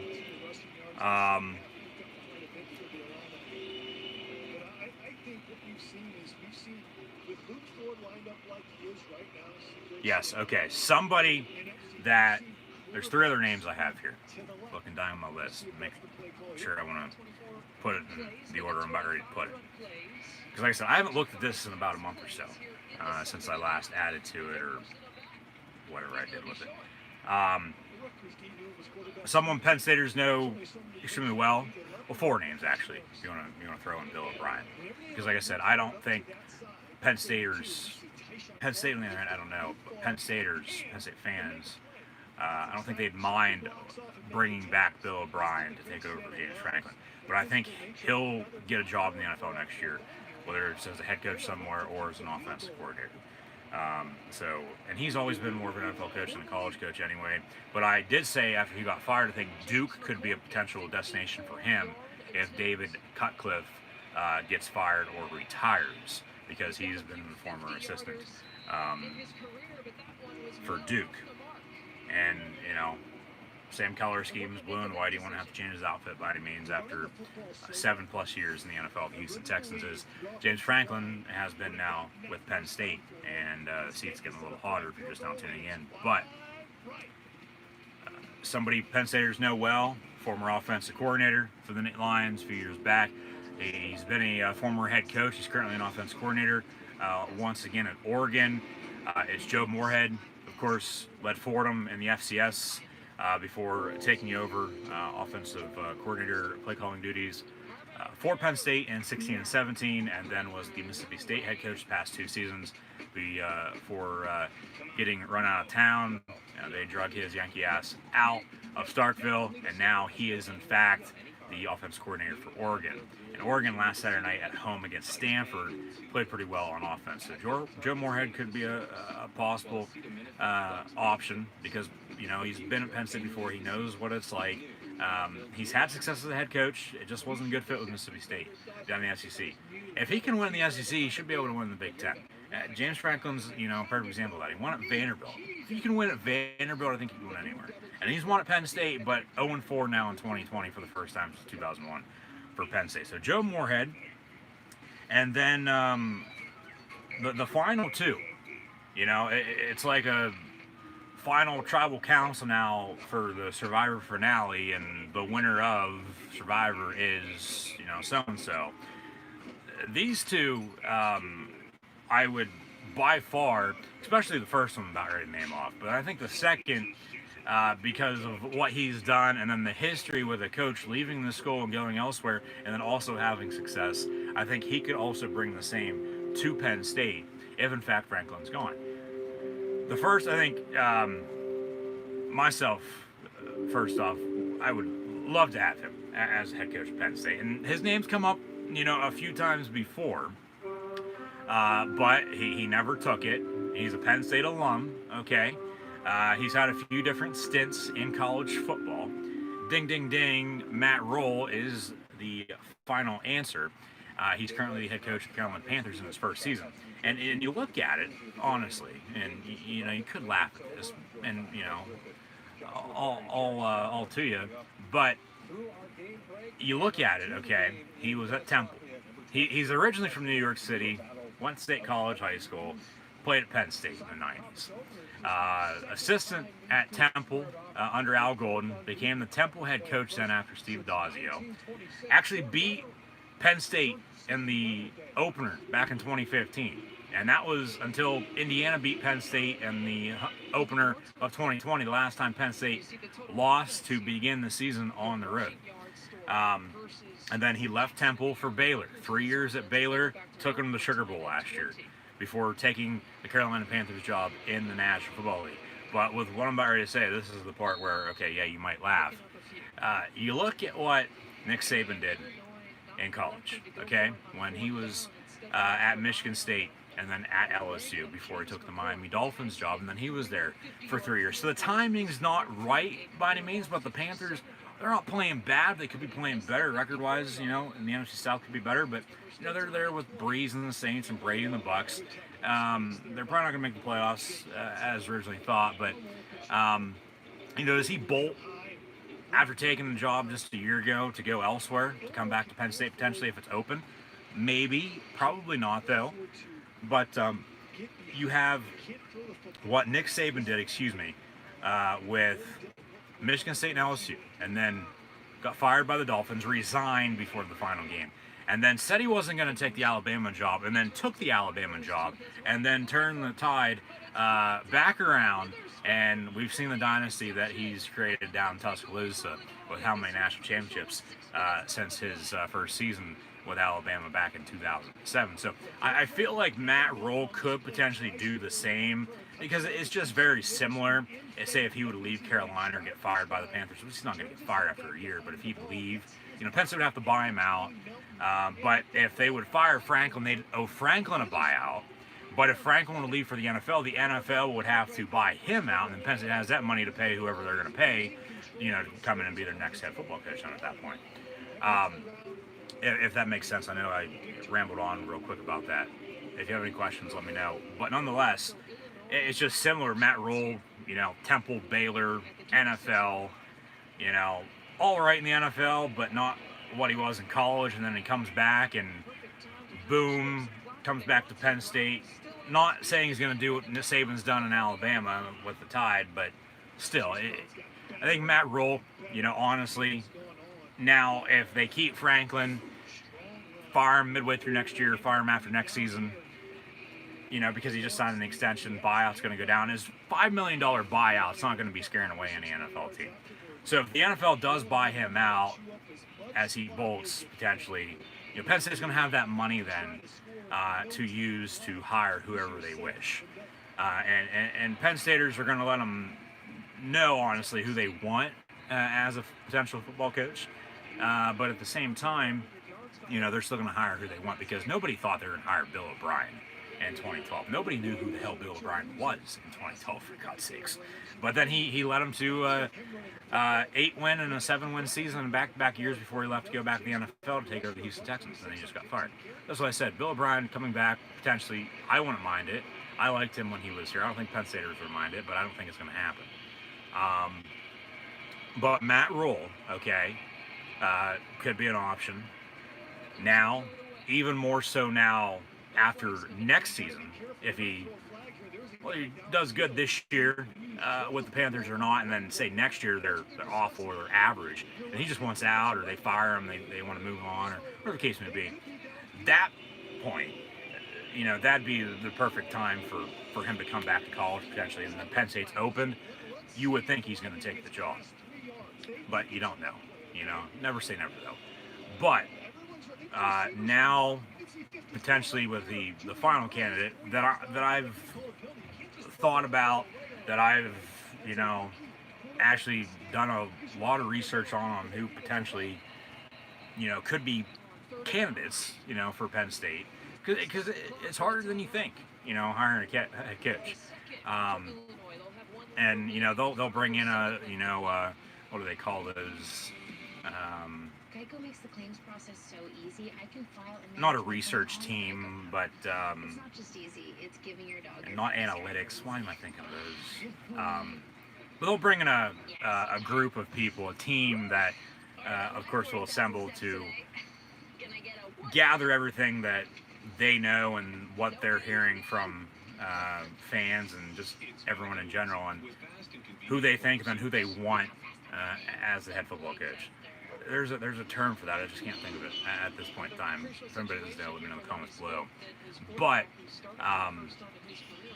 I feel, because like I said, with Chris Peterson leaving Boise State after all the success he had, okay, and then going to Washington, leading them to the college football playoff, and then Penn State also played them in the Fiesta Bowl a year later, a few years back now in 2017, in which the Lions won by 7.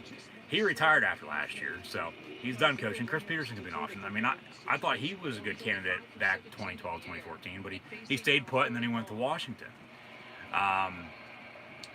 But now you have Brian Harsin, okay? And I truly, honestly believe, and I'm a diehard Penn State fan, bled blue and white my whole entire life, will continue to do so. I think Brian Harsin would be the perfect man for the job at Penn State if James Franklin did in fact get fired or left to go to the NFL. And Penn State's probably going to have a problem, paying him by any means. Don't know his contract details out of Boise, but the success Chris Peterson had at Boise State, and then the same that he had at Washington, I feel as if Brian Harsin could potentially do the same from Boise State to Penn State. The only problem is, and we circle back around to alums leaving their alma mater, he played at Boise State. He's been the Boise State head coach now since 2014. Would he leave Boise State for a bigger Division I program, such as Penn State, if James Franklin was in fact fired? Who knows? I sure as hell don't know, but I would think, I personally think, at least, Brian Harsin from Boise State, in closing here, would be the perfect man for the job, so to speak, for Penn State. Other than the others that I named off with,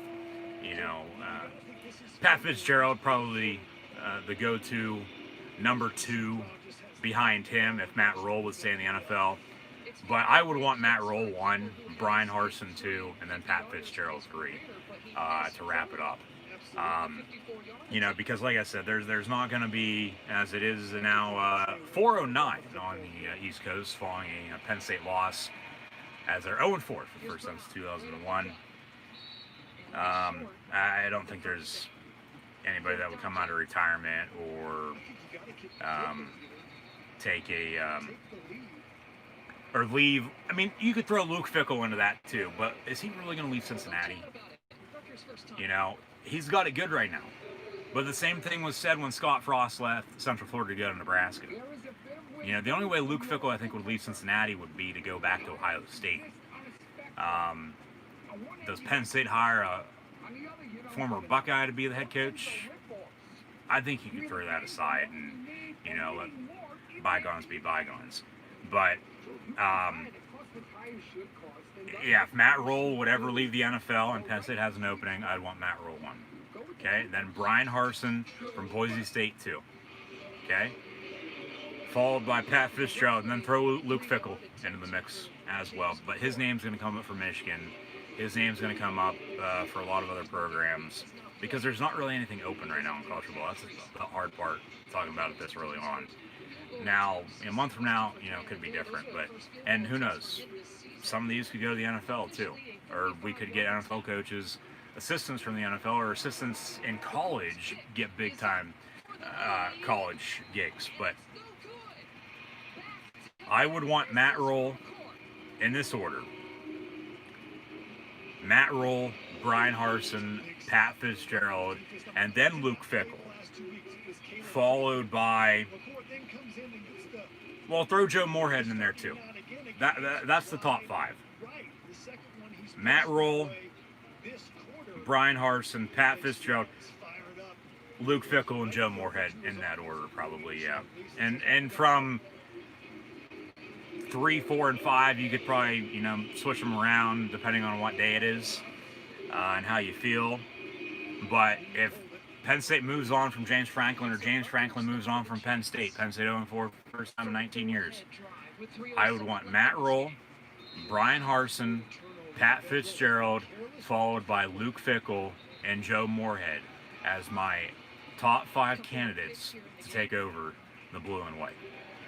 Thank you for tuning in and watching my live reactions play-by-play this afternoon of Penn State and Nebraska as the Cornhuskers defeated the Nittany Lions 30-23. Penn State still has not won in Lincoln on the road at Nebraska since 1981, and these two teams won't meet for a few more years with the crossover in the Big Ten. But Penn State get another crossover opponent next week at home as the Iowa Hawkeyes will come to town. Hopefully you'll tune in and watch my live reactions play. Then next Saturday on the 21st of November 2020, as mentioned as well, be sure to like, follow, and subscribe. Links in the description below. Hopefully tune in tomorrow with Bengals Steelers. And then next weekend, it'll be Cardinals Seahawks, Iowa Penn State, Steelers Jaguars, and WWE Survivor Series.